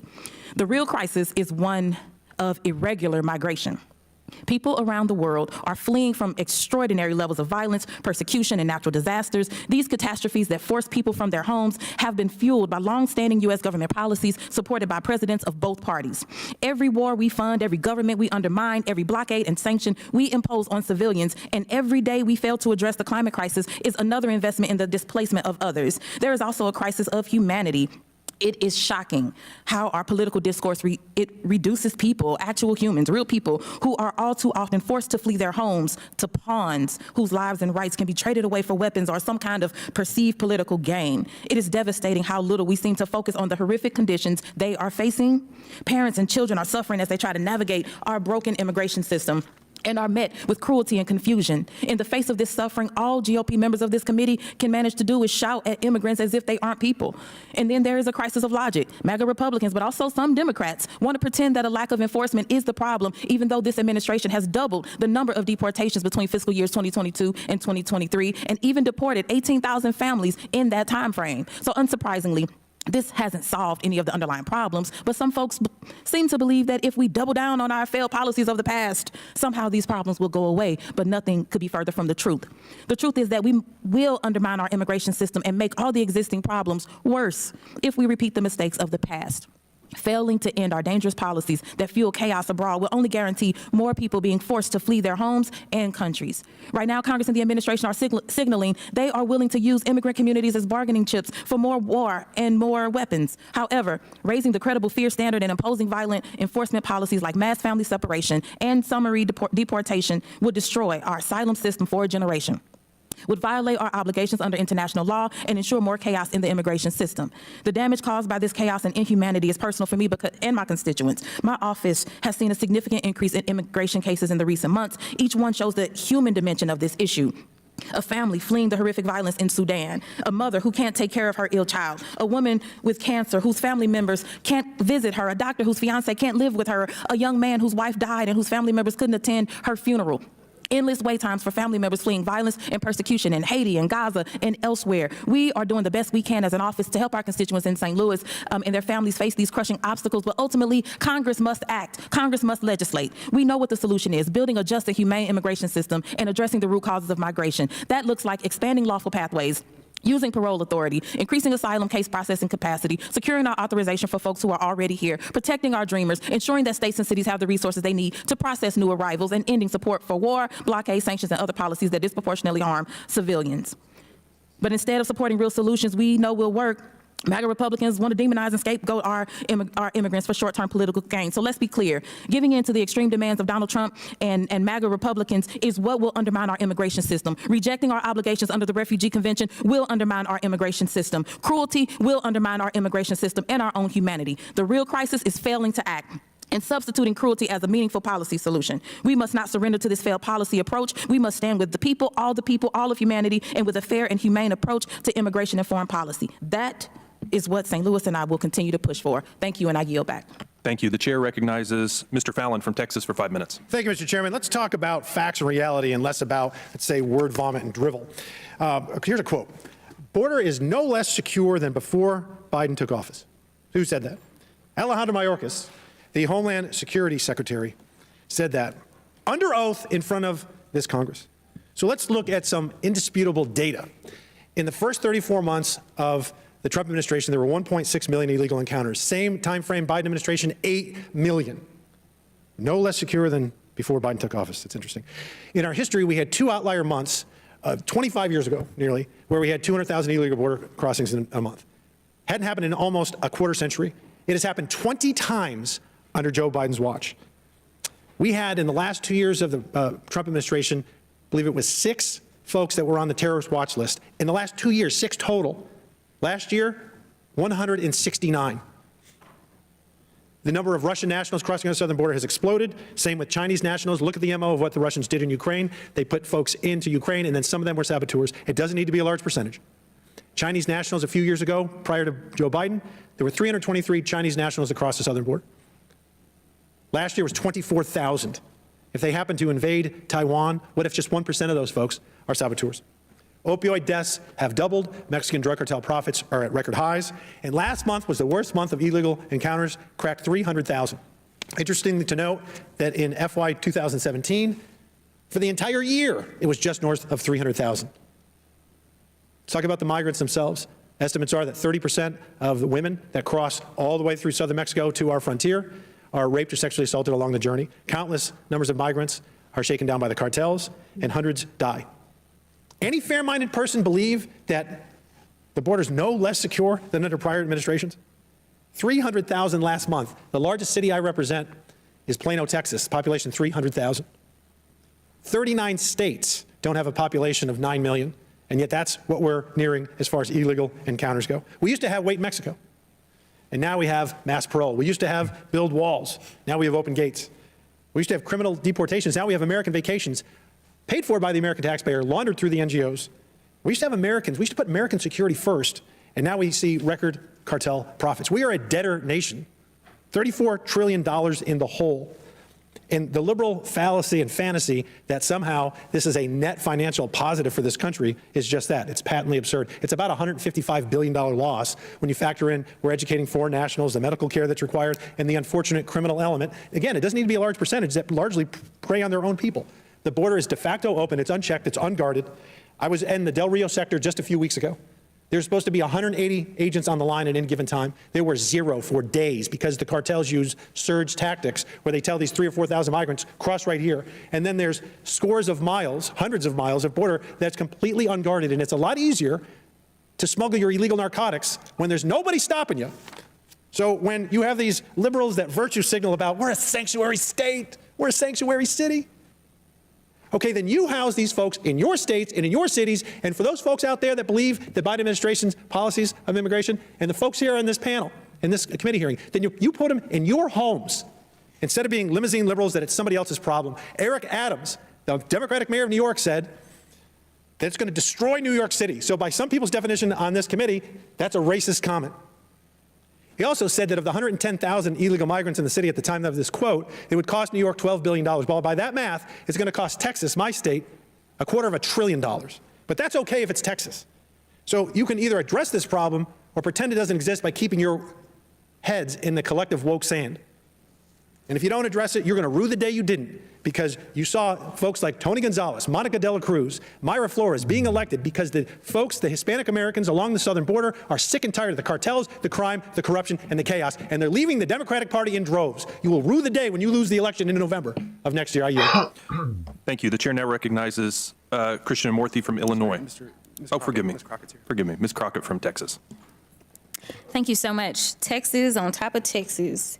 Very interesting. My colleague just mentioned that we should talk about facts instead of fallacy. So I do want to make sure that we address a couple of facts, starting with the fact that Republicans claim to be pro-life, but they're anything but. Considering the fact that we just had a woman and her 2 children that died, they drowned in the state of Texas because our governor decided that federal authorities should not be allowed to actually try to save those people. Order, Mr. Chairman, could you instruct the member to not use profanity to interrupt other members? And can we not keep running down my time? We'll hold your time. You'll get it back. Remind members to have decorum during the hearing today. Ms. Crockett, you may continue. Please restore 10 seconds to her time. The fact is, these people died at our border in Texas on Friday. We are here today having a hearing, and the pro-life party does not want to talk about the fact that there was basically state-issued or sanctioned death at the Texas border. There can be nothing more inhumane than the fact that we have not even decided that we were going to discuss this on the pro-life side. But you know what? I do want to talk about some other facts that we have. Republicans can't do the basic job that we are supposed to do. You see, in 2 days, we are scheduled to shut down. They can't figure out how to do a budget because we're 6 months behind, but somehow they are going to solve this complex issue of immigration. I seriously doubt it. And to quote a great known as Riri, also known as Rihanna, how about we give a round of applause, a standing ovation, because we have absolutely had nothing more than performative politics. In fact, my Texas colleague just finished his comments by specifically talking about the election in November and who's going to win it. We are not here to campaign. We are supposed to be here to legislate, but we have done everything except for legislate. So let's go through a few more facts. Democrats have introduced legitimate, sensible legislation to address what we're seeing. My colleagues on the other side of the aisle want to grandstand for political purposes rather than work with Democrats and fix an immigration system that has been broken for decades. Republicans continue to vilify people, including mothers and their children. And as I just said, we just lost a mother and her children. We also know that the gentle lady from Florida, who happens to be the only member to give birth this session, specifically admitted that she actually wants a child separation policy. I can't think of something more ironic than that particular member specifically advocating for child separation policies. Republicans are yelling that states don't have the tools to help with migrants, but rather than work with Democrats, Republicans are targeting communities of color in Democratic cities like Chicago, New York, and Philadelphia. And while they say that it's about Democrat-run cities, I do want to point out another similarity that they have. These are cities that are run by African Americans. So while I know that they love to pretend as if there are no racial undertones, it is just striking to me that we specifically are going after African American run cities. And we talk about the mayor of New York. I don't know when I've ever seen so much bipartisanship and agreement out of the Republicans, but they continue to talk about what the mayor of New York has said. Let me tell you about somebody else who wants to speak out about New York, and I want to make sure that she understands that the Democrats aren't the problem, but the Republicans are, and that's Cardi B. Cardi B specifically talked about her frustration because the mayor came out and said that they don't have the resources that they need. But guess who has actually tried to give the resources to these cities and who has stood in obstruction? President Biden. To be clear, President Biden has tried to give state and local governments and nonprofits federal resources to support temporary food, shelter, and other services, but MAGA House Republicans are refusing to give those cities and states those resources. President Biden has tried to put 1,300 more Border Patrol agents at the border to help, but Republicans have obstructed that request. Republicans want to cut the flow of fentanyl coming into the United States. President Biden has tried to give our border agents 100 new cutting-edge inspection devices and add 1,000 additional law enforcement personnel. Republicans obstructed that request. Honestly, I can't tell if y'all are for anything other than obstruction and cruelty. Just take a look at my governor last week. He said, and I quote, "The only thing we're not doing is we're not shooting people who come across the border because, of course, the Biden administration would charge us with murder." I know Governor Abbott doesn't understand the law, but let me say this, that absolutely would be murder. And with that, I'll yield. Gentlelady yields back. Mr. Chairman, I'd like unanimous consent to submit this article. The Biden administration admits migrant drownings occurred before Border Patrol alerted Texas officials. Without objection, so ordered. Chair recognizes the gentlelady from Georgia, Ms. Green. Thank you, Mr. Chairman. I serve on the Homeland Security Committee, and we have been working very hard on an investigation into Secretary Mayorkas and his failures and willfulness to break our United States federal laws in regards to the border. Just a few months ago, two of my own constituents, Jose and Isabel Lerma, were killed in a human smuggling pursuit. A 17-year-old illegal alien, likely working for the cartels, drove illegal aliens across the border, hit them head on. This lovely American couple from my district was killed on their way to visit family. We have Americans dying every single day, and all I hear from Democrats every time we talk about the border is they're worried about migrant rights. They claim they're concerned about children and women, and then they claim, in spite of all the evidence, in spite of the fact that over 10 million illegal aliens have crossed our border, in spite of the fact 1.9 million people, illegal aliens, are in our country, gotaways. We don't know who they are. We don't know where they are. We don't know what they're doing. And in spite of the fact that over 300 Americans are dying every single day from fentanyl overdose, the numbers don't lie, but the Democrats do. Now, this is interesting to me. Sitting in here earlier, I was listening to the discussion on jobs, and that the whole reason claimed by my colleagues on the other side of the aisle is that they want to bring in as many illegal aliens as possible, give them amnesty so they can fill jobs in America. And then they talked about that we have a population growth problem in the United States. They were talking about the real issue of it being the lowest population growth and why this is a problem. Well, I think we can all say that if maybe, perhaps, 63 million people weren't murdered in the womb, we wouldn't have a population growth problem, would we?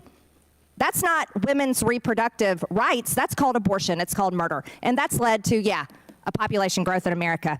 But Democrats claim that we've got to replace Americans with illegal aliens to fill jobs. That's their solution. That's their solution.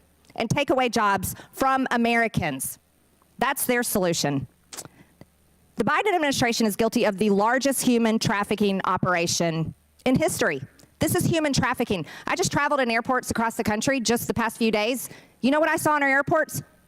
Migrants, illegal aliens, all over in the airports. Do you know who's paying for them to travel? United States taxpayers paying for them to travel. We're so sick of this. Everybody's sick of it. Oh, but children in cages, is that what we want to talk about? Crying over children in cages. But yet the Biden administration has lost, Mr. Homan, how many children have they lost? Nearly 100,000. Nearly 100,000. but they have accused you and former President Trump and the previous administration of all kinds of horrific things. How do you feel about that? It's ridiculous. Look, I testified earlier, illegal immigration was down 83% towards the end of the Trump administration because all the policies we put in place. When 83% less people come in, how many women aren't being raped? How many children aren't dying on the border? How many Americans aren't dying from fentanyl overdose because the border patrol's on the line seizing more fentanyl? How many women weren't sex trafficked?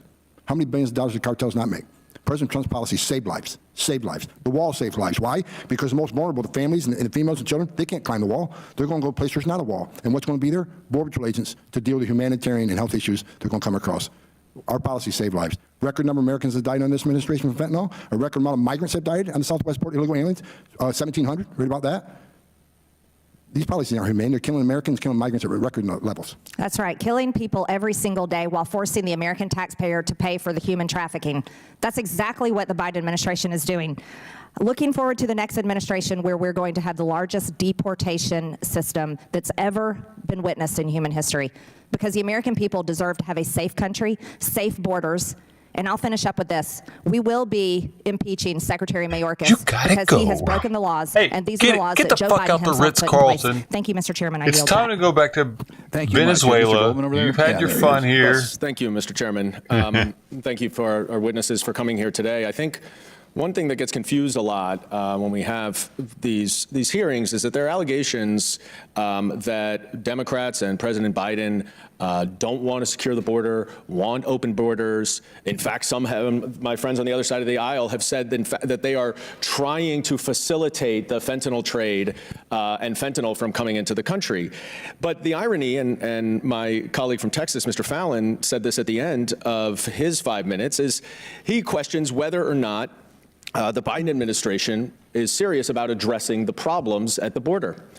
Well, it's quite ironic because right now, this very day and for the last 5 weeks, the Biden administration, the White House, and Secretary Mayorkas have been negotiating with a bipartisan group of senators to actually address the problems at the border. But you know who hasn't been involved in that? House Republicans. And instead, what they are doing, as you just heard from Ms. Green, is trying to impeach Secretary Mayorkas for his failure to address the border while he is negotiating to address the border. And then, even if there is a bipartisan agreement in the Senate, the Republican leadership in the House has already determined that it is dead on arrival. They haven't seen the agreement, but they just know that it's dead on arrival. Does that, Mr. Beer, sound to you like someone or some party or some group of people who are trying to address the problems at the border? Look, this administration has been trying from day one to get attention of Congress to try to pass immigration legislation, and they've gotten no takers. Because, am I correct, Mr. Beer, that the fundamental core problems that cause some of the issues at the border require legislative fixes? They cannot be done through solely executive action. Is that correct? Absolutely. They need new authorities to deal with the legal immigration system in particular. Now, Mr. Edlow, I know you ran USCIS. And you've testified about how the backlog of asylum applications is a significant problem because it incentivizes even those who may not qualify to try to come here because they would be able to stay for years. Is that a fair assessment of the concern about the backlog of the asylum applicants? That was not what I was saying about the affirmative asylum applicants, but as far as defensive people coming across, yes, they get to come in. They'll eventually get work authorization. Actually, under some of these regulations, they get it very quickly. Well, but regardless of when they get it, they apply for asylum, and it takes years, right? And so you would agree with me that fewer than 50% of asylum applicants are granted asylum when their case is finally heard. Is that right? Again, I'm not sure. Are we talking about the people coming in from the border, or are you talking about total? Because those are different numbers. Well, I'm talking about the total. But the point is that there's a backlog. And as the head of USCIS, do you think that 1,600 more asylum officers to process asylum applications would help to reduce the backlog and therefore not incentivize more people to come? If those officers were going to be placed for affirmative asylum applications for people who have been in the pipeline for a number of years, yes. However, that is because not you know what was in the President Biden supplemental? $755 million for USCIS to hire 1,600 asylum officers to go through the backlog. Now, Mr. Holman, do you think that it would be helpful to hire additional CBP officers, Border Patrol agents, or border processing coordinators so Border Patrol agents can do their job and try to secure the border and fight drug trafficking and human trafficking coming over the border? Would those additional officers have helped you when you were heading that department? Hiring more officers to process more quickly, release more quickly. I'm not asking about what I asked. I asked separately about CBP officers, HSI officers, Border Patrol agents, security enforcement officers. Would that help to secure the border? This is not a resource issue. It's a policy issue. That's not my question. My question is, would it be helpful? Would it be helpful? The answer, of course, having more border patrols is always helpful. Exactly. And yet, this Republican Party does not want to add $4.46 billion that was in the president's supplemental appropriations request to go to the Customs and Border Protection to fight the fentanyl trade, to fight human trafficking, to try to take away the American-made guns from the cartels who control both. And this Republican Party will. We're going to have a hard time here because we are going to. Just so you know, we are going to wind up on the floor here, so we want to squeeze in as many people as possible. Mr. Cloud. Hey, thank you, Chair. Thank you all for being here. As we know, the executive branch has one job, and that's to enforce the laws of the land, not to make the laws of the land. This administration has all but given up on securing the border. And now it's actually deploying resources to counter states like Texas that are actually doing the federal's job in doing their best effort to secure the borders. We talked to people on the ground. I was there just 2 weeks ago, and the way they described it, they said, right now, it's like you're holding a bucket in front of an open fire hydrant. And what our friends on the left want is more buckets. What you need to do is cap the fire hydrant. And what we've done and what we've seen the Biden administration do is turn our Customs and Border Protection into a Customs and Border Processing, and much to the disdain of many of the people who are there serving and doing their best effort to deal with the Biden administration. My district in South Texas has felt the consequences firsthand for years. Just recently, Goliad County law enforcement reported finding 16 different cartel stash sites, one of them the largest in the country at the time, connected to drug activity, human trafficking, or both.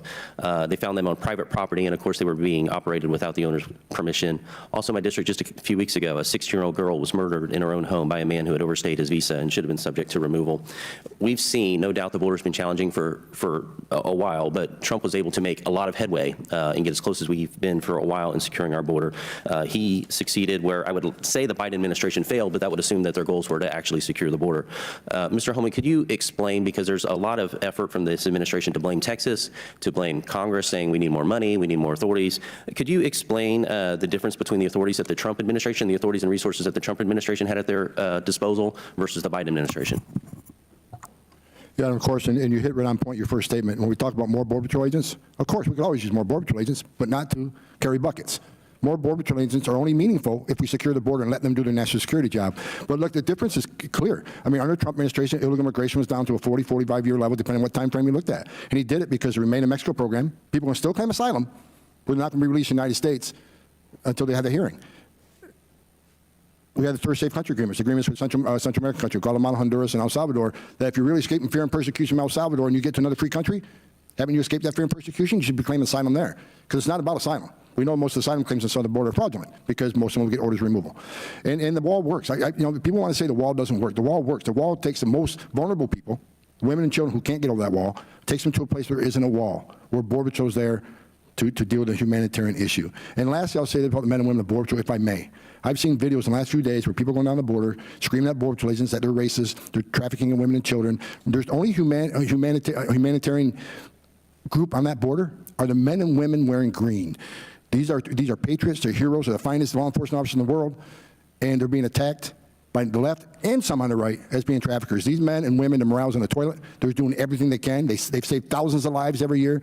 So for both sides, I saw a video this morning, it just agonized me that you want to pick on the men and women of Border Patrol who put their lives on the line every day to defend this nation. God bless the Border Patrol. I salute what they're doing. Yeah, thank you very much. And so the Biden administration, thank you for mentioning that. They are giving their best effort under tremendous circumstances and an administration that doesn't really support them. But to be clear, the Biden administration did not lose any authorities that the Trump administration had, right? Remain in Mexico program has been found by the highest courts in the land to be legal. They could institute that tomorrow, and it'd be a game changer. And they have just as much, if not more, resources available at their disposal from what? It's not a resource issue. It's a policy issue. Yes. They change the policies and get back to the Trump-era policies, they could solve 85% of this problem. Now, interestingly, an entire cottage industry surrounding this catastrophe has butted up, from processing to transporting, the NGOs that are happening. A lot's been made of family separation, and you've mentioned it, but if you can mention again, how many children has the Biden administration lost? And then could you speak to the lives lost on the journey as well, and the human side? I know I visited a facility in my district where 30 to 50% of the young women admitted to being assaulted along the journey. Nearly 100,000 children are missing. That this administration released to so-called sponsors we can't find, but we do know we found many working the midnight shift in meatpacking plants, many in forced labor, many in indentured servitude. We know that we've lost right around 1,700 aliens have died on U.S. soil making this trip. That's not counting the Darien Gap, which are thousands, Mexico and Central America. When you make promises, you can cross this border legally, you'll be released, you'll get work authorization, and you can't be removed because ICE can't remove somebody who's in the country illegally just for being here illegally. Secretary said that. When you make those types of promises, plus free health care, the most vulnerable people in the world are going to put themselves in harm's way of the cartels, and that's why record amount, not only Americans are dying from fentanyl, 112,000 last count, a record number of migrants are dying every day on the border. And as I said earlier, while we're here talking today, women are being sexually assaulted, and a child's going to die tonight because they think this border is open, they're going to keep coming. Thank you. I believe my time's up. Yield back. Chair now recognize Mr. Condon from California. Thank you, Mr. Chair. Mr. Homan, you have said that you plan to lead the largest mass deportation operation in history. Is that your aspiration? The largest illegal immigration crisis on the border is going to have to result in the largest deportation operation because most of them will get order removed. I'm just using your words. You stand by that? Yes, absolutely. What is that? Does that mean that you're telling the American public? I'm just trying to understand if they're 10, 11, 12 million undocumented. I don't know, how many do you think that any one of those folks, if you're in charge, is going to face potential deportation? I think if you're in the country illegally, you need to be concerned because you're in the country legally. So you're telling basically any American today, or any undocumented person here today, 11 million, that your goal, if you get power again, is you're going to lead the largest mass deportation of all of them, correct? The biggest illegal alien crisis on the southern border. Millions of people crossing. No, you got to put it in perspective. If you believe in due process and have the right to claim asylum, they have the right to due process and see a court, when those final orders are issued, if they're not executed, then what the hell are we doing? I just want people to know what happens if you come into power. You've been pretty candid about it. And so, I think it's important for people to understand. Now, I assume that you reject this great replacement theory, correct? The numbers are the numbers. So this conspiracy theory of great replacement, that somehow there's an intentional effort to replace white Americans with Americans who look like me. You reject that theory, correct? Yes, I don't think it's about replacement. Mr. Edlow, do you clearly reject the great replacement theory? Yes, that's not what this is about. Would you reject Charlie Kirk, who has said that the great replacement theory is something that more Republicans should embrace? Would you reject his characterization? I'm not aware of his characterization. If he's advocating for the great replacement I can only speak to myself. I'm not. Would you reject any person who advocates for the great replacement theory? I'm not. Mr. Homan, would you reject Charlie Kirk's? I don't know what his intention is. I mean, would you commit to not going on the Charlie Kirk show again if he's advocating the great replacement theory? What Charlie Kirk has said is that he was pleased that Vivek Ramaswamy finally talked about the great replacement theory on the campaign trail. And the great replacement theory is basically that there's some intentional idea of replacing white Americans with brown and black Americans for additional votes, or the diluting of America. You've rejected that. I would have to have a discussion with Charlie Kirk and find out what he means by what he says. Well, you reject the theory, correct? It depends what his meaning of his theory is. What does he mean by that? I mean, I read stuff in the media every day about me that's not true. What is it that you would think is a reasonable view of it? Again, I don't think what's happening is replacing white Americans. I think it's bringing in a large group of people who the left thinks will be future Democratic voters, or going to change them out with the census numbers, going to change the seats in the House and all that's done. But it is replacing white what his people. views are and what he means by you believe there's an intentional effort by there might actually be to try one. to get more Democratic voters. I mean, what is it that your belief is? I've been asked why I think they support open borders and bringing millions of people in. And as I specified earlier, you were not here. I don't understand why anybody would want to unsecure a border. I don't see any downside in a secure border. So there has to be some sort of political. The last question on this is that just your speculation, or do you have any? I mean, that's a very serious charge to launch on. It's just one option out of many. Do I have direct evidence is happening? And who do you think is doing it? The Democratic Party operatives or other people? I mean, who's leading this? People that are paying these I think you NGOs. ask the administration, why did you open the border and why do you want millions of people crossing the border and be released in the United States? That's a question for them. Mr. Bard, do you have any sense that this administration doesn't believe in secure borders? And what would be the top 3 policies that you would implement to secure the border?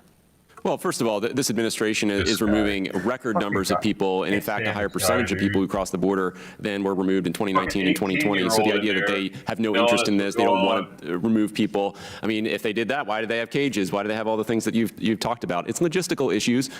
Congress has funded 34,000 beds, and that's how many people arrive in 4 days at the border. That's why people are being released. The solution to this is legal immigration. We need to resolve how we want people to come to this country. Have a conversation about that. And once we agree that people are good, immigrants contribute to this country, then we can have a conversation about how should they come? What's the way? What's the mechanism? Because right now there isn't any for the people who are showing up at our border. Thank you. Time's expired. Chair now recognize Mr. Timmons from South Carolina. Thank you, Mr. Chairman. I just want to point out that this is the United States Congress. This is the Committee on Oversight and Accountability, and we're having a hearing titled "The Biden Administration's Regulatory and Policymaking Efforts to Undermine U.S. Immigration Law." I've heard from my colleagues across the aisle a number of different lines of logic surrounding this hearing, and I just don't understand where they're coming from. In the last 3 years, we've had millions and millions of non-Americans cross the southern border illegally claiming asylum. Mr. Hummon, what is the number that you use? Because I've heard $5, $6, $7 million in the last 3 years. 5, 6, 7 million people in the last 3 years. What's the number you use? Encounters? Correct. We're just short of 8 million. And you're using a term. What is that term? Encounters. Come across the border. So you're assuming you can just estimate how many people have been released into the country? We know at least 2.4 million. And how many gotaways do you think there are? How many people did 1.9 million known gotaways. Okay, so let's go back. Before Biden was sworn in, Trump had a number of policies in place. Remain in Mexico. He was actively constructing a physical barrier across the southern border. He was using technology to surveil the southern border, and the Border Patrol was funded, and they were able to manage their caseload to a fairly good degree under his administration. Is that true to say? Would you agree with that? Yes. So day one, Biden gets sworn into office, and he signs an executive order ending Remain in Mexico. He altered the asylum and the parole laws to make them more favorable. He enticed people all over the planet to go to Mexico, to then cross the southern border illegally and claim asylum for whatever they think is a credible fear, which that definition is constantly changed. But the fact is, the Border Patrol doesn't have the ability to say that's not credible fear. You get a court date years down the line, and we spend our taxpayer dollars to send these millions of people all over our country. And Heritage estimates that the cost annually of that is $400 billion. I actually think it's far higher, because when these people are living in our country, they are using our healthcare system, they're using our education system, they're using our infrastructure, and we don't really have a good estimate. I think it's probably closer to $750 billion annually. What do you think the cost of Biden's policies are, taxpayer dollars-wise, annually in this country? I have no idea. I don't even have my own baby. I got to pay for your baby? Your point is asylum at the border. You're exactly right. There's massive asylum fraud going on. Even the Democratic expert next to me has said they're coming in for a job. They're coming in for a job that doesn't qualify for asylum. And I just want to point out, I am fully in favor of immigration. We have $34 trillion in debt. The only way we can solve that is by growing the economy, which involves people coming to this country. But they got to come through the front door. And I was in Eagle Pass, Texas 2 weeks ago, and as we were giving a press conference, a family of 4 almost drowned. And they were saved and they did not die. But just 2 days ago, people drowned in the river because they're coming in illegally, because they're not coming to a port of entry. So we have a major problem. It's a crisis. And the costs of these policies are really, it's hard to even put a number on it financially. But then you have lives. You have lives. As you've talked about, the #1 cause of death for Americans age 18 to 45 is fentanyl overdose. Hundreds of thousands of people have died in the last 3 years. We've already gone over the financial costs, taxpayer dollars. The last thing I want to say is just misery. The amount of misery of people coming in this country illegally, whether it's because of indentured servitude, because the cartels are profiting tens of billions, hundreds of billions of dollars off of this, it's just awful. And all of this is because of President Biden signing his damn name.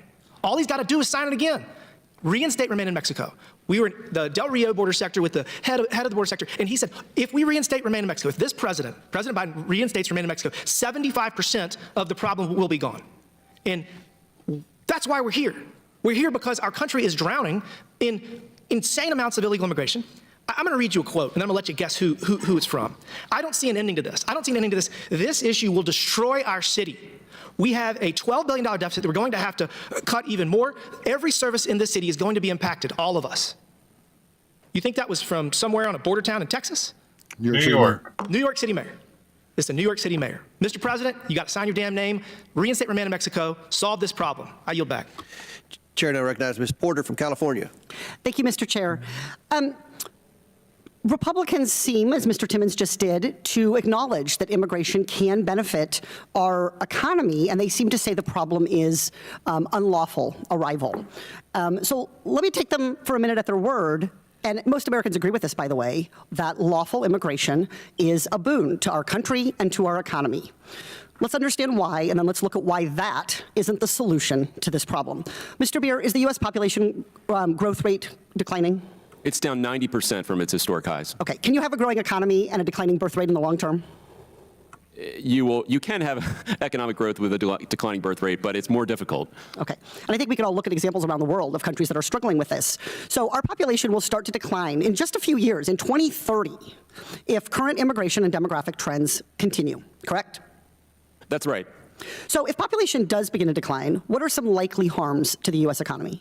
Well, look, you look at the Social Security system, if we do not have another 30 million workers available by 2034, then the Social Security Administration expects we will have, then we're facing a situation where taxes are going to have to go up a lot in order to fund the system. And that's going to be a catastrophic hit to taxpayers or to Social Security benefits, one or the other. So that's one example. Dude, that's if these people even still live here. As more people retire. Right on, the go employment back rate to their going own down. country. Well, that's because people are retiring, not because fewer people are working. If you look at the prime age employment rate, it's high, but that's not enough to make up for all the retirees that are no longer working. And Mr. Beer, collectively, even if we just look at Social Security, forget collectively, if we just focus on Social Security, we are talking about, in the next few decades, trillions of dollars of shortfalls that could effectively decimate Social Security.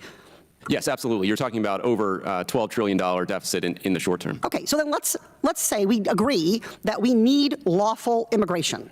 And I hear our witnesses and our colleagues on the other side saying, well, lawful immigration, I'm for that. I'm just not for unlawful immigration. So let's talk about this.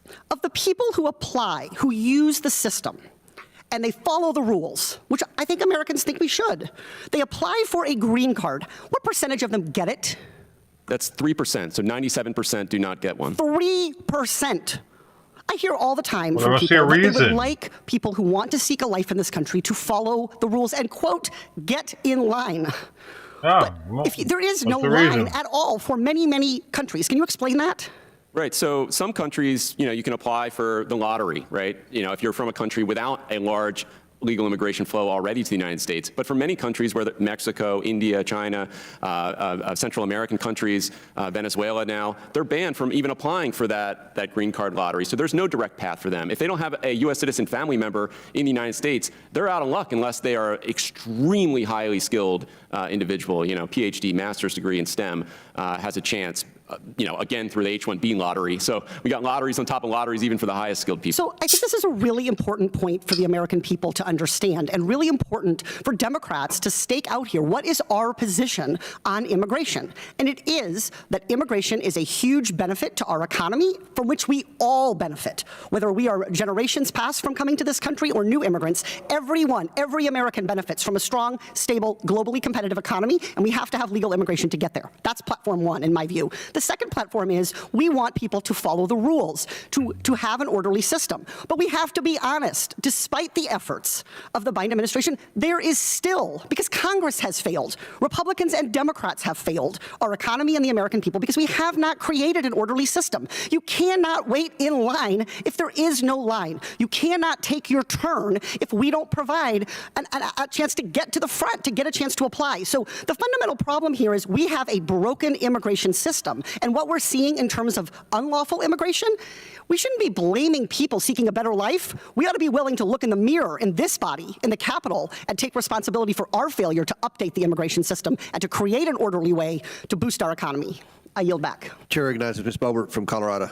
Thank you, Mr. Chairman. The failure in our immigration system is a wide open southern border. There are folks who are waiting in a so-called line. As Mr. Beyer said, most countries do not have a line. They have a lottery, and they're banned from even applying. We have the most generous system in the world for bringing in legal immigrants into our country. And it's so interesting, fascinating to hear my colleagues on the other side of the aisle debate this and counter every other argument that they have in their policies.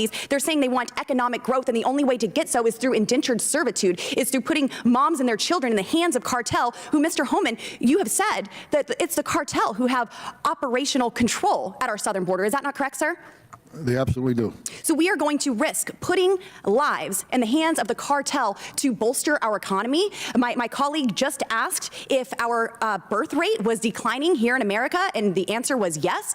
Well, of course it is. We have nearly 1 million abortions in our country a year, over 60 million abortions since this has been illegal. And if that's an issue, well, then we need to address that. If we want an incline in our birth rate, well, let's look at our own country first, rather than putting folks in the hands of the cartel and putting their lives in danger so they can do, as my colleagues on the other side of the aisle say, pick our fruit, pick our crops.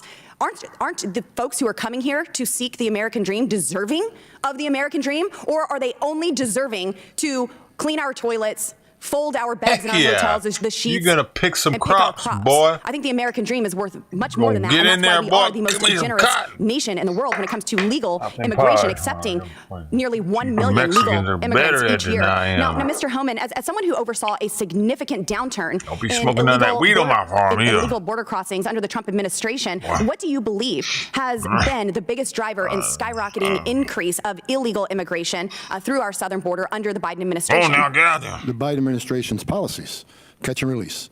They know they cross the border illegally. They can process in record time because the administration keeps sending more resources to the border, not to secure the border, but to process and release.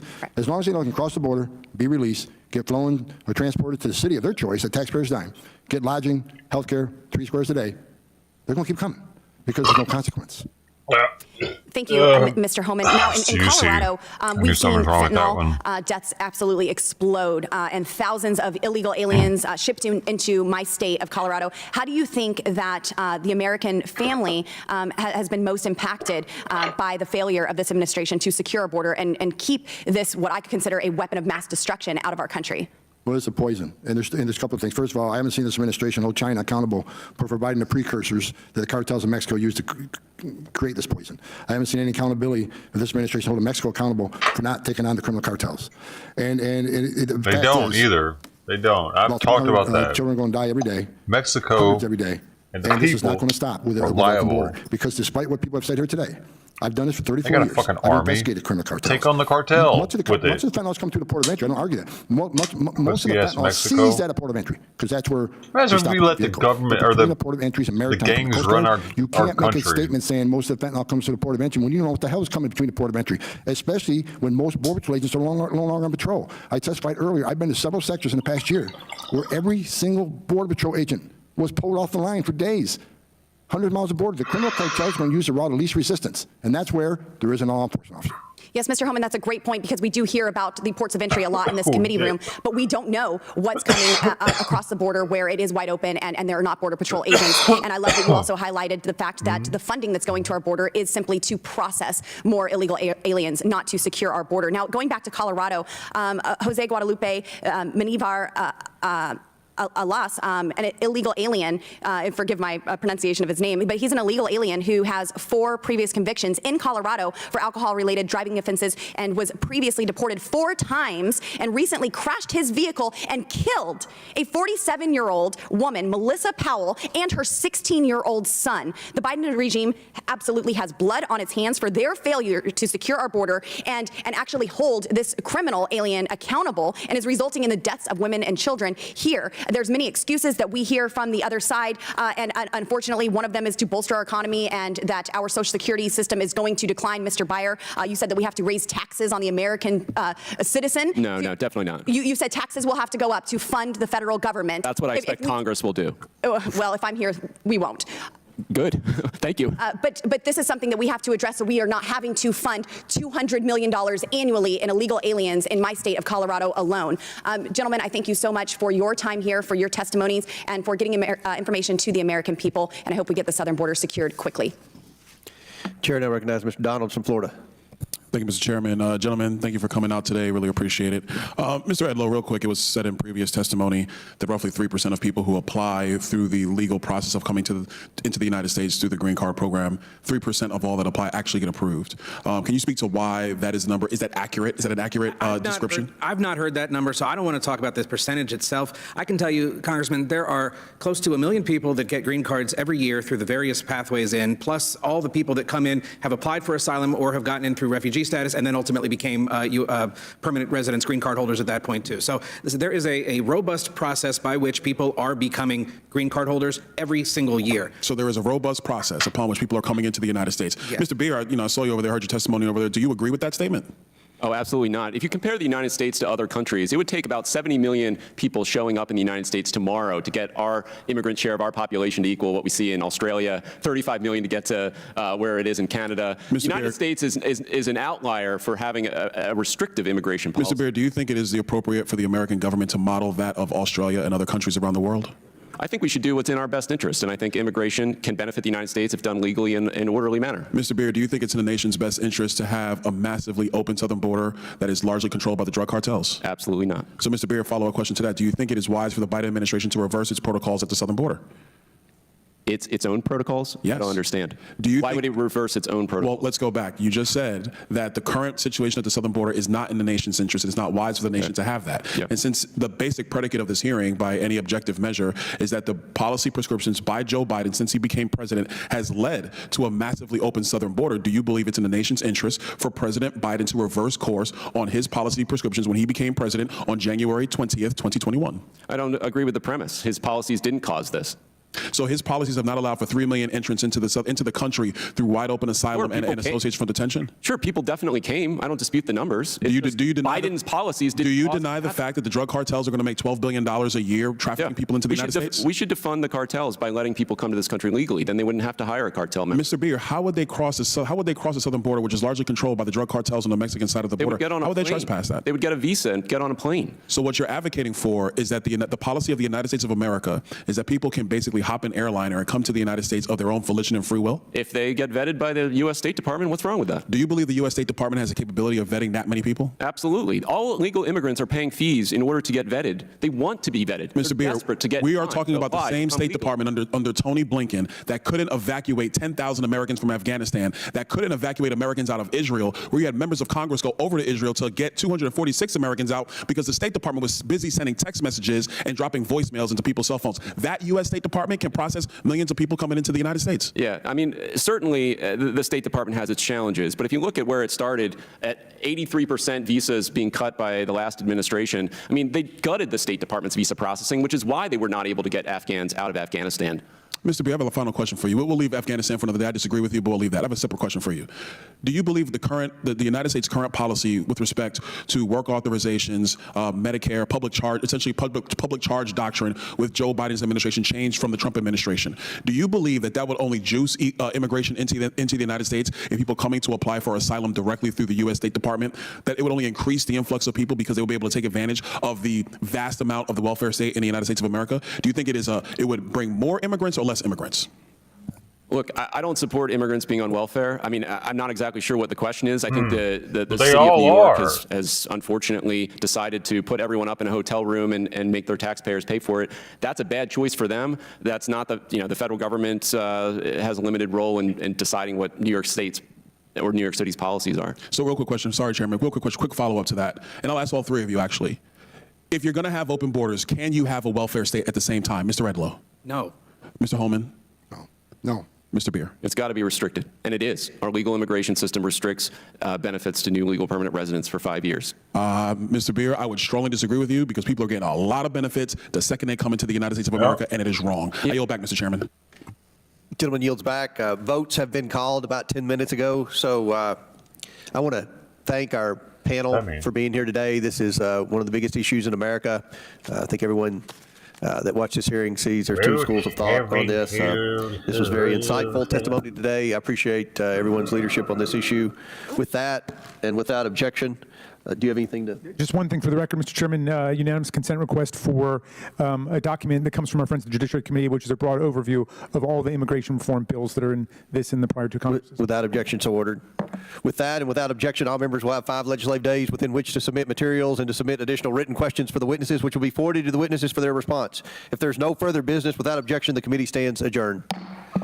They didn't give me time to object. Objection. I'm not ready.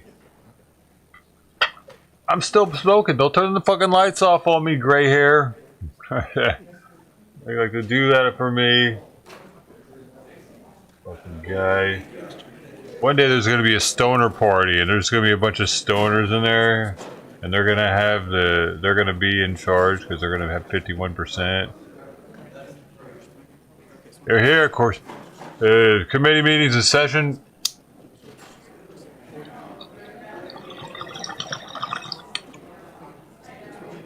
All right. What are we talking about today?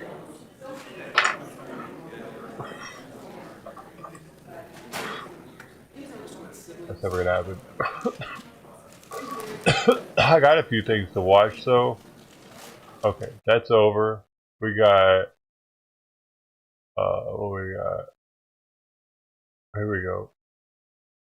And by the way, New York Governor Kathy Hochul says she wants to give New York City an additional $2.4 billion to help manage the massive influx of migrants that they've seen in that city. $1.9 billion would be included in the governor's 2025 budget proposal, with an additional $500 million coming from the state's rainy day fund. New York City believes the cost of providing food, housing, medical care, you name it, for all of these migrants could reach $10 to $12 billion by next year. For more on this, we're joined by Terrell County, Texas Sheriff Thad Cleveland. Sheriff Cleveland previously served as a Border Patrol agent for more than 25 years. Sir, it's always good to have you on the show. I wanted to start with, what the New York governor is asking for here. Nearly $2.5 billion in migrant aid in her state's latest budget proposal. That's, you do the math. It's roughly 1% of the entire state budget. What should that tell all of us about how much needs to be spent in actual border states like yours to try to bring the migrant crisis under control? Yes, ma'am. And you look at the figures that the governor put forth there in New York, and then you compare that to what Texas has spent. We've already spent multiple billions of dollars. We had another legislative session where several more $1 billion were approved for border security funding, specifically even $1 billion for Texas to build the fence here.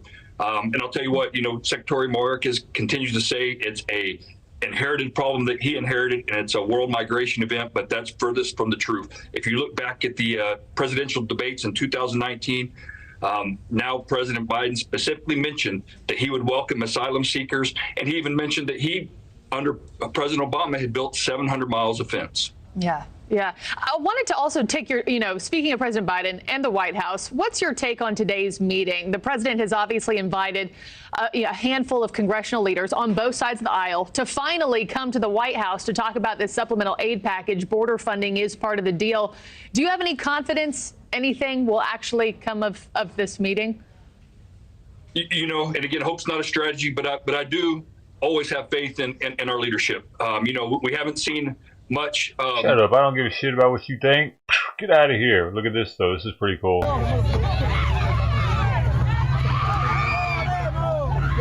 Get him, National Guard. Get him. This is cool.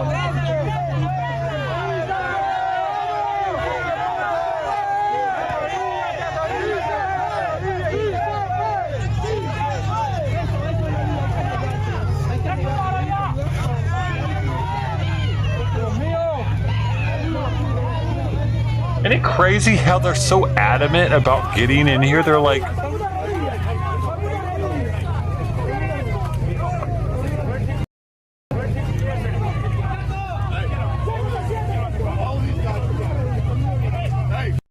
slam more of them in the mud so that they know. Like, look at this crazy shit.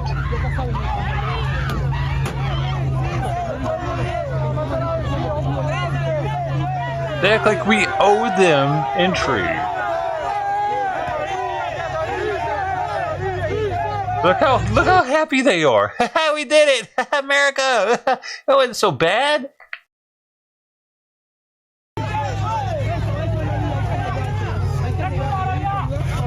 Oh, she's crying. I'm dirty. I got my pants dirty. Bop! Get him! Yo! That was awesome. That was the best part of all of it. That was my favorite part. Doesn't get any better than that part. I do taking it a little mud to the face. Alright, what else does this channel have? Oh, look at this. This is how real this channel is, dude. Look at these guys are suited up, getting ready to jump into Djibouti. Yeah, what you know about this channel? You know about this channel. You know shit about this channel, bro. The Invasion of America Part 2. Like, these are kind of interesting too. Check this out. You haven't seen this shit. Bump. I bet you haven't. I bet you fucking haven't. I'll give you $1 if you had. Not, because I'm a broke ass bitch. Get out of here. Welcome to the National Guard at the border. This is from 4 days ago. So this isn't some old shit I'm showing you.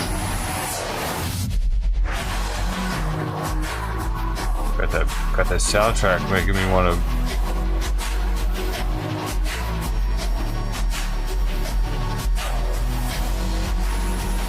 Are you doing it too? Look at Joe's big ass. Holy shit, Joe. How do you do it? His legs must be so strong, dude.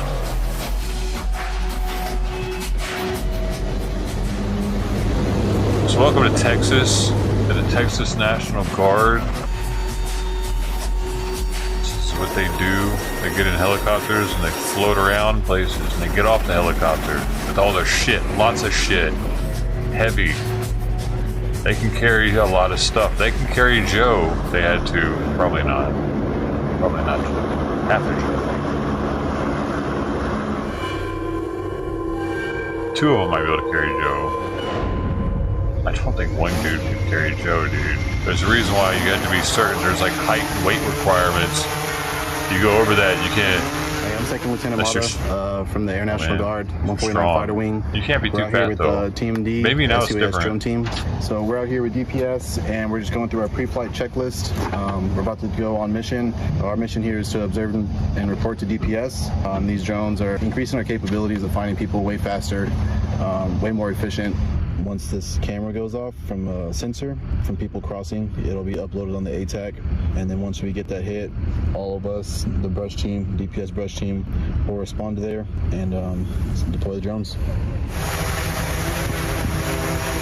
Today we just drove around, patrolled, listened to radio traffic, helped out on a few different calls, like looking for possible vehicles that's loaded up or scouting and stuff like that along 83. My favorite part of the job is, doing my part here on the border, like one day at a time, one stop at a time. Every day I put the uniform on and I come to work, I feel like I'm doing my part and I feel like I'm making an impact here. They talk about the amount of people that they catch at some point and what they're like catching pedos.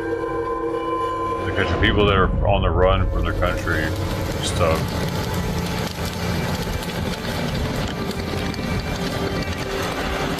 Pretty much we get tasked out through DPS to lay down concertina wire. So what goes into that is DPS will get contracts signed through private landowners, and then we'll take our heavy equipment and clear land and then implement the concertina wire to kind of filter the immigrants that cross over to the roads or private accesses to where Border Patrol can more easily pursue them and pick them up.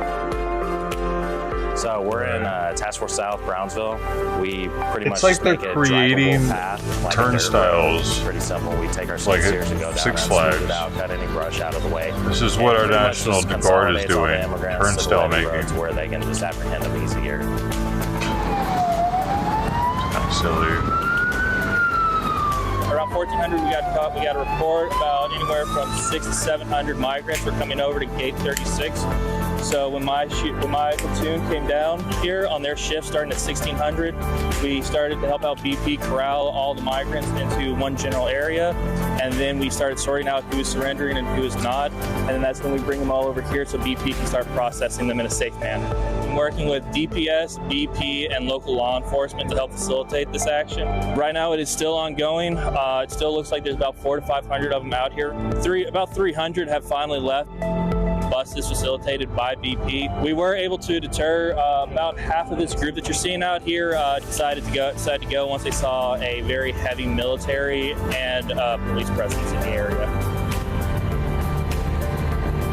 The engineer engineers are the best of the best. I mean, we constantly do the work and we're eager for more. We don't have a whole lot of limitations. We get tasked out to do something, whether it's BP or DPS, and we'll go full throttle. I have the best guys in business, stellar operators. I have a team of 12 members, including myself, which is pretty much the equivalent of a civil engineers, heavy equipment operators on the civilian side, and they do everything and anything that we ask of them, and they're eager to do the work and just further their careers.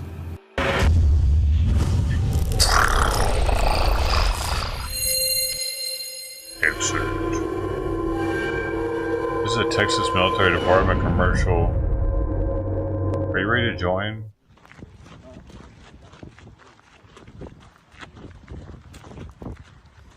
Texas National Guard soldiers supporting Operation Lone Star patrol the southern border of Texas, deterring and turning back illegal immigrants. Engineers have put up miles of razor-sharp concertina wire, making it more difficult for criminals to cross into cities along the border. One of the most common things they usually use, they like to get a bunch of rebars, bend the top so it looks like a hook, and they'll literally run up to the raw, hook up the rebar, and they'll use the rebar as a ladder. So we just had 2 males dressed in all black, both wearing backpacks. They ran up north to where the short wall connects to the tall section of the wall. I used my LED flashlight to flag down a Border Patrol agent. He zoomed to us. He brought them right on into our country. They ran back south. Guardsmen are responsible for turning back a total of over 30,000 illegal immigrants from entering the U.S. unlawfully. 30,000 out of 8 million, or members what? of gangs, cartels, That's drug pretty good. traffickers, and human smugglers. Just us being here alone is security in itself, because they see us and they're like, we're not going to go through there, but we're going to find a way. And that's why they've been pushing further down that way. Border Patrol would definitely be overworked. They don't have the numbers. They can't really cover most of this border. So we kind of, take the weight off of their shoulders and do what we can to help out.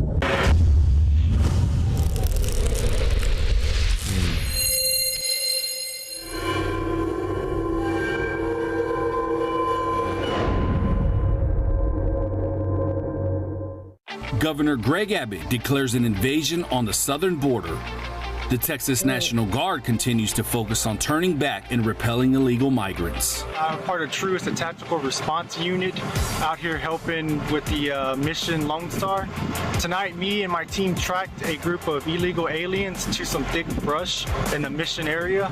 So we decided to drive around to the other side strategically to cut them off. I heard a noise and spotted 3 illegal aliens. We captured them and brought them to Border Patrol. The tactical response unit is a specialized team trained to interdict and deter illegal activity, acting as the first line of defense on the southern border. I think today's mission was a success. I think we accomplished in not allowing criminals or drugs to come through to the streets of Texas.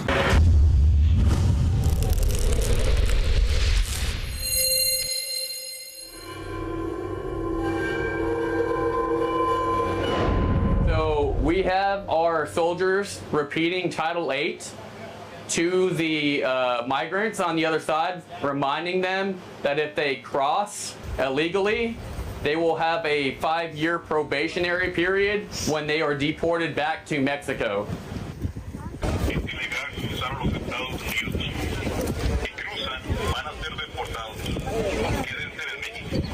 What we've done is, by giving that deterrent they got messaging 6 years here to in stay here. Brownsville, we've seen a drastic reduction in the numbers here. I don't believe that. They have been given a clear message on what we're going to do and what they should be doing. Are the kids in the military also just as retarded as our government? For 1 year and 9 months. I like OLS a lot. I think the mission is critical. We're really doing something out humanitarian here. Crisis, what's happening here. The trans-criminal organizations, I think, are really exploiting the situation by passing the migrants where they're at, and then also running nefarious activities in other locations at the same time.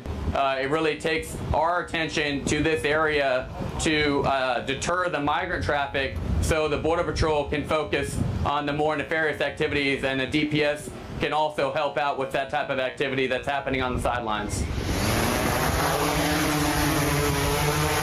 I joined the drone team because I felt like the capabilities a drone brings Air Force would be more efficient they have the Air Force to the down there. OLS mission itself. It makes us extremely proficient. The capabilities of drone Can't we just protect the fucking border with the border control patrol? Why do we need the Air Force at the border? And these are our guys. Stupid. Fucking stupid. Oh, he's gonna push so right up to the road. Stupid. So we can coordinate our ground teams and walk them in to have less of resistance of IAs being captured. It's more safe for the members themselves from running in the dark, running in bushes, twisting an ankle, and we just walk up on the IAs and there's not really resistance already caught.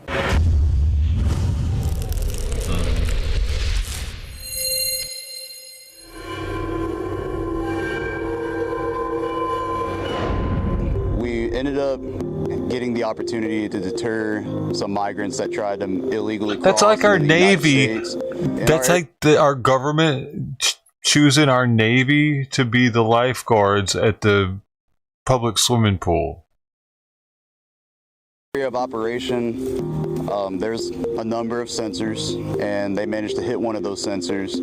Border Patrol said that it was clear, something like that. But just for good measure, we decided to go into the reeds and check the banks thoroughly. We managed to track them via some signs, some trash, and some discarded wet clothes that they left behind. Good, no, we're missing one that went into the creek, so follow the creek, guys. And we managed to see them, made our presence known, and whenever we did that, they managed to go back to the mic side. We're here to basically be thorough because BP is a little bit short-handed right now. So if we can give them peace of mind by thoroughly inspecting the brush, then that's what we'll do. We had a pretty successful night. We apprehended quite a few illegal immigrants. We were able to assist Border Patrol, so we had a successful night. It's an uphill battle. There's a lot more to do. You know, we're able to assist BP and DPS fill some gaps. Our Border Patrol shouldn't have to do this. I mean, our National Guard shouldn't have to do this, dude. In some fucking cases, stupid. pulled off the line to do admin. Why do we have Border we're Patrol? Able to fill those gaps and help them out as much as possible. I had a medic, in fact, tonight who was able to treat a wounded illegal immigrant. So that worked out pretty good. Very proud of him. I take care of my soldiers first, and I take care of any migrants that come across if they have any sort of ailments if I'm available. So if we manage to intercept them and get them the proper care that they need, especially as a medic, then I feel like I'm doing my job at the end of the day.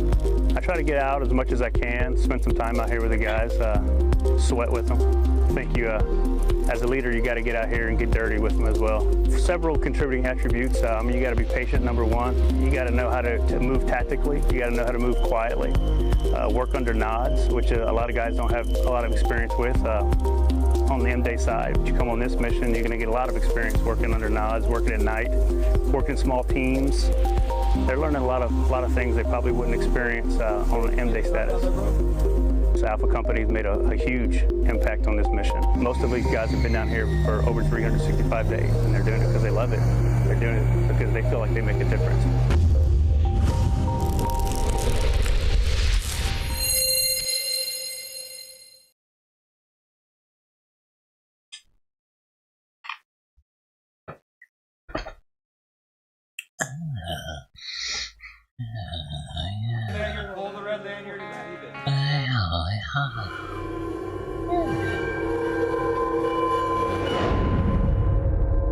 We're here today because of the impending end of Title 42 policy. According to the Biden administration itself, they anticipate about 13,000 people coming across the border illegally every single day. If you extend that out over the course of a year, it means there will be about 4,700,000 people coming across the border a year. America is not open to people who are trying to come here illegally. If you want to come to the United States of America, you must do so legally, not illegally. The bottom line is, it did not have to be this way. But know this, Texas is doing more than any state in the history of the United States of America to defend our border. that includes deploying up to 10,000 National Guard members and 1,200 Texas Department of Public Safety troopers. Today, we are deploying a new National Guard unit. It's called the Texas Tactical Border Force. Right now, as we're speaking, the Texas National Guard is loading Black Hawk helicopters and C-130s, deploying specially trained National Guard members for the Texas Tactical Border Force.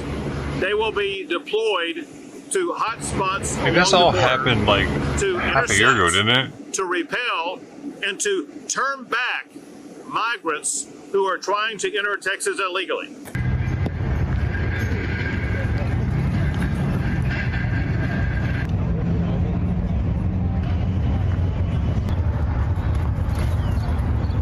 Yes, what we have going on right here is we're increasing the size of our position by around 6 miles of 321 strand concertina wire. It's incredible the amount of work these engineers. They are building over half a mile of 321 concertina wire barrier on a daily basis. Basically, our goal is to cut off access to the United States from the Mexico side of the border. So we're building this concertina wire barrier right at the river's edge, with the intent being that when someone attempts to cross illegally into the United States, we'll be able to interdict them between our concertina wire barrier and the border wall. The Texas Military Department is a highly organized and efficient organization. Basically, we have the ability to bring in additional forces as needed to the point of need anywhere along the border. Every time we increase our position and we install the 321 barrier, it pushes the migrants to the east or the west and basically deters additional crossings. So we have seen effects where we have substantially reduced the number of migrants crossing into El Paso, especially here on the east end. Them where to go. We are here, we're Texans supporting Texans. This is absolutely a national problem. It is something that requires a national solution. It's projects like that this elite National Guard team will be focused on to identify hotspot crossings like that, shut it down so that we can stop illegal immigration into the state of Texas.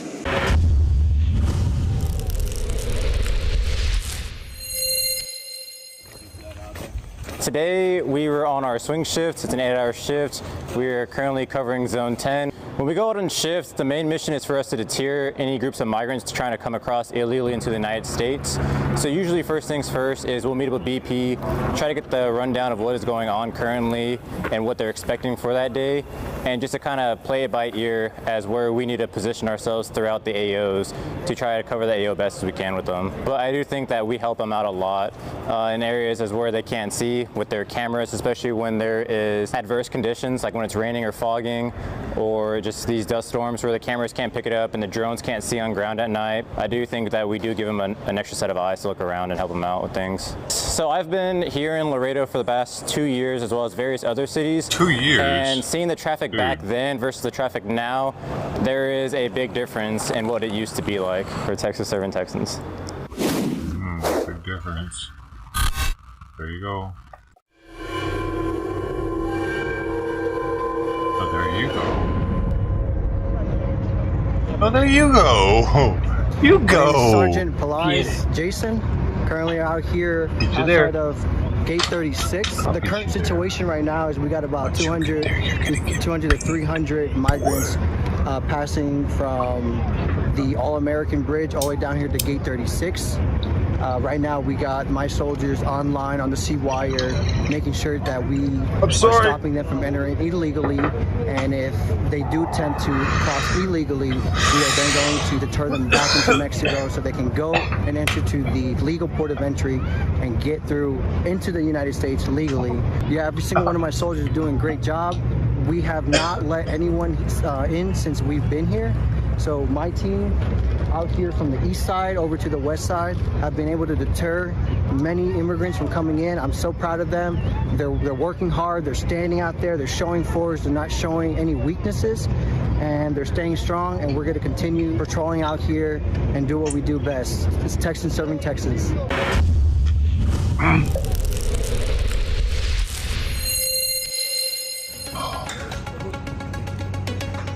All I am First Lieutenant Brandon Edgar. I am the commander here for Trace Squadron and Task Force South. Operation Lone Star. So Zeus is our brush team out in Zone 21. They bring extra specialty to the interdiction and apprehension of traffickers. So they work closely with our state and local police departments. They've been implemented since the beginning of mission. They have extended capabilities in their zone to be able to deter and detect illegal, illicit narcotics trafficking, weapons trafficking, and people smuggling. For law enforcement, DPS, those are our big partners. They're a huge force multiplier down here with our boats. We stop a lot of the traffic that they don't want crossing because these guys are also delegated to go get those family units. A lot of times they'll push family units out west, and they'll get all those agents pushed out there, and then there's no one covering over here east. So our main role in that is to cover down for them over here, fill in where they can, so we can create those choke points so BP can apprehend, and if not, we'll help them out and get those apprehensions. For us, our platoon, our main goal is to get that good traffic, the guys that we don't really want to be here. These guys are not going to do any good here. Wow, that song is good. Can't beat that one. Hey, I'm Specialist Jonathan Sarver. I'm a rifleman serving here in Task Force Center in Laredo. So I'm out here on the line, just working with Border Patrol and DPS, trying to stop the inflow of illegal immigrants, occasionally some narcotics and stuff. So it slowed down a bit, but I guess the cartel needs money, so it's picking back up recently. But we got some traffic farther up north, and we responded, linked in with Border Patrol. I was able to apprehend the guide and one of the migrants. The one guide, he's well known in the area. They call him the Joker. That's his nickname. Most of these guides, they like to employ underage people. They employ a lot of minors, but you know, like I said, it's good to feel like you're making a difference for a while at least, getting them off the street and making it harder for them. And from what I understand, here's what they do.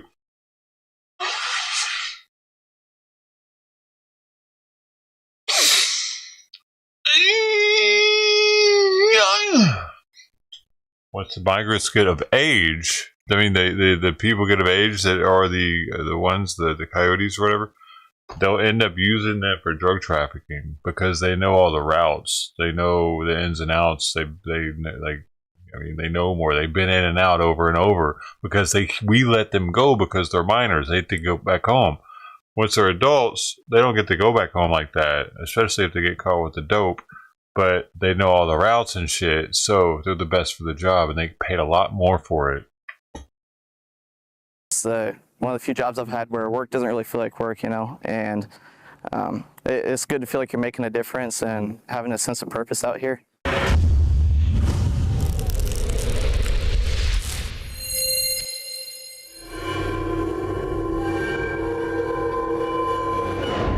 I'm Specialist Kyle Reimer. I'm the team leader for 4 Squad. In Laredo, there's a lot of people out throughout the night. It doesn't stop here. We went down there at the 5-9 Creek, and we spotted all 5 migrants crossing the 7458, which is one of the sensors that BP has along the river that lets us know what's going on. 3 of the migrants gave up, 2 of them ran back. The 3 that we did apprehend, they didn't run, they gave up, and they were very nice about it. So overall, it was a good night.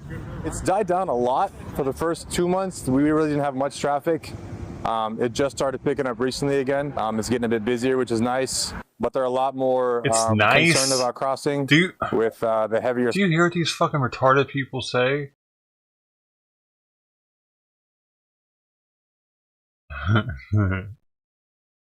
Slap on the wrist that they get now that Title 42 is gone. Pick it up, so with Title 42 being up, they're more prone to break the laws of the road.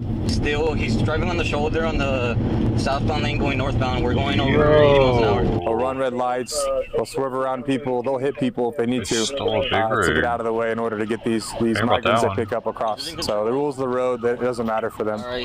Getting them off the street is probably the best feeling. Them driving recklessly puts a lot of people at risk.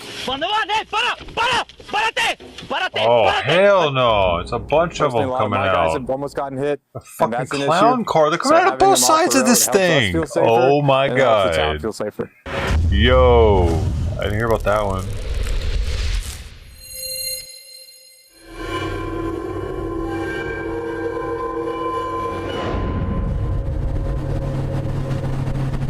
My name is Corporal Turner. I'm 2nd Squad Leader within Boat Platoon. So most of our operations are going to be broken up into 2 sections. So we're going to do presence patrols.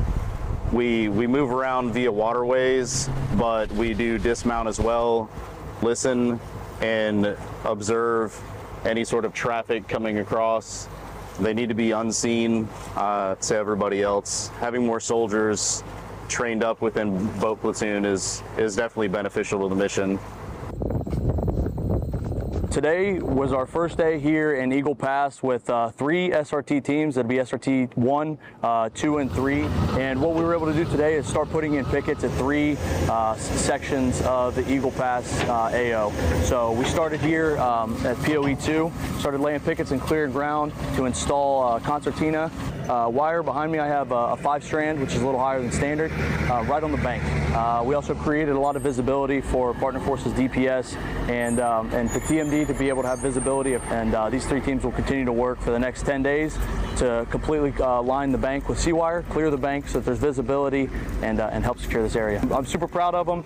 These last 45 days have been very aggressive for my team. Immediately my team was jumped down to Brownsville. It got very heavy there. There's a lot of traffic that was going on down in Brownsville, and we were at it every single day for about 2 weeks straight. And I witnessed firsthand with my team, upwards of 1,000 crossings a day trickle down to a handful a day. And I attributed that a lot to my team, but also the presence that TMD and DPS were able to put behind the wire.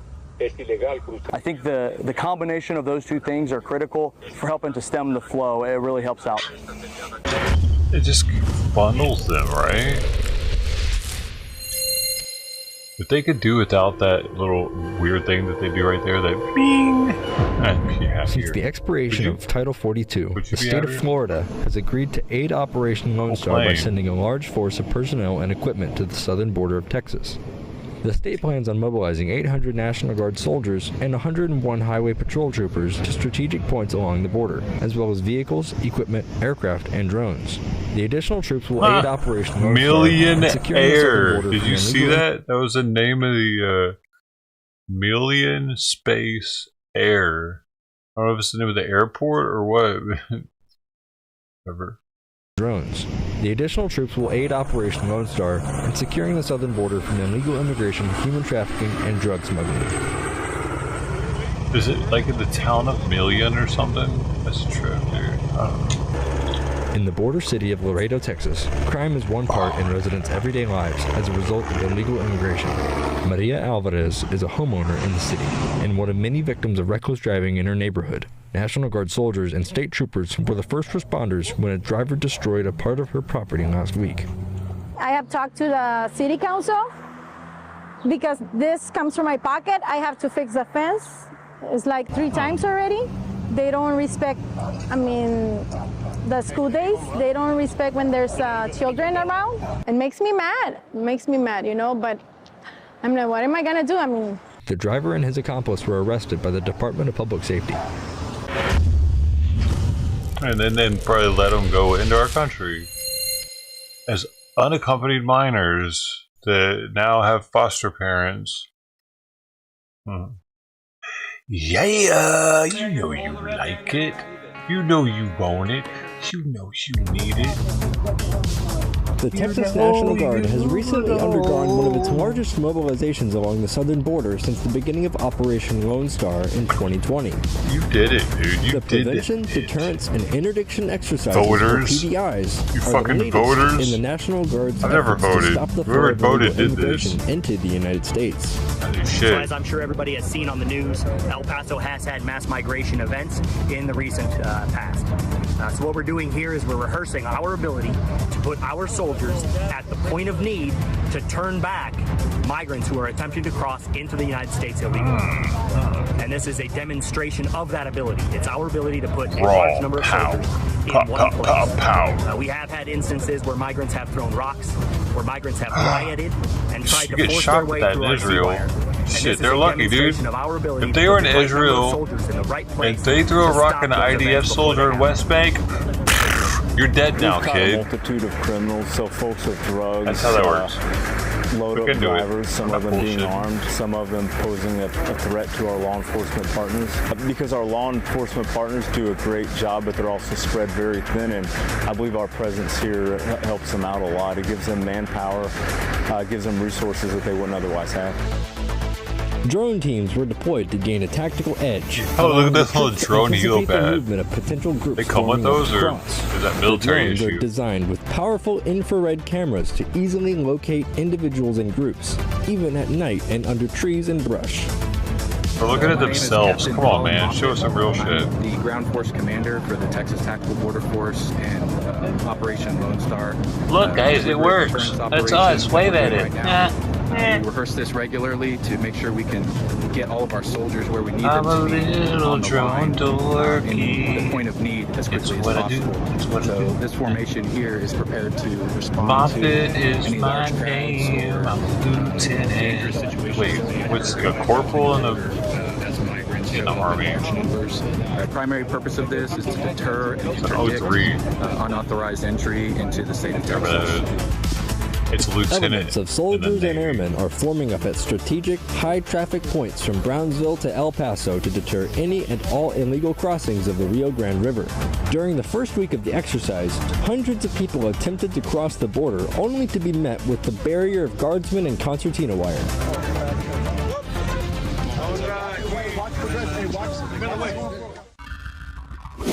Gotta see what it is. 03 Army.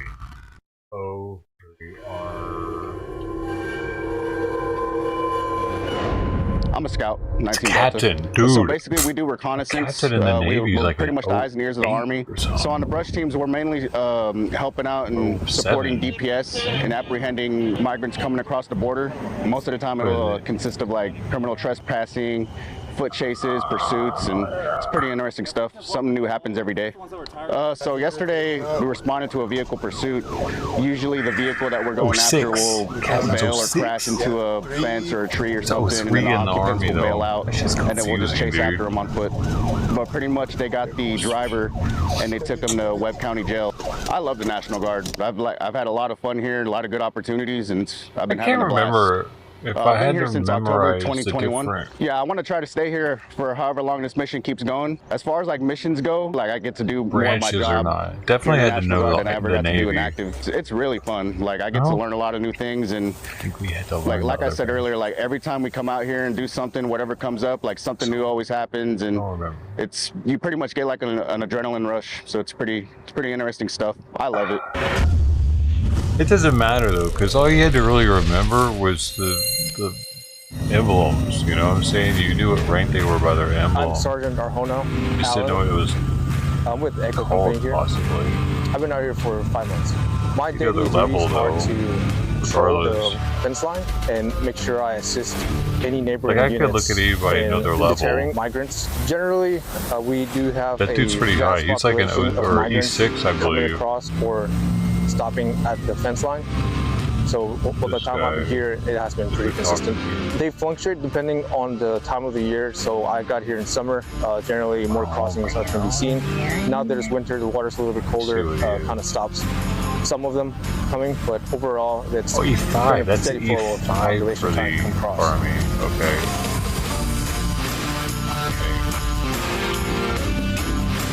That's close though, but still E5 is kind of up there.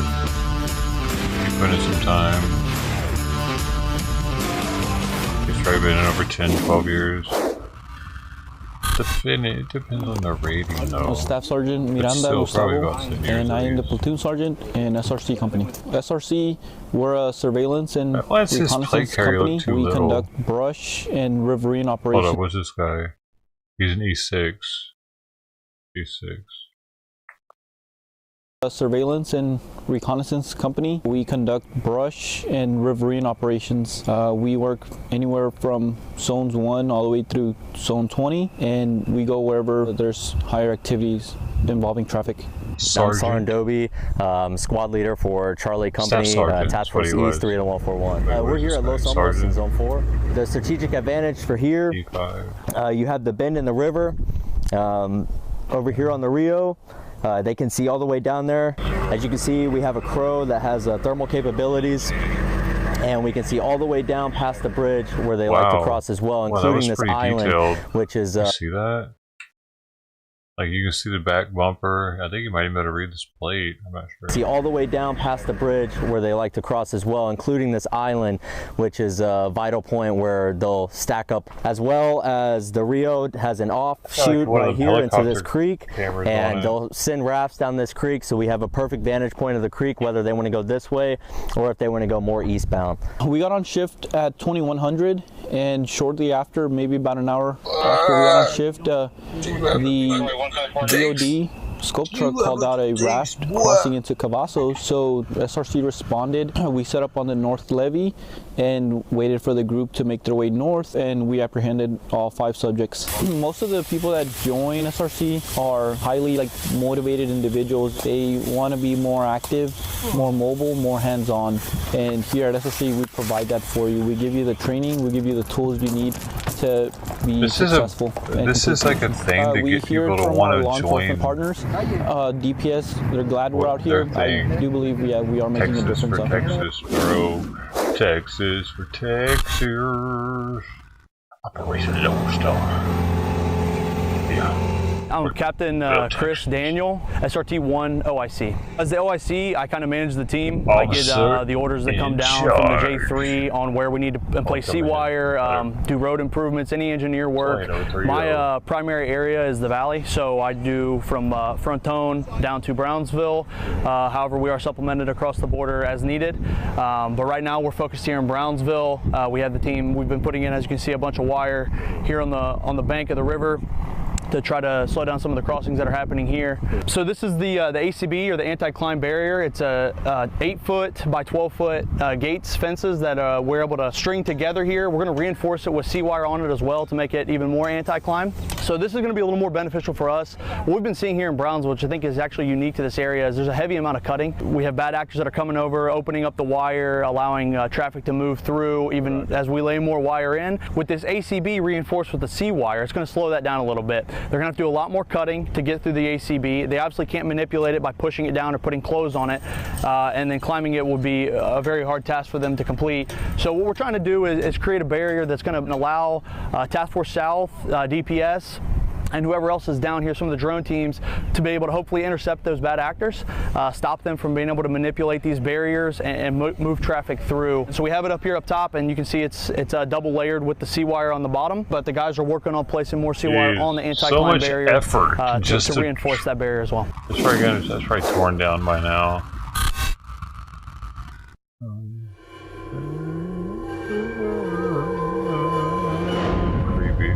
My name is Sergeant Guillermo. I'm a squad leader out here in Laredo, Texas on Operation Lone Star. Here it's more of a assist DPS, more hands-on, more getting down in the brush. It means communicating with other assets, local law enforcement agencies, state agencies, in order to help prevent and deter immigrants from coming into the country, and if need be, interdicting them. We try our best to deter and interdict as much as we possibly can. We have a lot more turnbacks than we had previously. However, the overall numbers have gone down a little bit. Now migrants are trying harder to get away. There has been a little bit more increase in aggression by the migrants, but their focus now more so is getting away, since they can be prosecuted. Now they can be prosecuted and actually serve jail time for coming over if they get caught.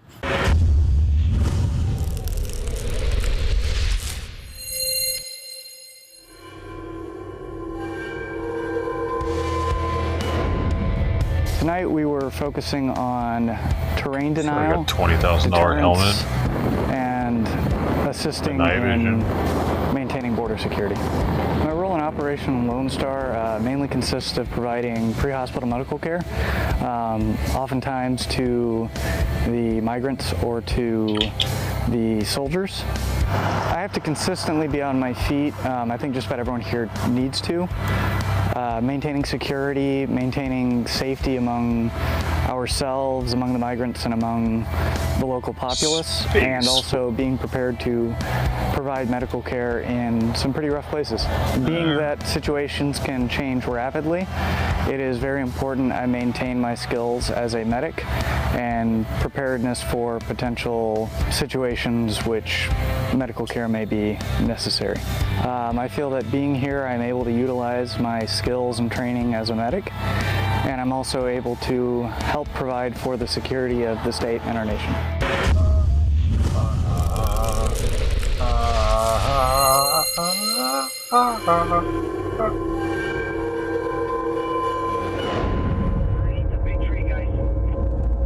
Today we worked alongside our local law enforcement counterparts. Hey, there's Anthony. Towards the evening portion of our shift, we went ahead and showed up at a known stash house, which we then apprehended 17 migrants.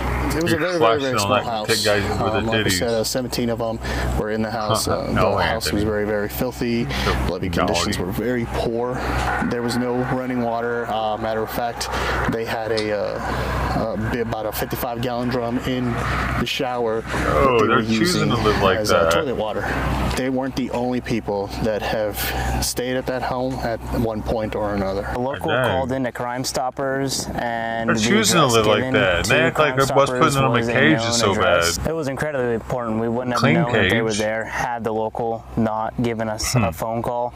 And since there was such a large number of people, it was probably multiple load-ups throughout the day that have happened all over Laredo. I 100% with certainty can say we are making a difference here at Operation Lone Star. We have been told by law enforcement that we are their force multiplier here, that without our presence here, their job would not be able to be completed like it is right now.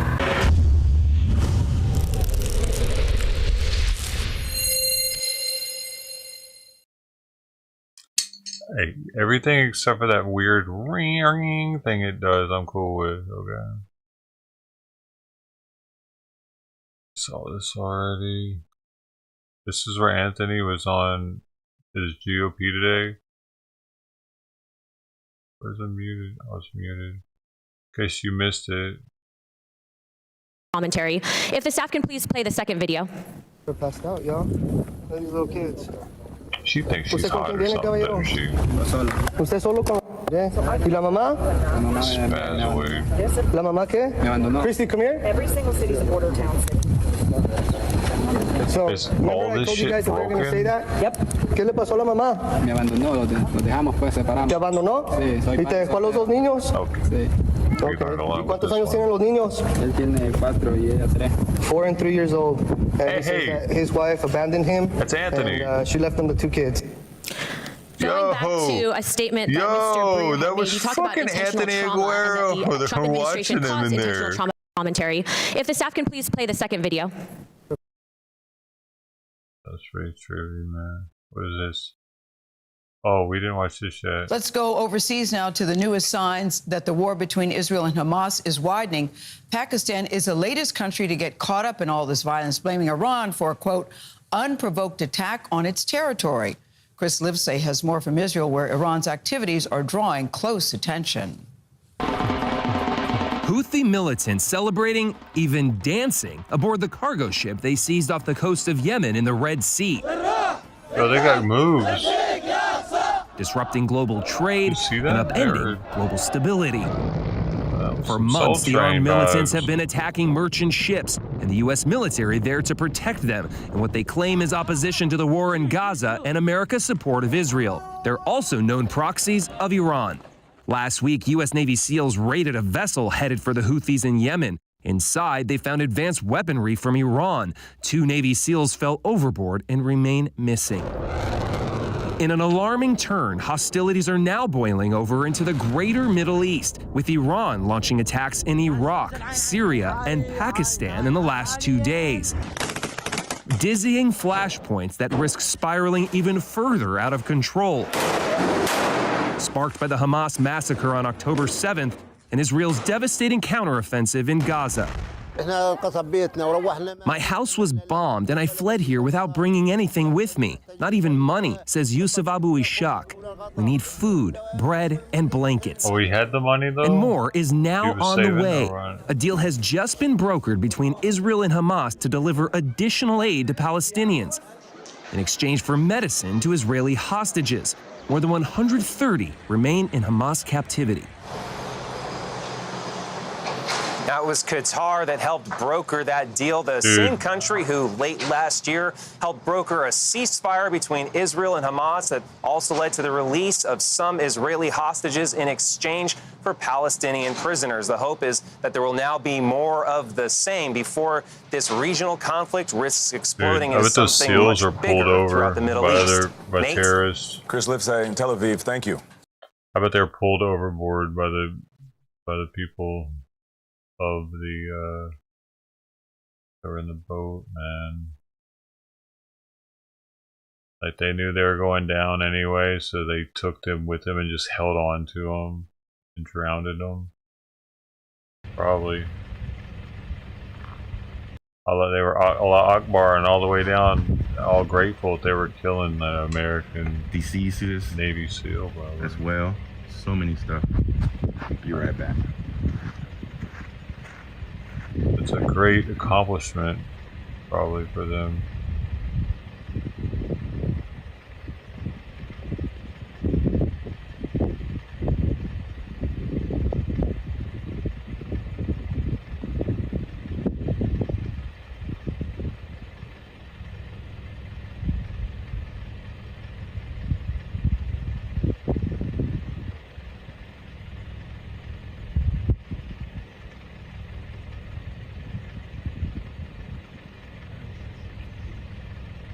Oh my goodness, they're at the most non-eventful. Oh, they're putting the drone up.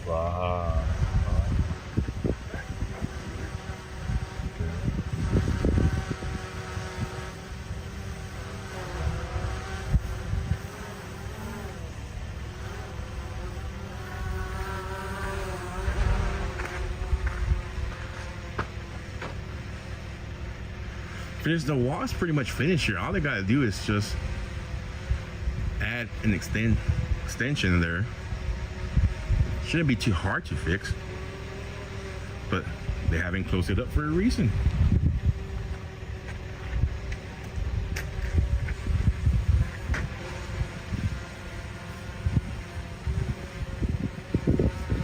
They don't want to hurt the rocks. Probably. Oh, there's a new global emote. Look at that. Weird box.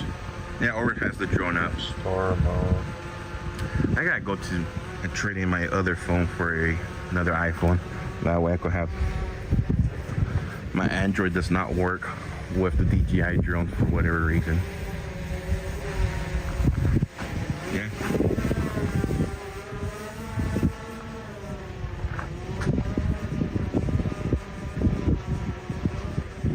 Tapping that into his screen.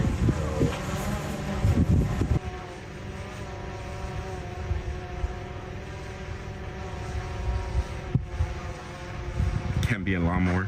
Yeah.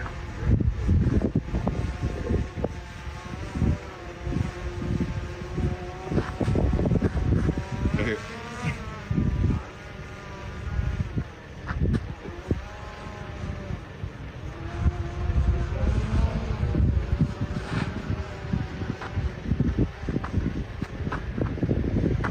Alright guys, let this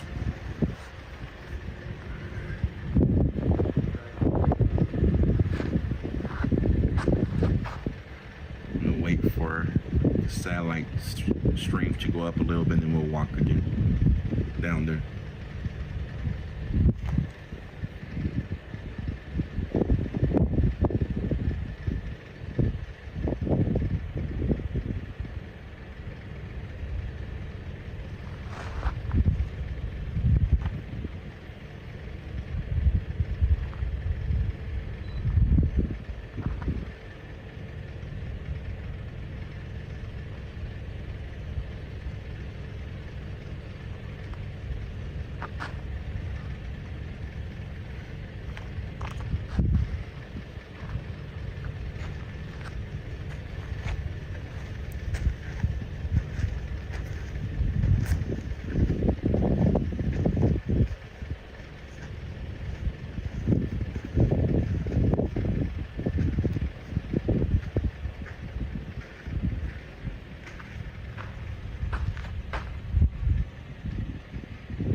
see. Are we still buffering?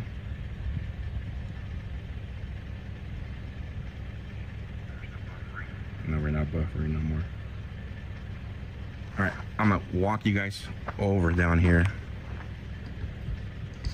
once again. So this is where they're coming through. Right here, guys. For those of you just joining right now, that's how easy it is.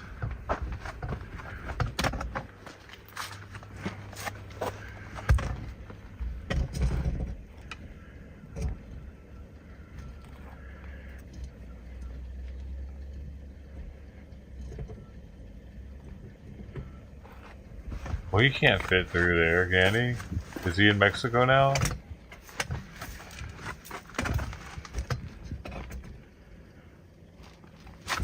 Is he in there? Look at all passports and shit. Documents left behind, birth certificates left behind.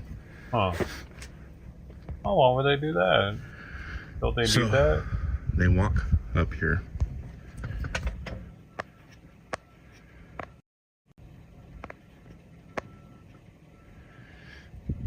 Abandoned vehicle.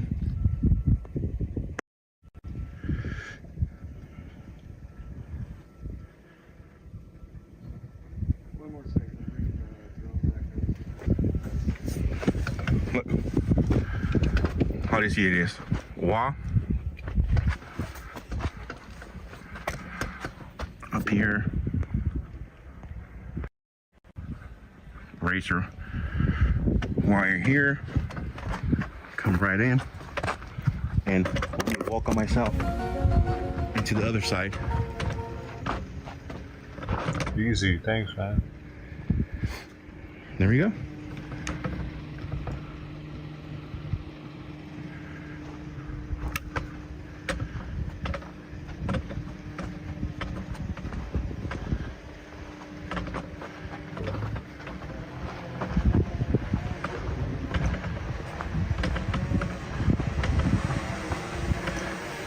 Can you collect documents and prove who they are?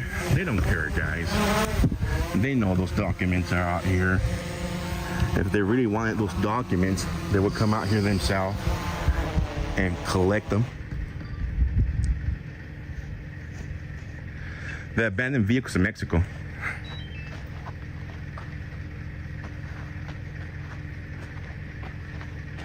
Not good? Nope. No bueno. I'll have to pick me up a different drone. If I get some donations for equipment, I'm just gonna stop by and get 4. The what? The DJI 4 Pro Mini. Oh, the one that comes with a built-in screen? No, that's the Pro. Get the Pro and the built-in. Because that one has a USB out. Whenever you get your YOLO box, you'll be able to bring the HDMI cable into the YOLO box and switch back and forth.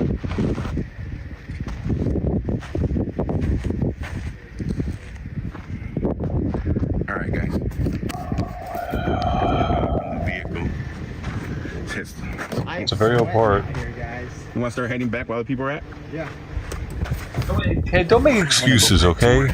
It needs to whip his ass into shape. He's got plenty of years left on it. Sorry.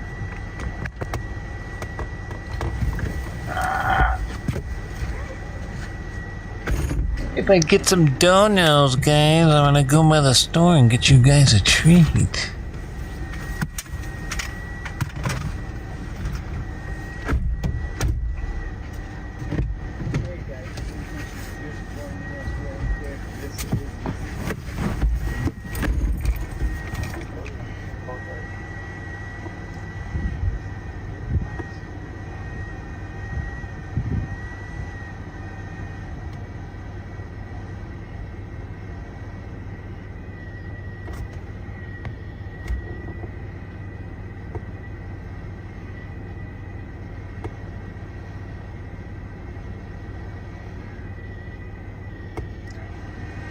Shout out to Smoking Scan family, buddy Damon out in LA County.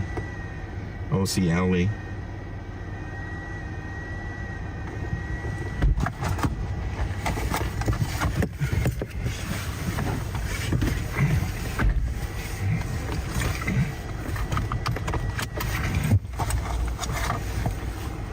Okay, we're gonna lose some service right now, guys. Are we using Starlink? Yes, guys, but there'll be some buffer in the Starlink as I adjust this to the next satellite. Just hang in there, and once the Starlink readjusts, it will fix the buffering.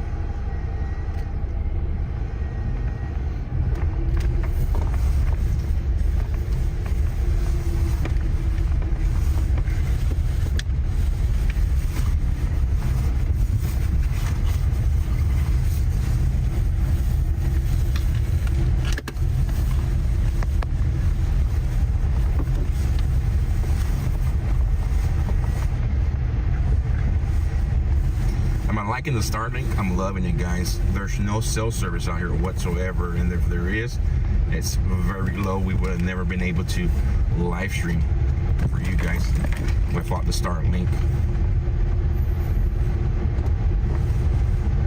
Thank you, Donna. We promise you guys a lot of different locations this time around. We're gonna hit a lot of locations.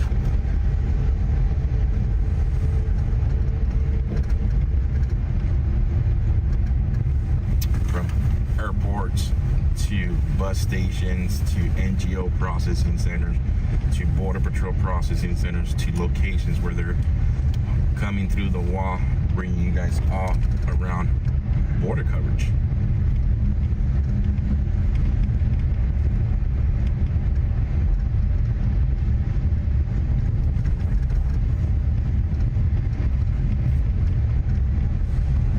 YouTube made you late.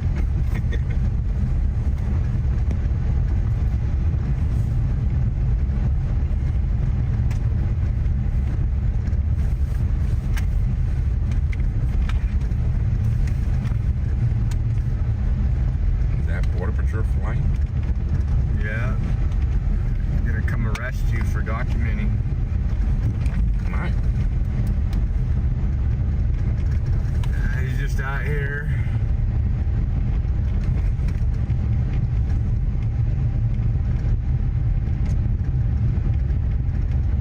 There comes Border Patrol by to go check the entry.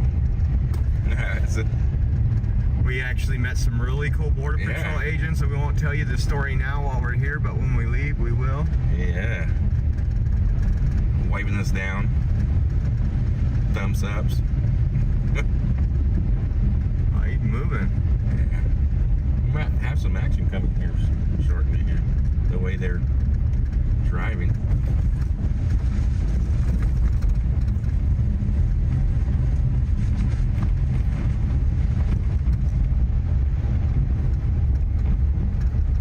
I feel bad for Border Patrol, I really do. People that want to feed their families and they want to secure the border, and they're trying to hold off long enough to get somebody other than Dictator Mayorkas in charge of the Department of Homeland Security so they can go back to doing their jobs. It's probably like, it's 65 here, and the sun, it beats down on you. It's beautiful weather if you're just shorts and a shirt. So this is where the camp starts right here, guys. This is where the camp starts right here.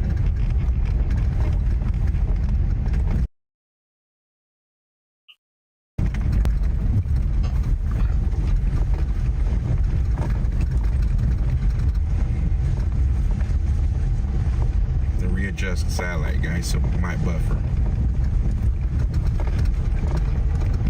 Parked right here in front of that, instead of turning the whole car again, because it's gonna have to. Oh, they picked them all up, bro.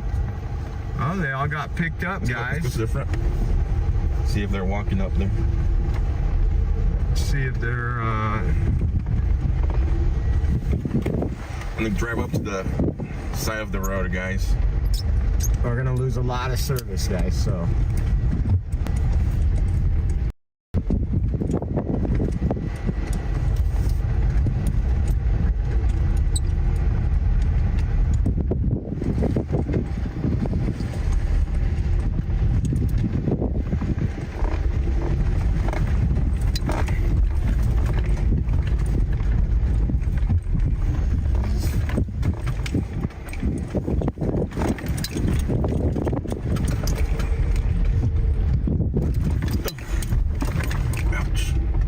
tell you, Joe's the worst driver ever.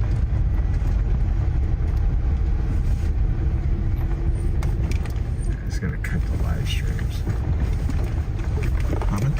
It's probably gonna cut the live streams. Try to adjust back to your.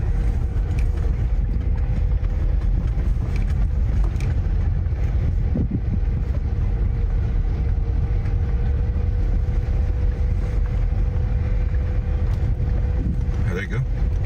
Already walking up. There you go, guys. There's the next group, guys.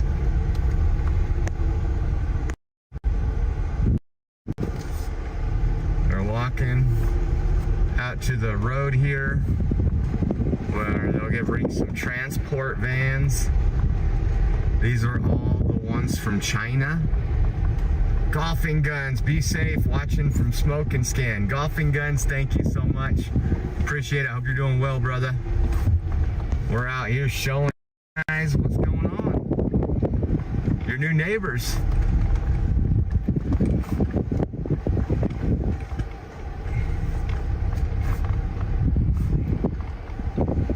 It's just insane.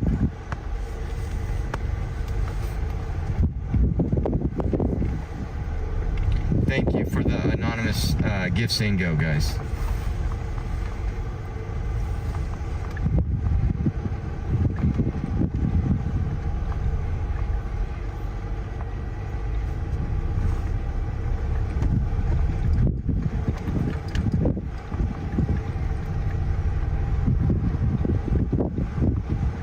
You see all the trash on the ground that they leave behind.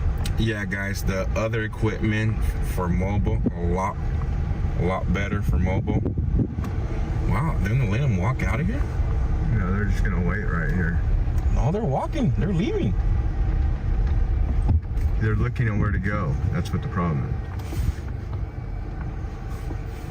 is. No, tell them right here. So they're waiting for their transport. Border Patrol said walk up to the road. You got a Border Patrol coming up right here, and they'll bring a couple vans.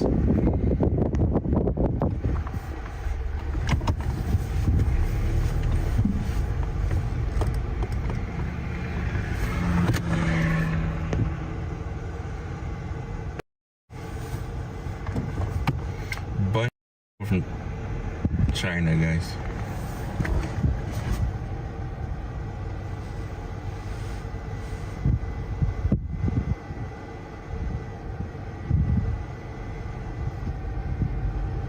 There's Border Patrol right here.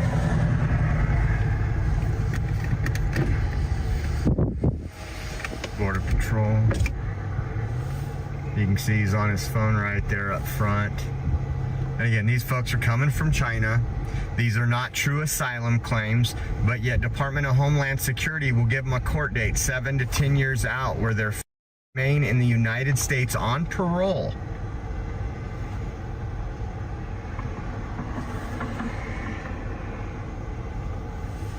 Invaders, yes. Showing the Border Patrol translation in. They need to get the Elon chip in them.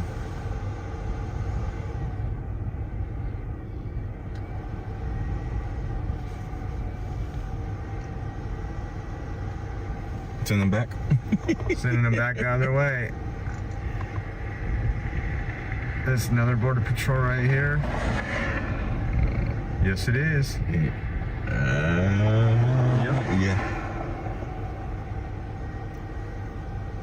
And look at this. 1, 2, 3, 4, 5, 6, 7, 8, 9, 10, 11, 12, 13 males, guys. No women, all men.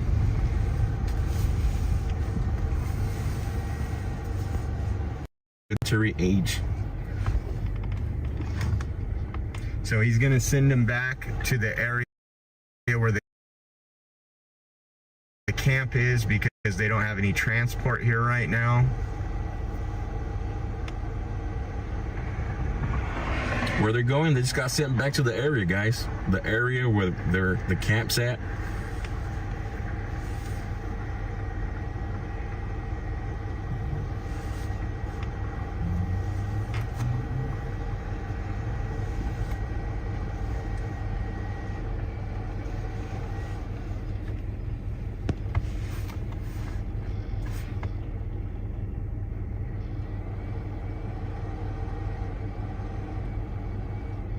So if you're just tuning in, we'll go show you the camp here in 1 minute.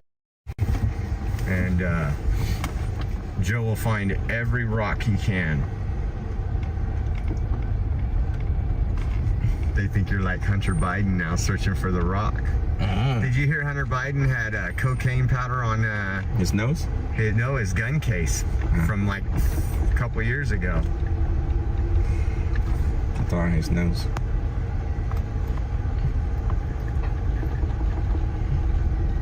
You know, I'm gonna use the translator app with them.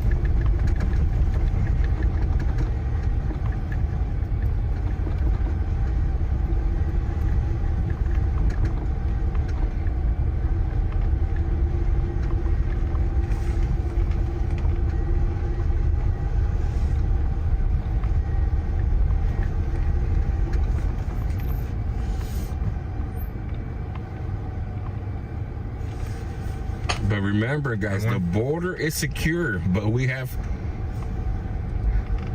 I wonder how often the NGOs come out here and drop off stuff to them. I was reading a couple of times a day or in the morning. But remember, guys, the border is secure. None of this is happening. We don't have open borders. We're not just allowing people to walk over the border. That's what the administration in office is telling everybody right now. Nobody's just walking over the border. Well, they're walking over the border, Joe, because of global climate change. That's why there's a mass migration going on. It's not just going on here in the United States, it's going on across the world. So we got to allow them in here because of climate change. That's the big spin. I think we should point them all back across the world. Keep walking that way.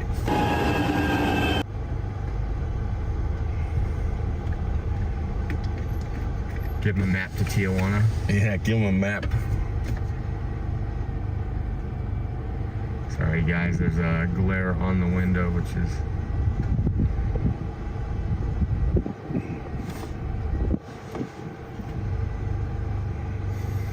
We're ready for a long day, guys. We got a big breakfast this morning.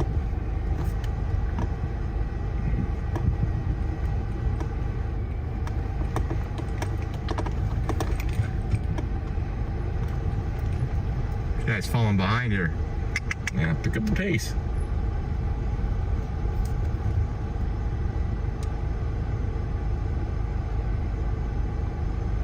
We should start. I'm gonna start asking some of these folks that if they're coming here because of climate change.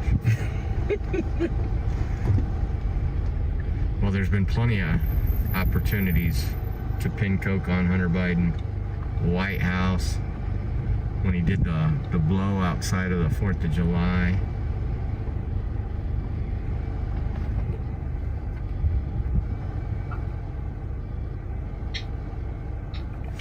Let me see what you guys on Rumble are talking about really quick.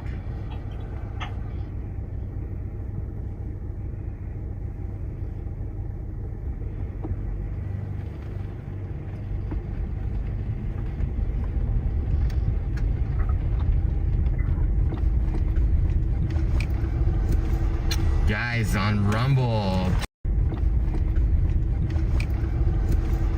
Guys on Rumble. Teresa. Kim. Grandma. Hit that like button.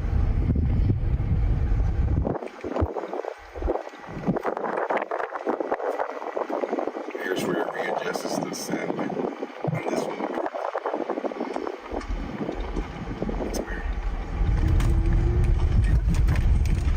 Guys on Rumble. Teresa.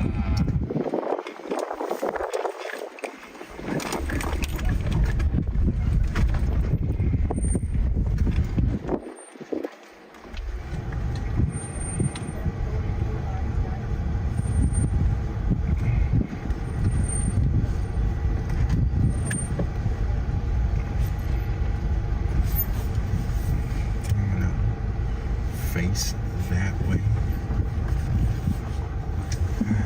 Face this way. That's the one we parked this way was doing good.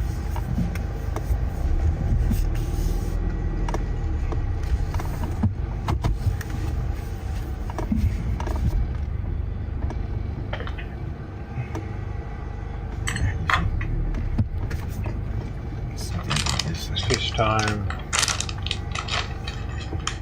It's fish time. Gotta eat your fish. Really quick, guys. Gotta feed your fish crew.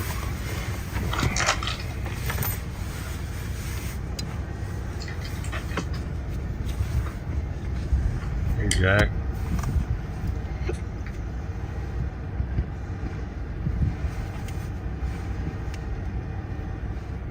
Oh my gosh, it's big.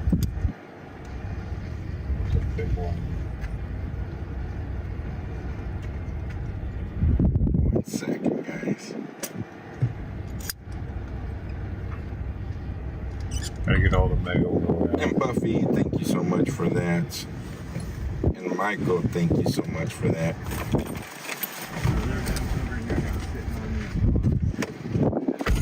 I'm gonna get out of my mind.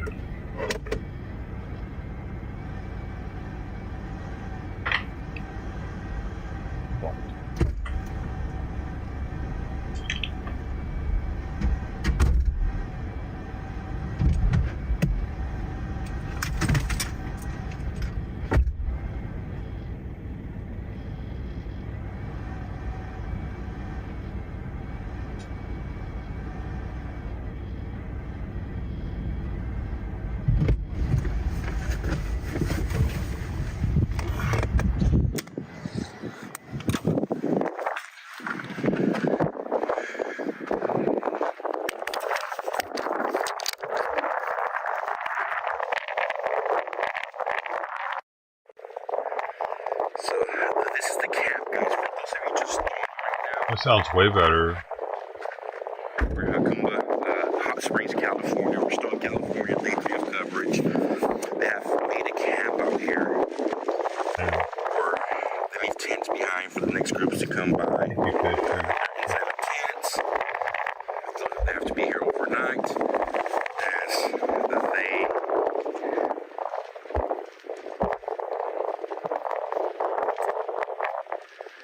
wait for Border Patrol to come by and bring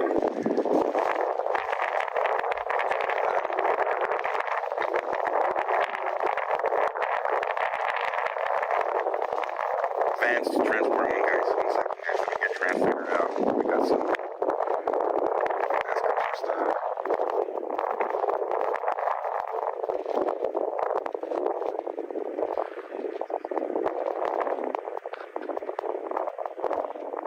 That's crazy. They just know. They know from other countries. I don't even know where I can camp at in America for free.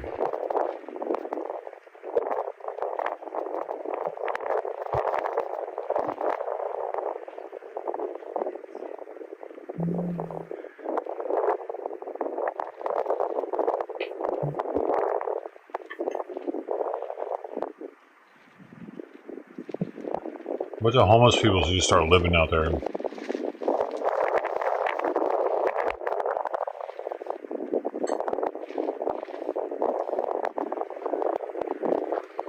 Second, guys, I got a translator. See if we can get some information from them.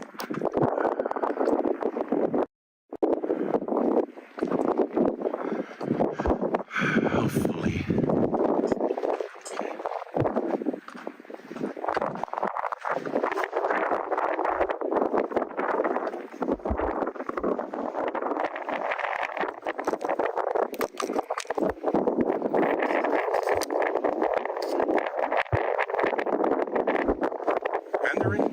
A bunch of Chinamen.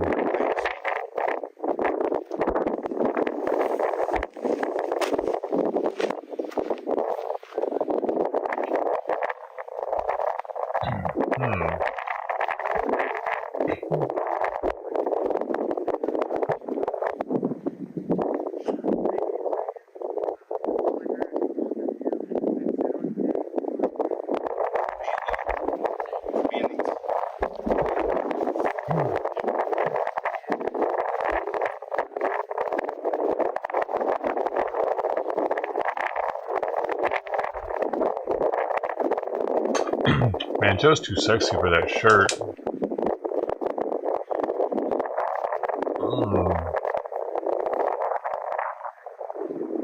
Joe's Too sexy for his shirt. Too sexy for his shirt. So sexy it hurts.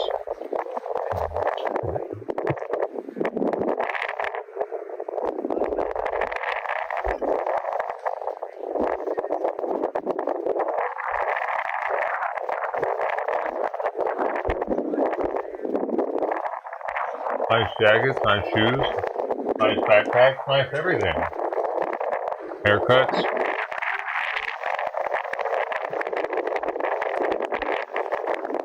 Look like they're well fed. Oh.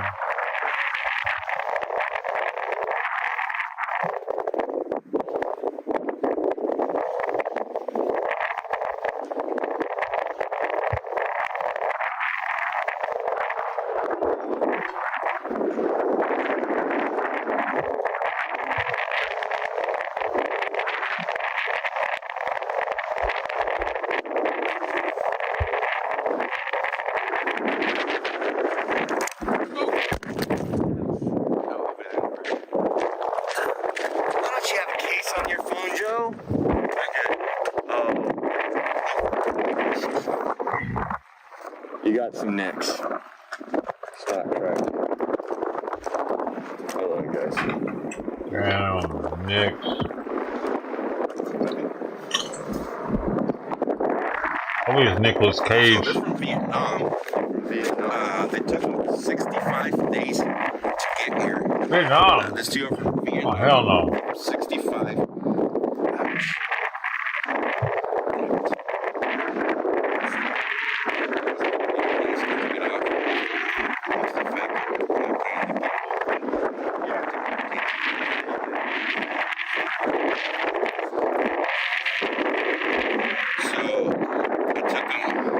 Both of them from Vietnam, took them 65 days to get here.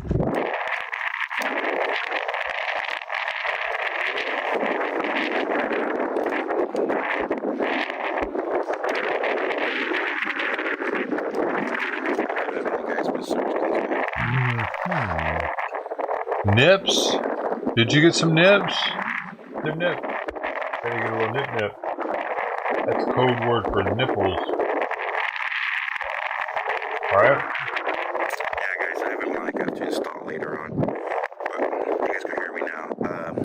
Both of them from Vietnam.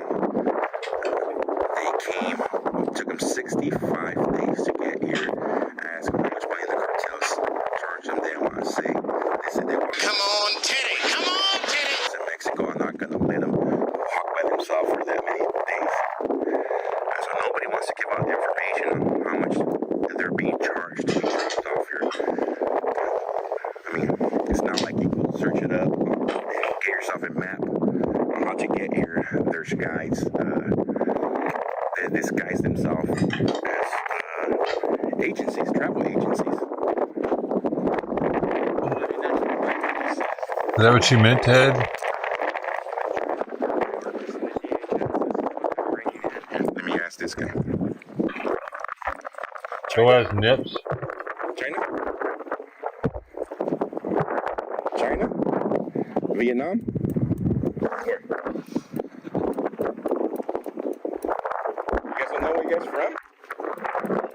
China? Oh, there you go. You speak English? Yes, you do. A little bit?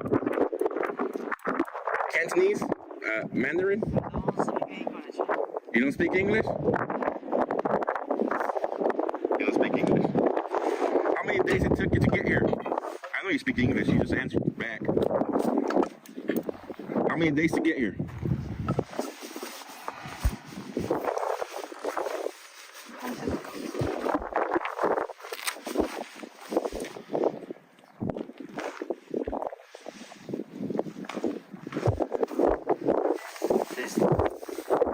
How many days to get here?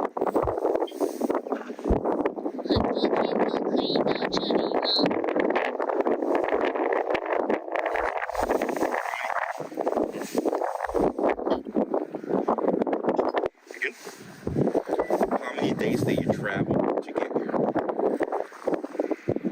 美女来到这里多 6. Must go 6.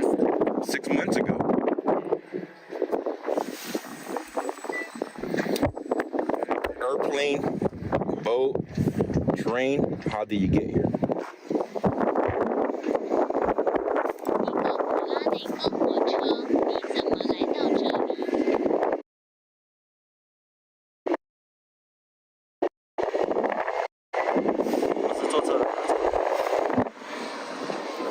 I am here to come here. What?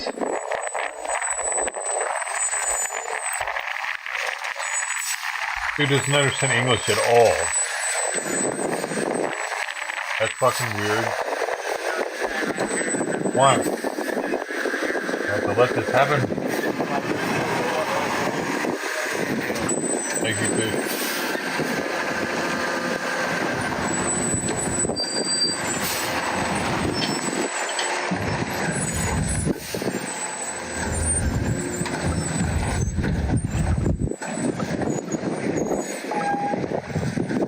They're coming to throw away their tents.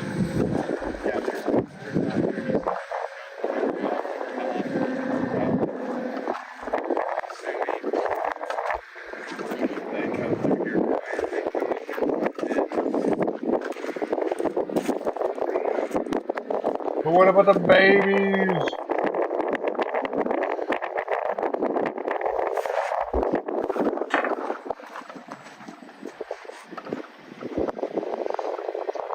But here it is, guys. Akumba, Jakumba, however you want to say it.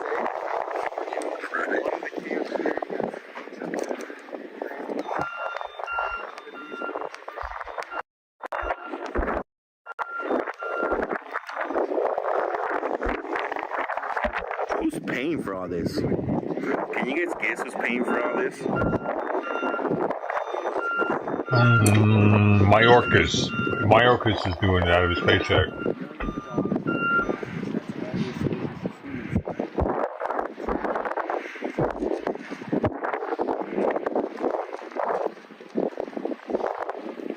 Tax dollars. Bingo! Your tax dollars. Local tax dollars here.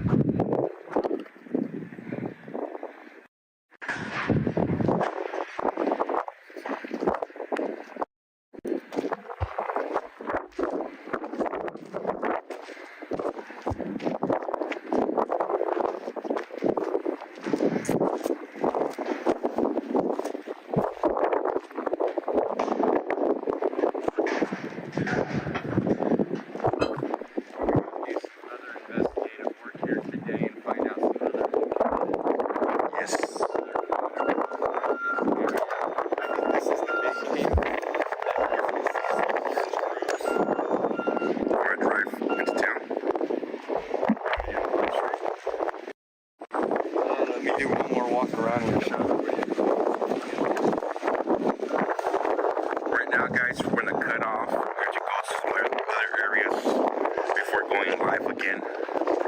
But there's some investigative work stuff where we have to turn off the live stream before being able to go back live. But we'll be live here shortly, guys. You gotta keep the protein intake up, just in case, even if I'm not working out. Keep the muscles there.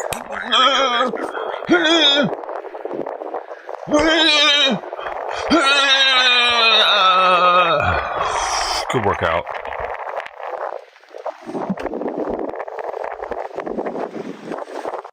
Good workout. Breathe, breathe, stretch. Oh!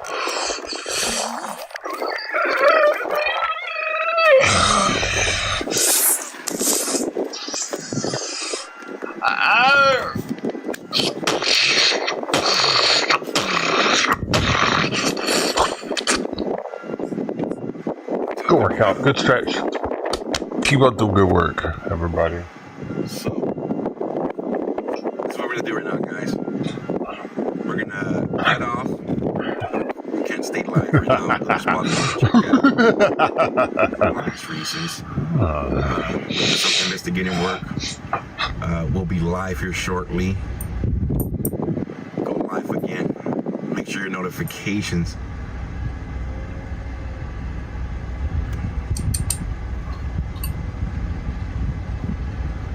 Turn on your notifications, guys. Shit, man. Shit. So much gas, my man.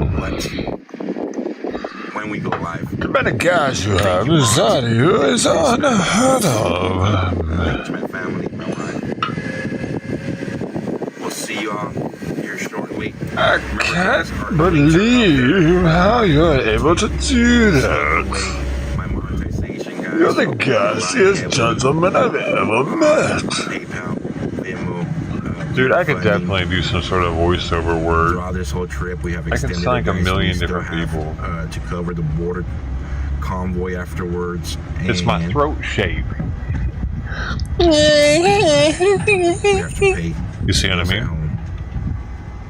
No, it's not lunchtime.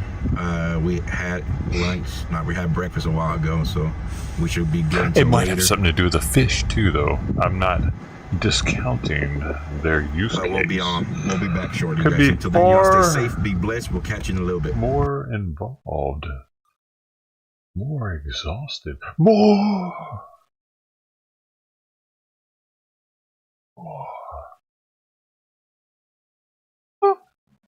Oh. Why is he ending before him? They have now left. They were from Colombia, and like most people coming over from Colombia, listen to the interviews. These people aren't struggling to get here. They are flying from Colombia to Mexico City. From Mexico City, they're taking another plane into Tijuana, Baja California, Mexico. And then from there, they're getting an Uber or a Lyft, or an NGO is providing them with private transportation plane. to the We've southern seen the border. private planes So they're all lately. working with the cartel. The cartels are the Hot ones air making the balloon. money. Again, there was the one guy that had a glider. And Biden, because they are allowing them. They make more money off human trafficking than they ever What did about off the drugs, guys. skateboarder? He was skateboarding. They're each getting paid all the way even to the Chicago. little guys on the thing, bringing them out here. They're all getting making a lot of money. NGOs gave them that skateboard. Unfortunately, a lot of that money is our tax dollar Federal money, because taxpayer if they're paying money. people Pay in for that Colombia, skateboard. if they're buying their plane ticket, these NGOs, if they're I'm about setting to them turn up, this, letting them know these exactly guys how off and this play is video going to games. happen. You didn't know what's about to happen, now you know. That's So coming you won't from be your surprised, you little checkbook, guys. shithead. That's your money. Huh?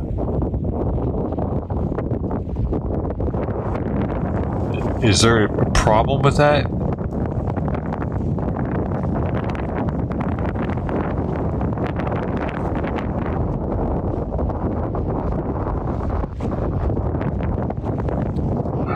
It's out here.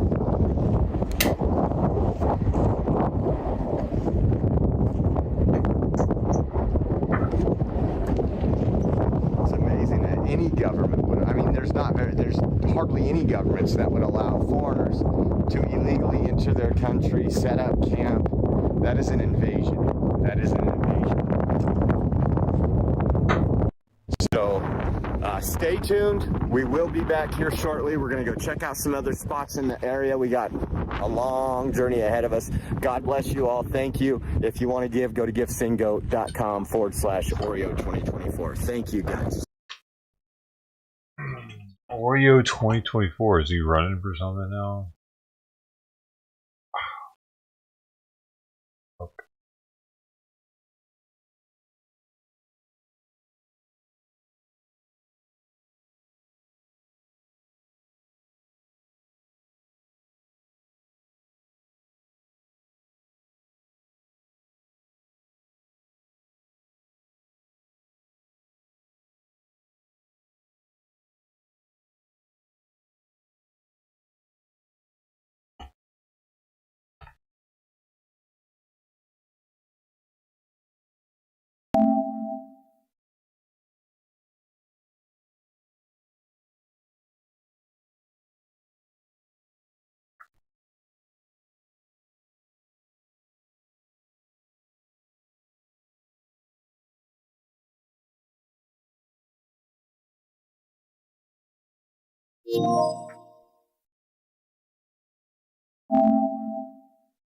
Yeah. Oh. Fuck. So now his weed gives me allergy, I think. Son of it. flower.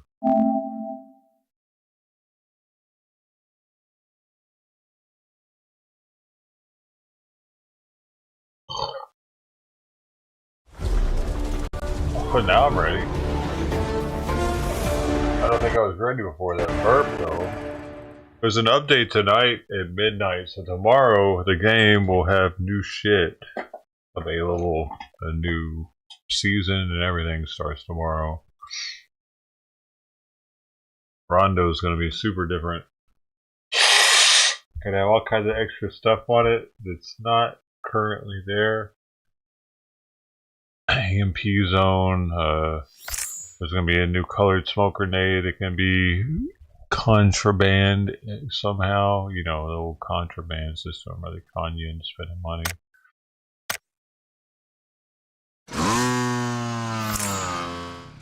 They're gonna con me. I want the smoke grenade.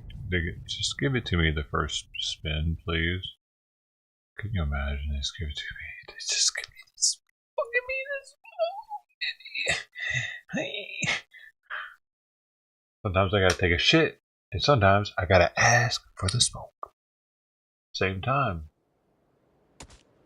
Same day. Same everything. Same Z-mamesies. That's my ball.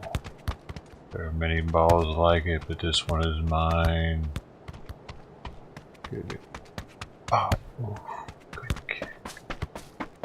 See if we can really get it. What's crack-a-lacking? Oh, that was a better kick. Let's see. We got looking at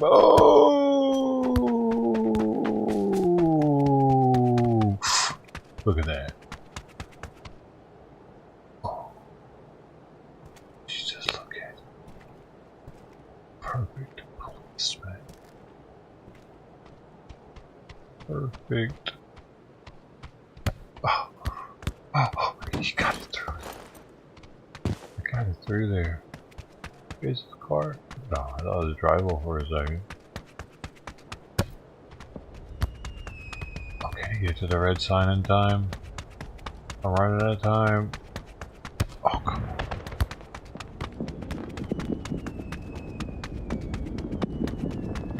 Oh no! I'm off.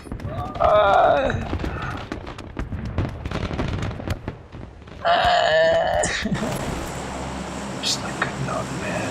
I could never be in the PUBG FIFA Cup tournament. Not yet. I'm not ready.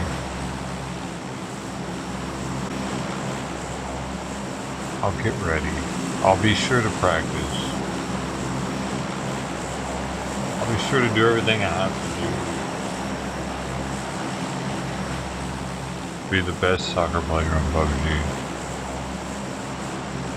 I believe the children are the future. Are you ready? I'm gonna land a little short of these little pipsqueaks.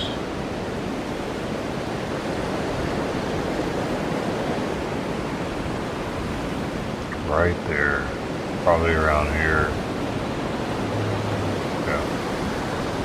Or there, that's a decent spot. Let's see, or there. Maybe I'll go to the gas station.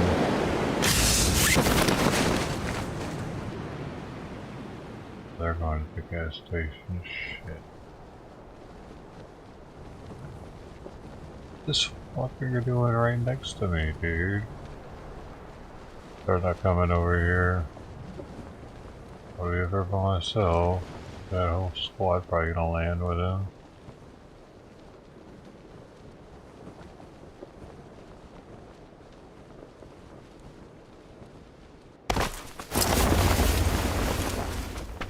Can't tell if it was just the one or not. It looked like it was, but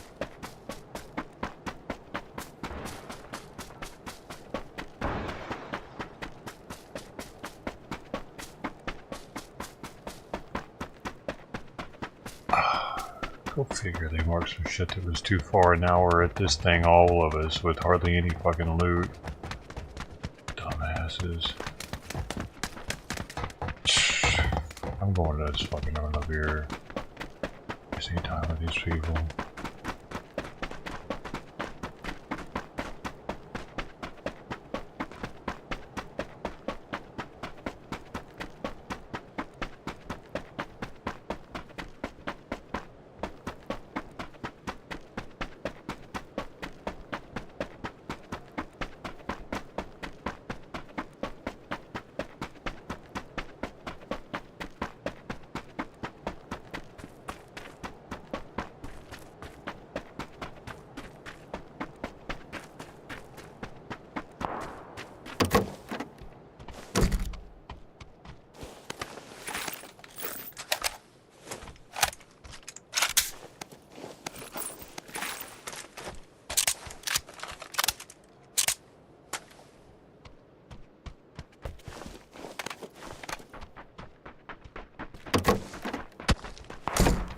Shot up here at them coming to my neighborhood, getting a shot at.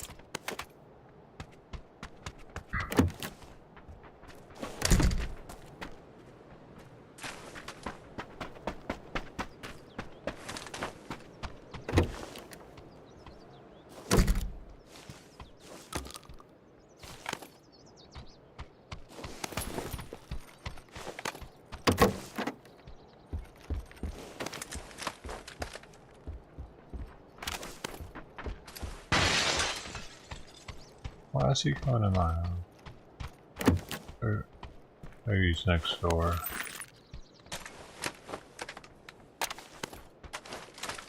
Definitely should be next door. Not have been my house. Check it out. First keep this. Yeah, put that.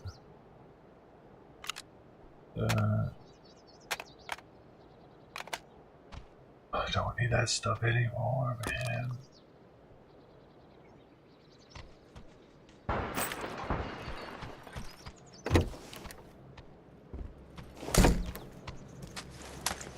You're free, bird.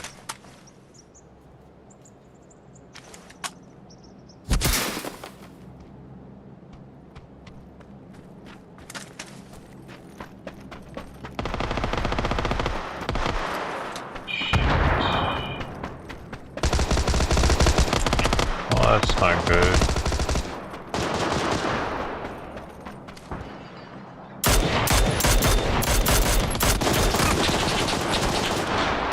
I hit the dude twice already. He gets some fucking lucky ass headshot with a QBZ? Are you fucking serious right now? Right after jumping, he gets just some random headshot on me. Wow. But I don't get to look at the kill cam for whatever reason. They want to make me sit here and wait to see that. I guess I'm not doing it. Down, man. That's crazy though. I'd already hit him twice with that gun easily, and they'll take that much. 61% damage. Oh, now I gotta change my damn call sign. There's somebody with it. Well, care about that. I have a unique call sign, man. Word.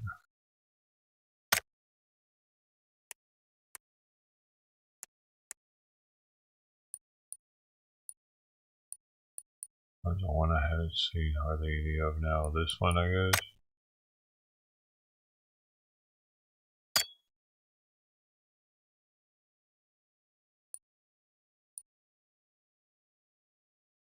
Probably. Could probably put that one on those since it's what I'm always shooting people with.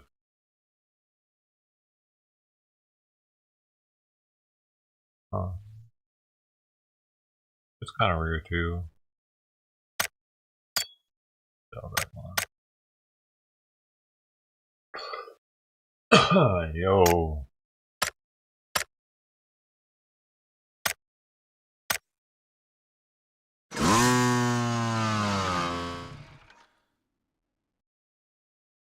Does that make sense? hard to see my name on that too, with the white.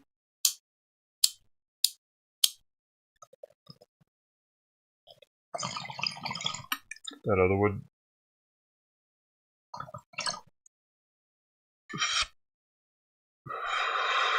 Definitely a lot harder. The white little girls blended in with the lettering.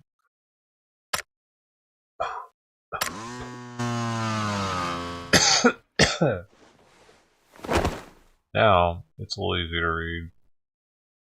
Still not that easy.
Ricola, you must eat your Ricola if you wanna do good things for the people. You gotta do good things for the people. More Ricola. We do. Ricola, you're the throat job for me every day. I stick in my mouth and I suck away. I suck on you all night long. I suck on you all day too, baby. Ricola, ooh. All them herbs and spices in my throat so young. Won't you get you some? I got a whole bag. Put your hand on in there, grab you some of them Ricola. Get you one, put it in your mouth and suck and suck. That's what I do with mine. You should do it with yours too now. Ricola. Boop, boop, boop. Boop, boop, boop, boop, boop, boop. They should have came here with me, dude. It's nicer here. Do you see how nice it is here? I'm in a freaking paradise.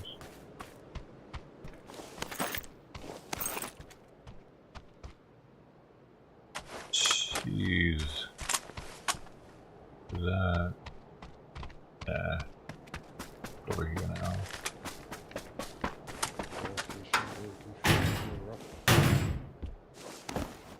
Oh my gosh.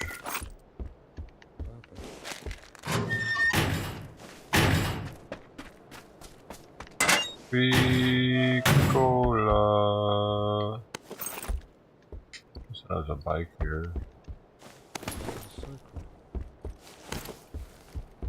Put it in my backpack. Got a big ass bag, bro.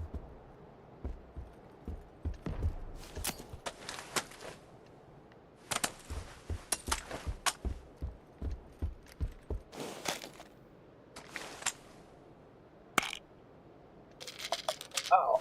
Ah. Whoa. Whoa, do you see that? Oh, wait, it was hidden.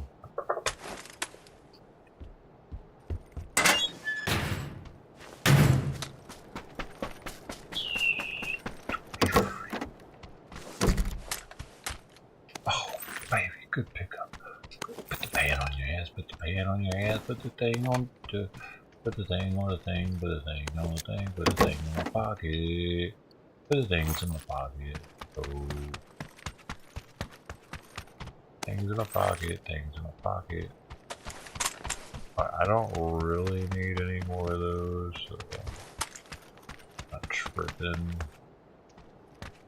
I wouldn't mind having a level 2 bag though.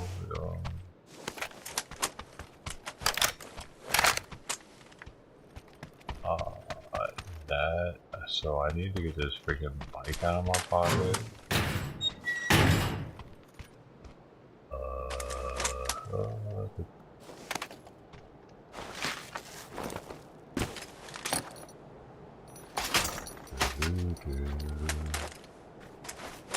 Let's just go back and get some stuff. Because I'm here, you know what I mean? I need one more satchel. Little case of those there. Definitely want that. Did I not go in here? Oh, I need that. And I need that. And I need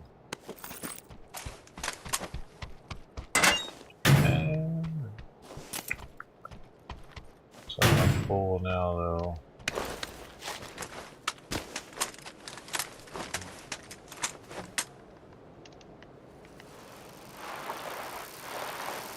There's somebody over here. Didn't really think about it. Might be.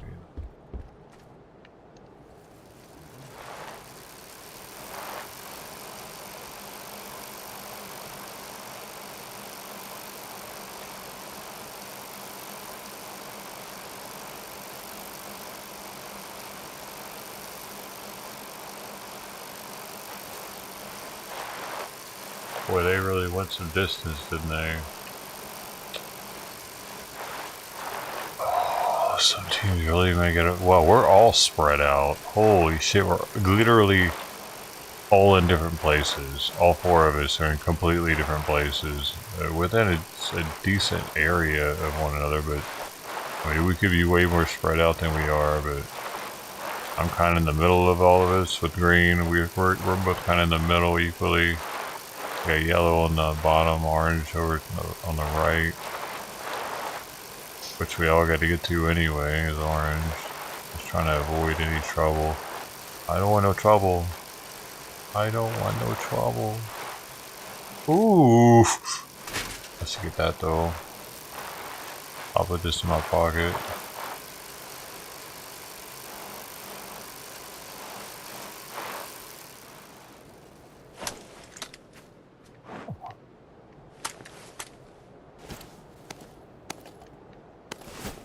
But how did I have enough space before, but I don't know.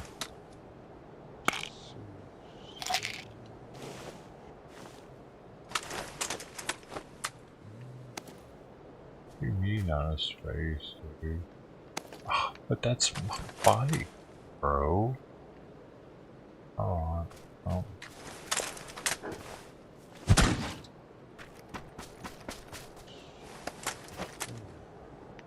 Oh, why doesn't it automatically change like the other cars do? They make me almost get shot.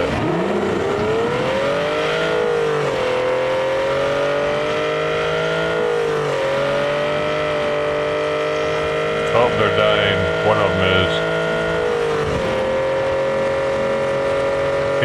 He's gone. Dead and gone. That fast, ladies and gentlemen. That's how fast they do it.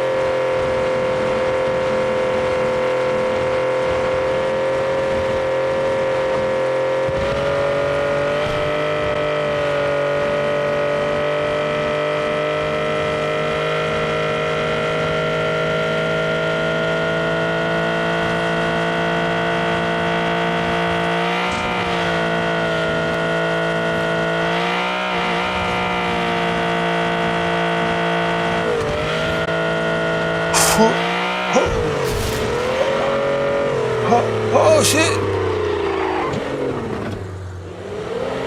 Sometimes I like putting it in first person view because it's so much harder.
Oh no! See, dude, that's like it will stop me instantly if I hit something. It's kind of fun. Like that'll stop me.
Guess I was get picked up or not.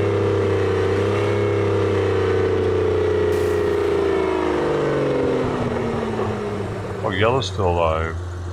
Is he over there? Yo, I can see flowers on my floorboard.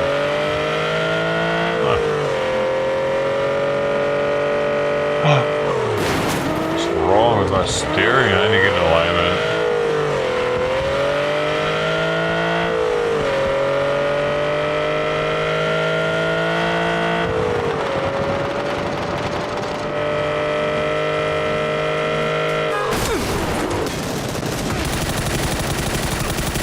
Oh, his own boy just... Somebody Molotov him, I can't tell who.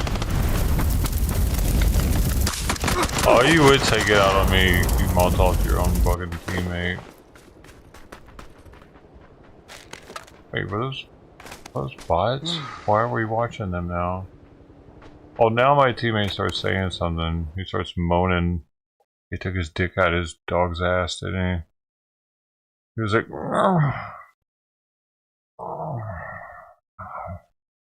disengage. Dog fucking. I don't recommend doing that, by the way. PSA, don't do that.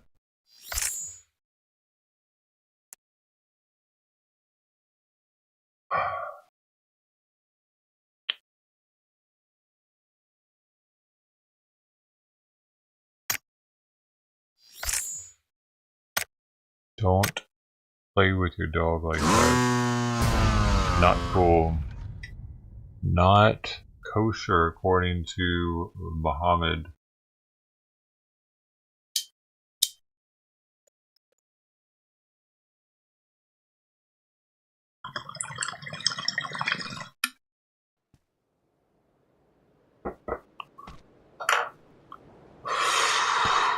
I think.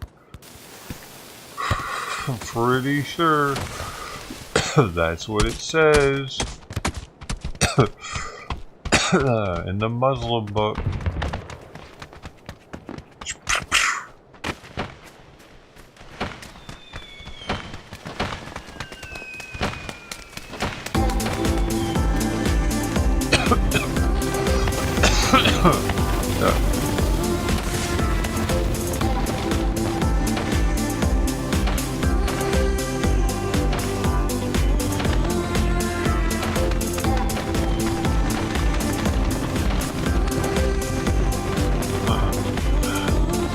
I got an audience, dude.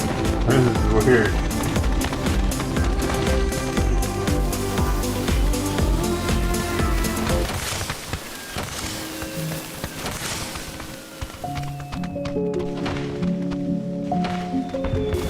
I got rid of them.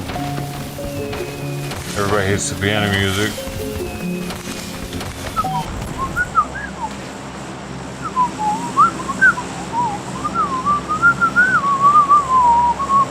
Let's go to Yin Lin. Fuck it. We're getting crazy with it. Hey, how's it going? I'm fucking jacked in, my man.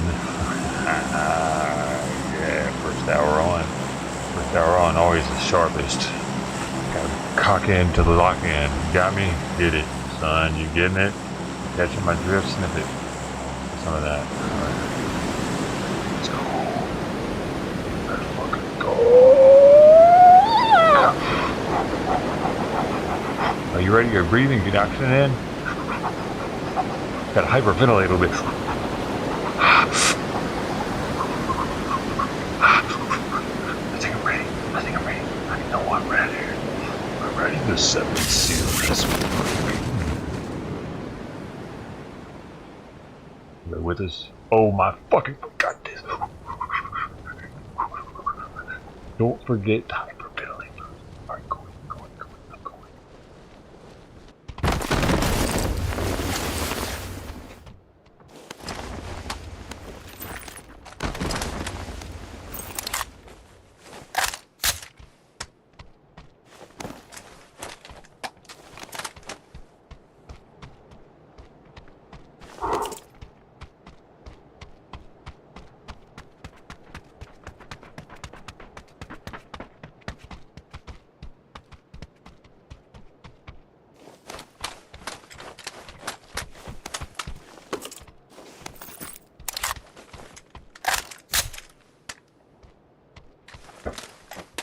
That's saying shit.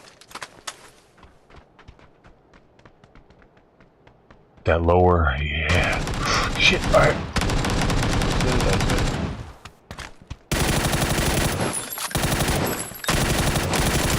How am I missing so much?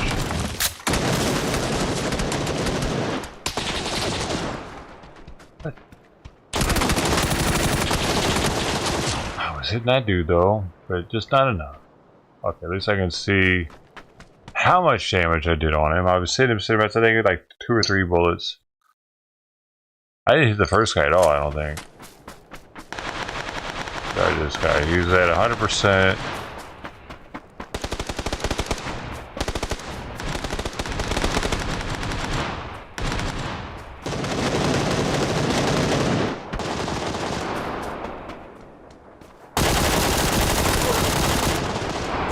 30%. Not much at all. Yeah, I'm getting tired of going back to this lobby, dude. And waiting for 5 minutes to play another game. If I can land and start doing something again. Let's see his timing. It's 12:54 right now. 12:54. See how long it takes to get back in the game. My God. I'm just gonna land somewhere that no one goes, like I usually do. Away from my team, where no one goes. I'll probably end up getting in the top 3. Yeah. Oh, I did hit the first guy some. Never mind. 84 damage. Alright, so 54, we're at 55 now. It's 1 minute roughly.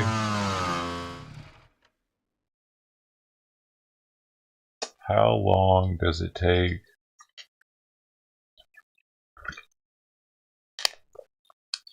I think in a normal game of Rondo,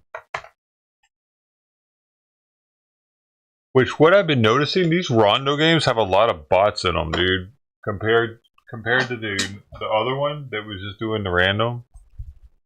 So I don't. It seems like they were last night though. How about today? Okay.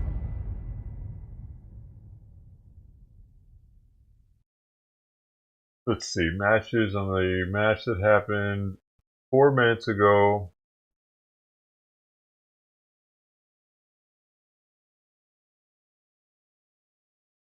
There were...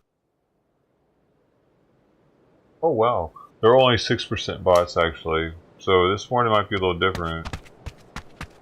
And the one that was but last night, 17 hours ago, it shows there being 68% bots. And most of the games last night were like that. High bot numbers. I looked through some of them just out of curiosity.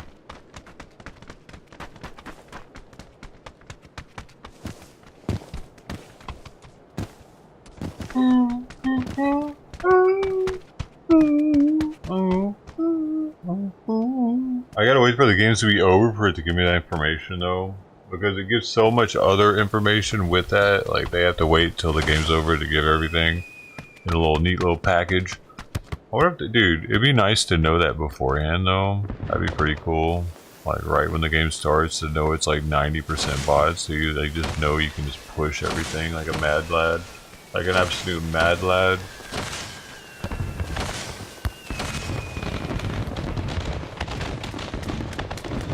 We got 3 bronzers with me today, so I'm gonna mark something, I guess, and I'm gonna pick something that's like semi-obscure, like this one, semi in the middle, but also has a decent amount of buildings here, as well as we can travel a little bit to these if we need to, or this way if we need to. Let's see if they go for it.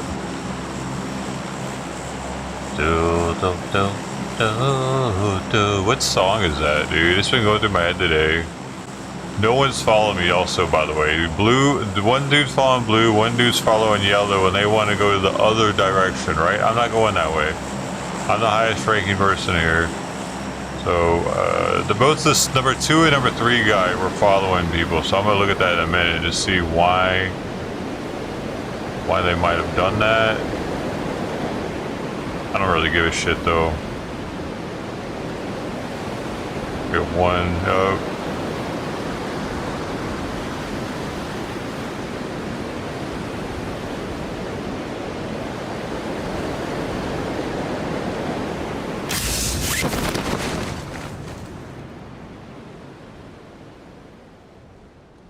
Especially when they're all bronzes, dude. Psst. Nope. Gotta go. Tired of being these fucking live. By the way, it's 59 after, and I'm about to land, so about 5 minutes. If I say set it at 54, it might even turn 1 o'clock by the time I land. Look at this, got this shit all to myself. How's he going?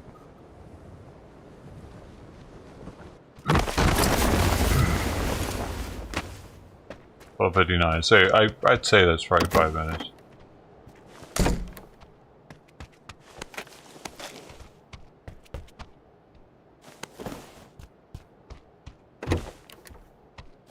perfect use of the G.I. Joe sound command.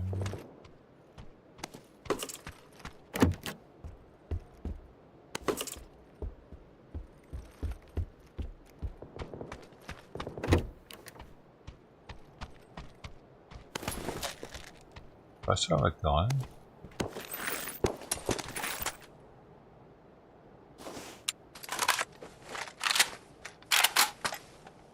I think it's got a clunk to it when it talks, doesn't it? Let's see what it looks like.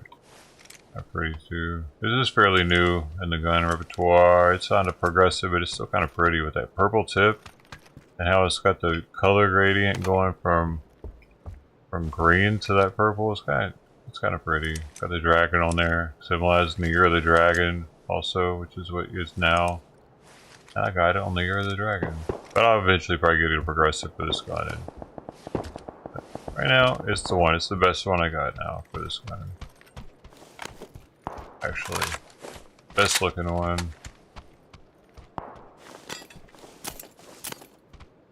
I like it. Kind of like the shininess.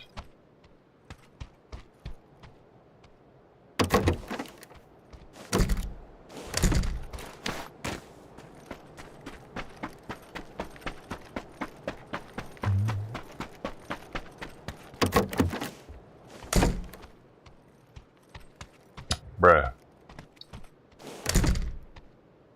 Oh, this is a decent looking little Asian looking. Pretty too. It's pretty to look at. Yeah.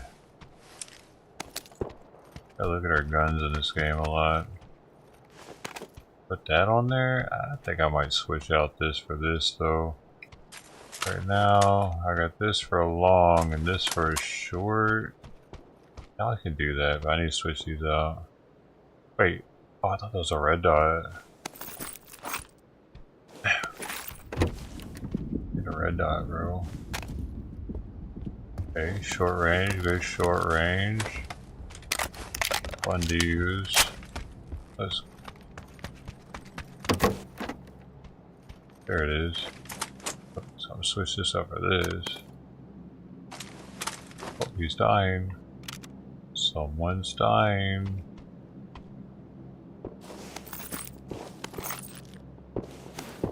One of my teammates is dying. Wait, I should put that in my pocket. Fucking wood. I wish a motherfucker would come up in my hood. Oh, he's back alive. Good, good, good. I don't want them to die. Don't get me wrong. I want my teammates to stay alive, but when they all die at the same location and I'm still alive, I talk a little shit. Wait. Did I quit already? What the fuck? Hold on. Did I just leave this one or something? Tripping. Thought I went to this one over here and this one.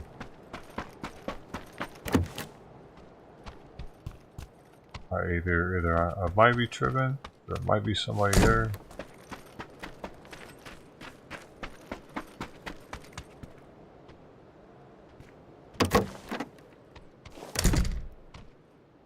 Oh, dude, they are dying. Oh, fucker.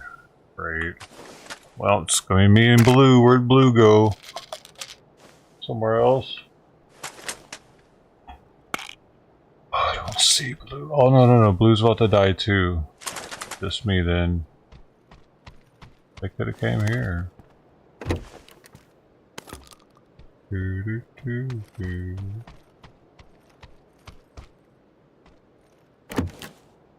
could have came here. But they thought that there was better.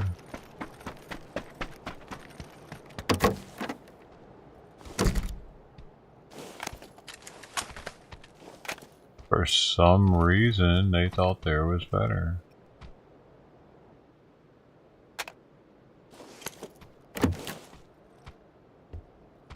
They followed the lower ranked person. Like, I have reasons for picking the places I pick. I think about them for a second and try to Make sure that's the choice I want to make, man.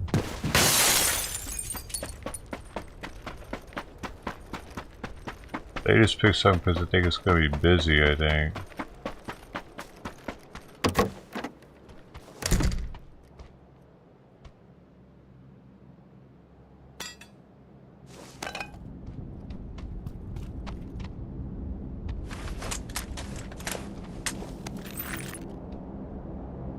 So I'm going to switch this out.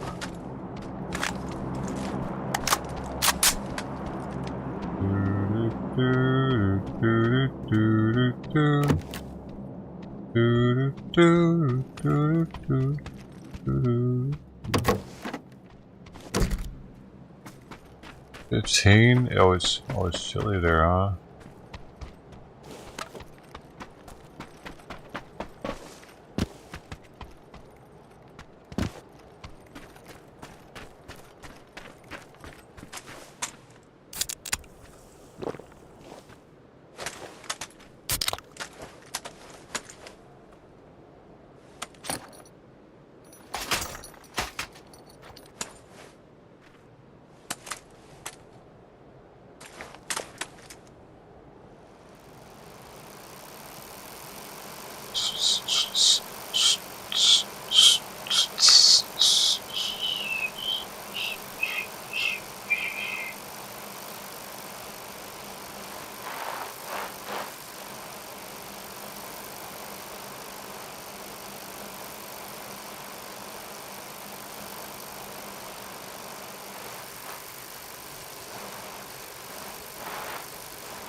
Whoa. Whoa. Oh no.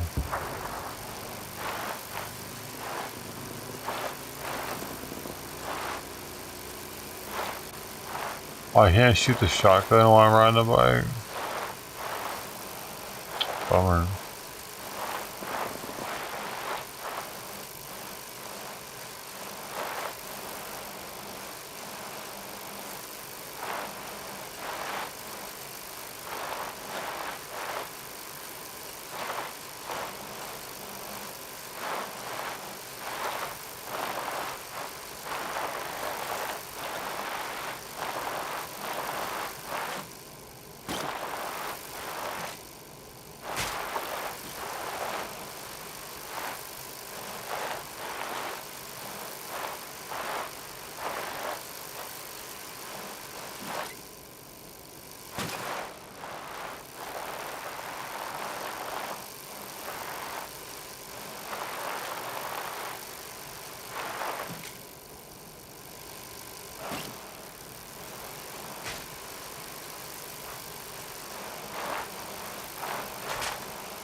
Oh shit!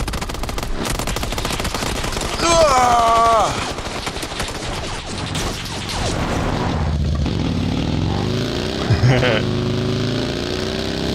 Slow ride. Take it easy. Oh no.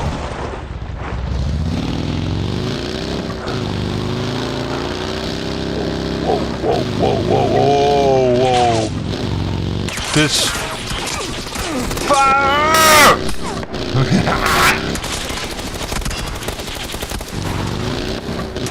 What? Oh my god, I'm being robbed right now. I was being robbed a little bit. He wouldn't stop fucking doing dumb roly-poly shit right there, bro. Damn, at least I knocked his boy, I guess, so I got to go pick him up.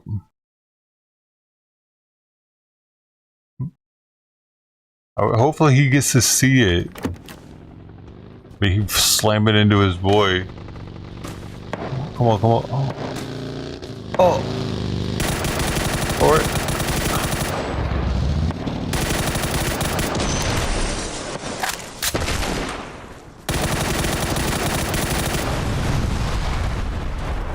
can't even see it, man. Damn. Oh well. He didn't get a good shot of it. Spectate on accident. A good brand. Troy Belt. Troy Belt. Oh, fucking nerds. Hi, Bobila.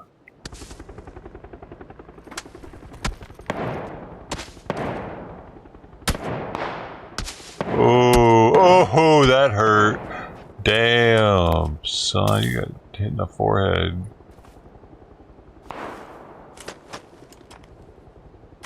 Wait a second, no, he got hit in the chest because it barely even hurt his vest somehow. Weird.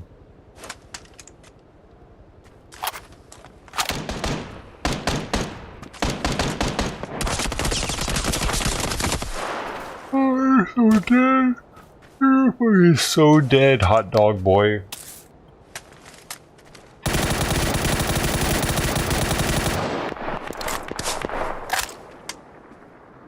Yeah, they got your ticket now. That's my backup. All these teams got my back. They saw that what they did to me. I was just driving through and they just started shooting, you know? Look at this. Heck yeah, the vengeance is ours. Yeah, bitch! Yeah, you fuck with my team. This is what happens to you. Heck yeah. Mr. Beans.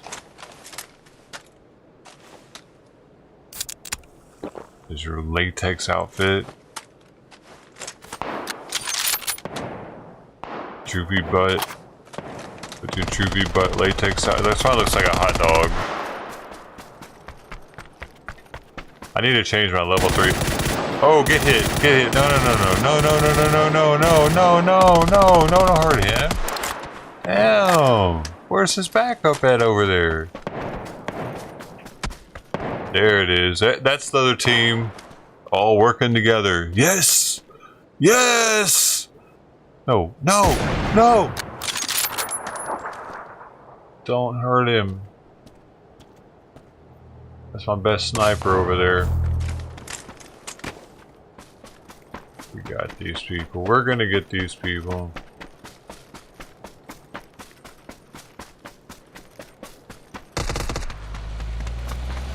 We're using a special fly drone to watch these people. It's a fly just following this guy around. Buzzing, buzzing. If he swats it, it could actually interrupt our signal here. We will lose all video signal, audio video signal. But swats it. Hopefully he won't swat at it. We can, right at the moment, see what this guy's doing. Because of the fly technology. But we'll get them, boys. Okay, guys, it's moving out.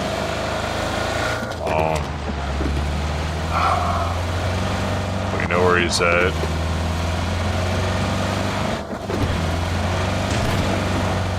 Yeah, go into the water. Yeah. Perfect. No. Oh, no. I was hoping it would drown the car.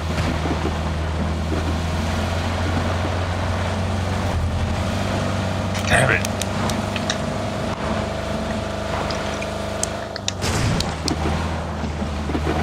How are they getting so far away from the objective?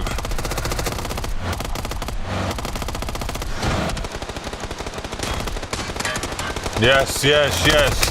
Wait, he jumped out. I thought he got shot out. Oh wait, no, they're all still 3 there. Never mind. Dang it. They're in a bad spot though, because they still gotta move.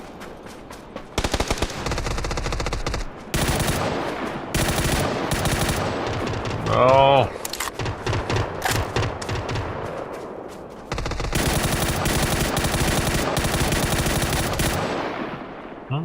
You got something to deal with.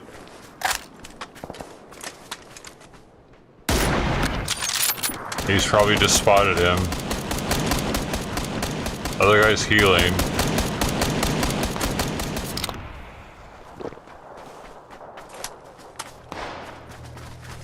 There he goes, there we go, there we go. Come on, get him, boy, down there. Come on, get him. Oh, no, no. Oh, shit. Okay, okay, everybody's gonna leave. It's up phase 4. It's hurt a little bit. They can run over him, maybe.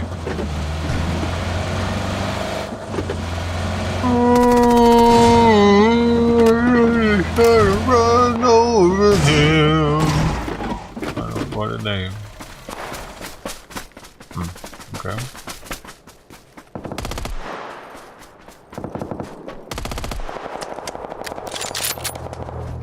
Ooh, clank, clank. You gotta feel that. Oh, you about to feel that shit. What are you doing? Yeah, you're gonna have to heal now once you get in. Now you're all trying to drive. Why'd you even get out of the car to begin with? You dumbasses. Oh my god. Going a long way home. Oh, damn. Game over. Game over.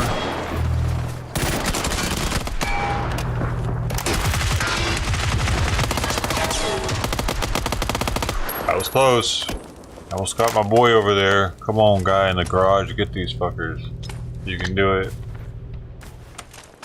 Look at that pretty like flower thing he's got. That roach is in the cabinet.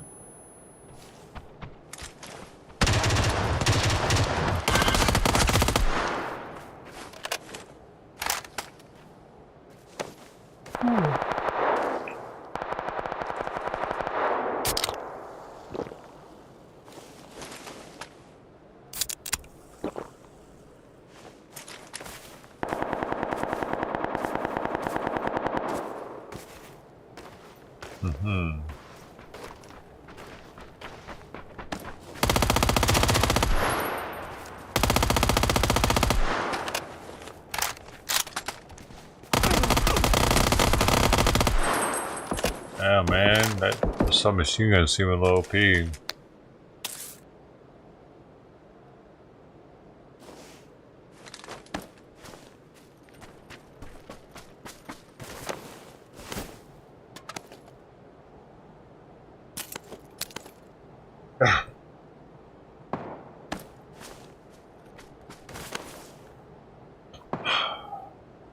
They were all supposed to die there, dude.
He shot with that unsuppressed weapon. That wasn't very smart.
He would die in the storm. I bet the dude is just gonna get a free win. Oh no! What? That actually got him while he was still in the storm. He stayed behind that tree! Wow. He was still behind the tree. He actually was back there.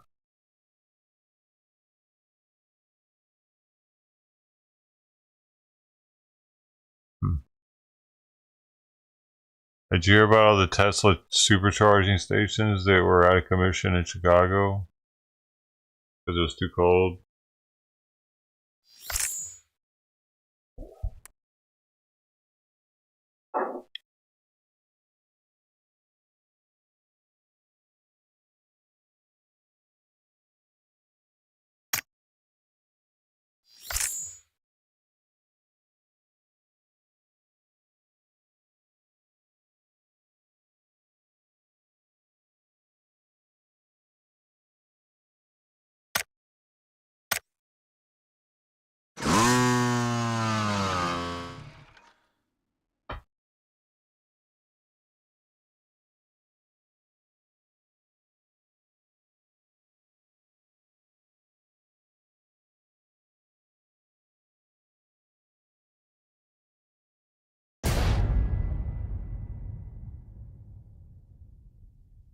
Who's a Mario? Mario is Mario.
Jeez. Alright.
No fucking gun, dude.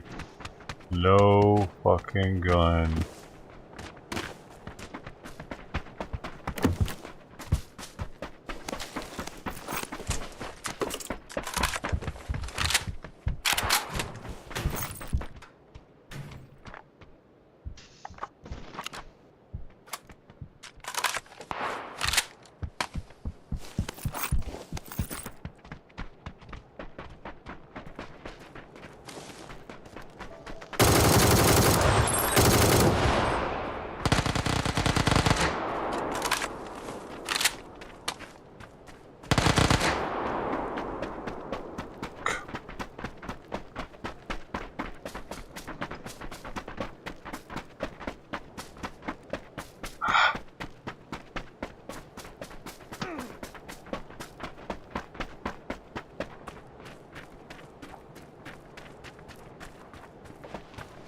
Where did he go?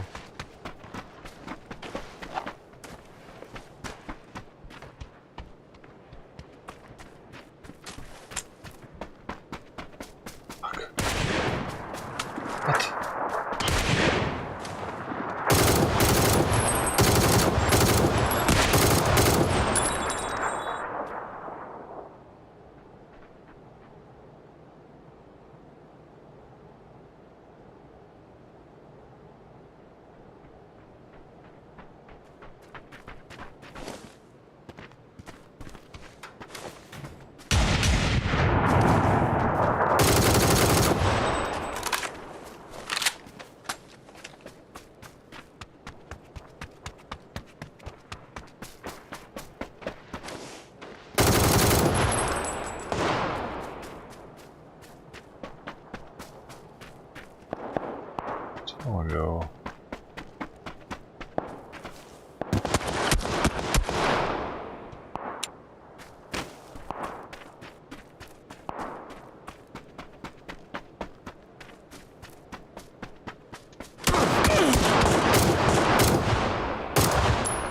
Bitch.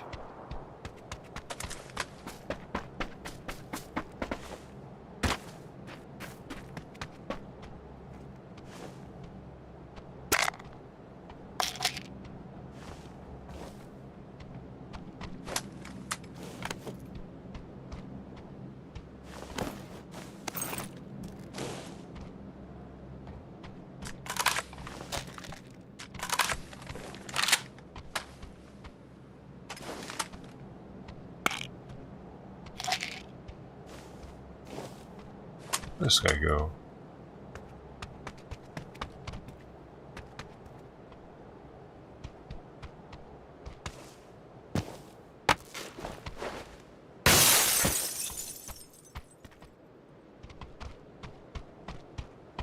Right there.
My eye is so itchy right now.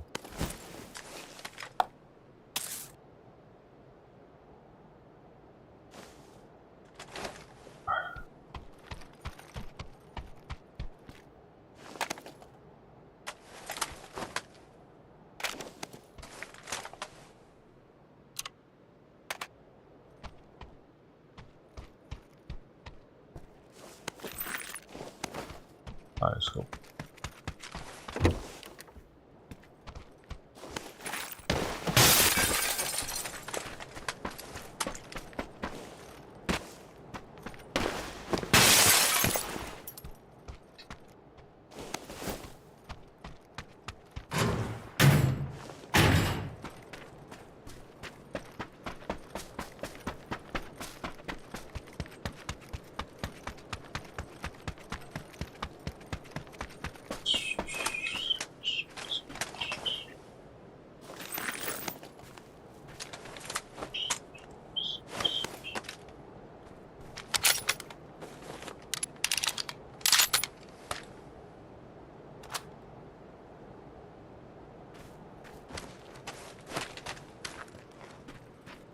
Oh yeah.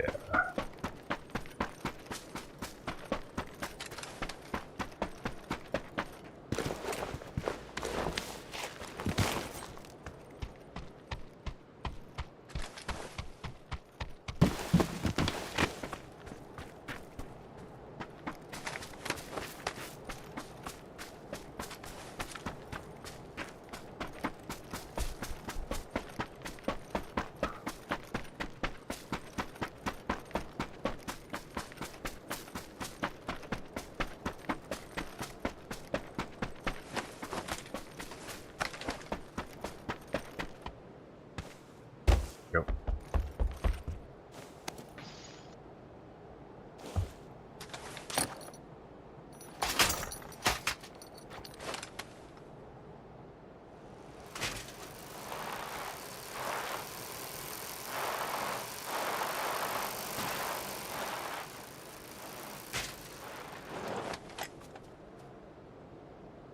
Dude, why can't I make me get up here to pick this up?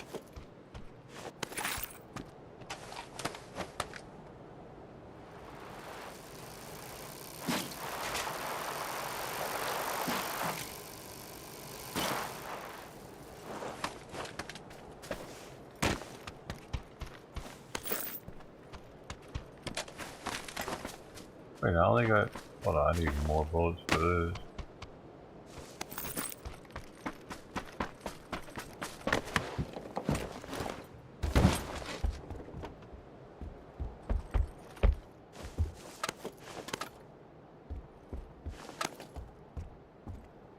And you know this.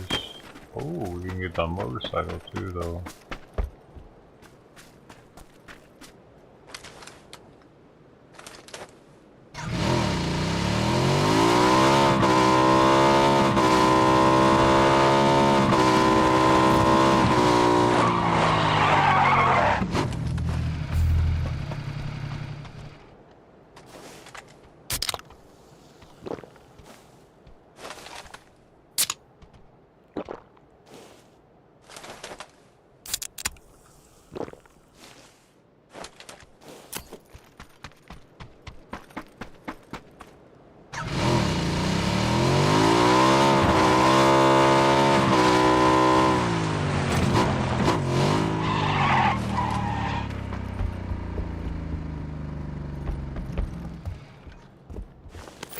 I was hoping those are fives.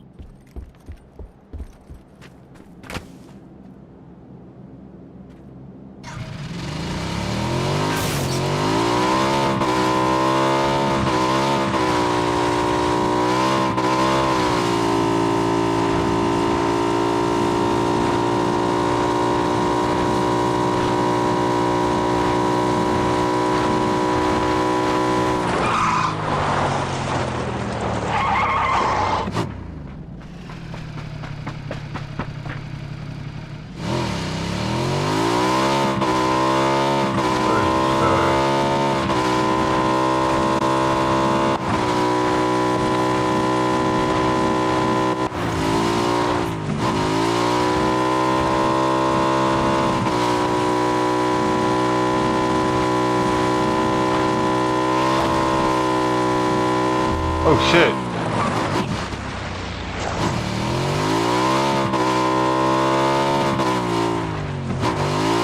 There's somebody right there. Where'd he go?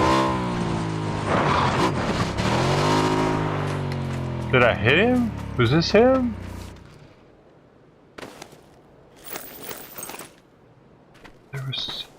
That must have been him.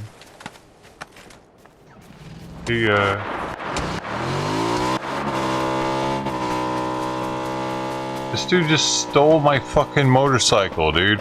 What are you doing? You fucking, what are you doing? What are you doing? Fucking idiot. What? Wow, okay. You're an idiot, dude. I picked you up on the motorcycle, trying to do you a favor, and you steal my shit. And just take off on me. You're an idiot.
Oh, now he's dead too. Awesome.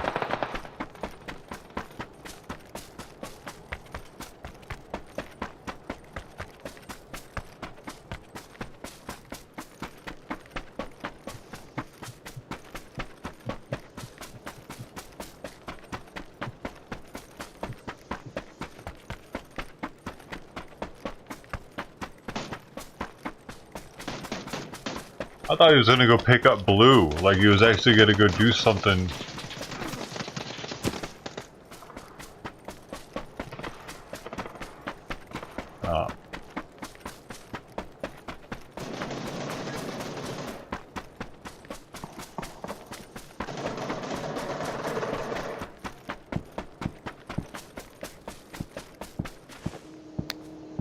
I'm about to get ran over.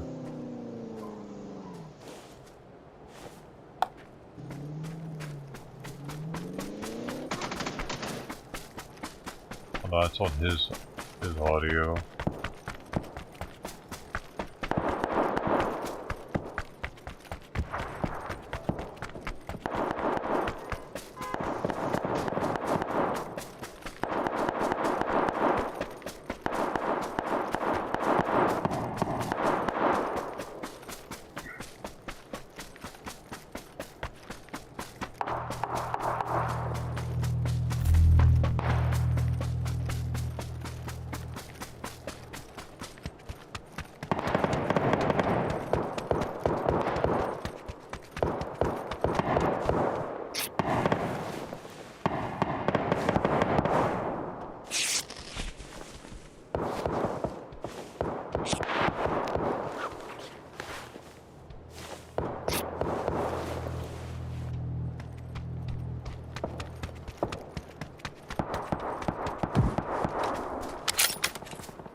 Are you fucking serious? How's that dude not dying?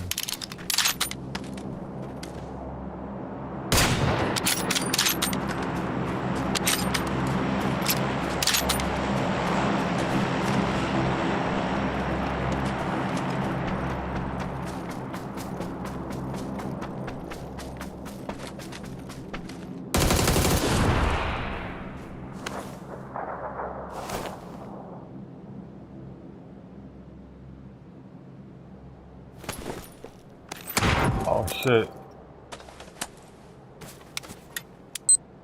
Oh no! I put the wrong thing there.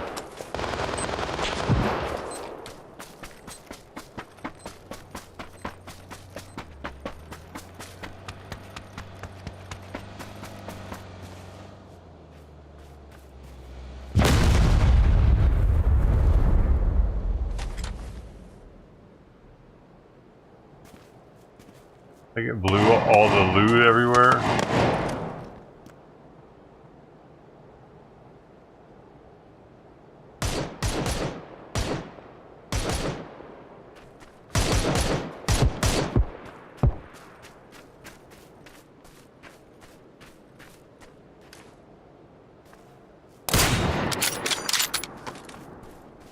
Through the trees, baby.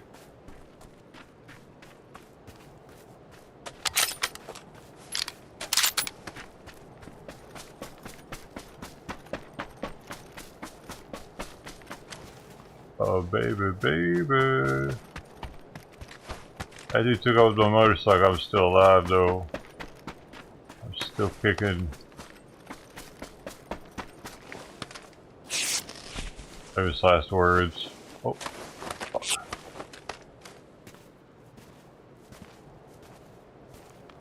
He's in there. See?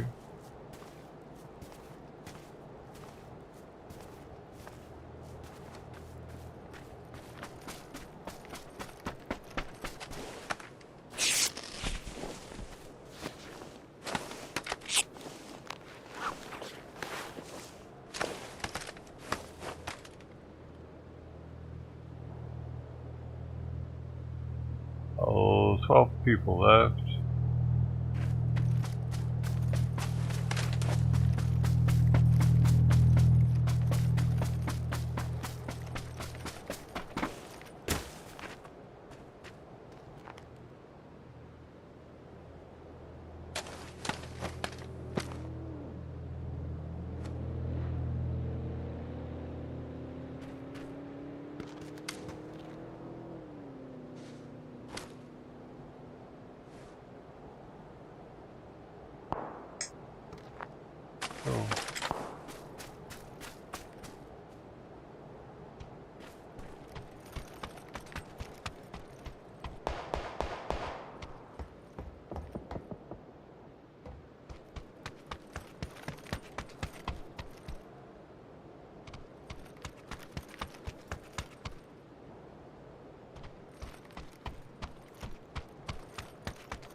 8 left.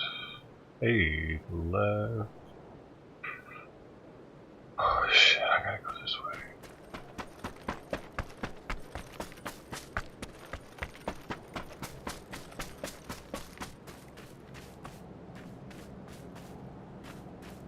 And this is a good spot.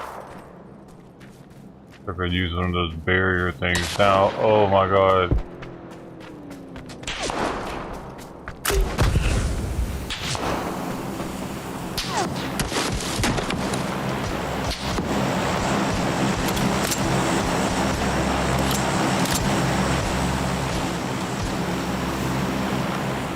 Sweet, he just got the guy that was shooting at me, I think.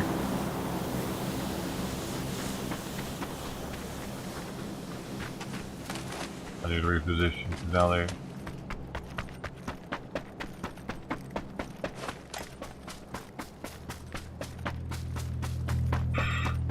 Whoa, that thing's cooking right now. It's really moving. Holy shit. Shouldn't have done this. It's fucking moving so fast, dude. I tried to take somebody with me. Didn't work out. He was zigzagging on me. GG. Whatever. I've had cottonmouth for the past 10 minutes, so.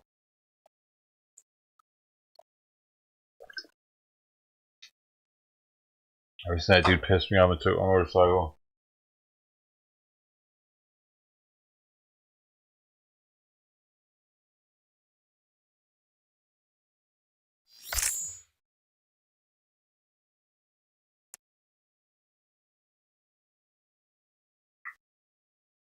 I wasn't a solo, like I was playing against squads and it was a normal game. The chances of me winning that were pretty, like, astronomically small.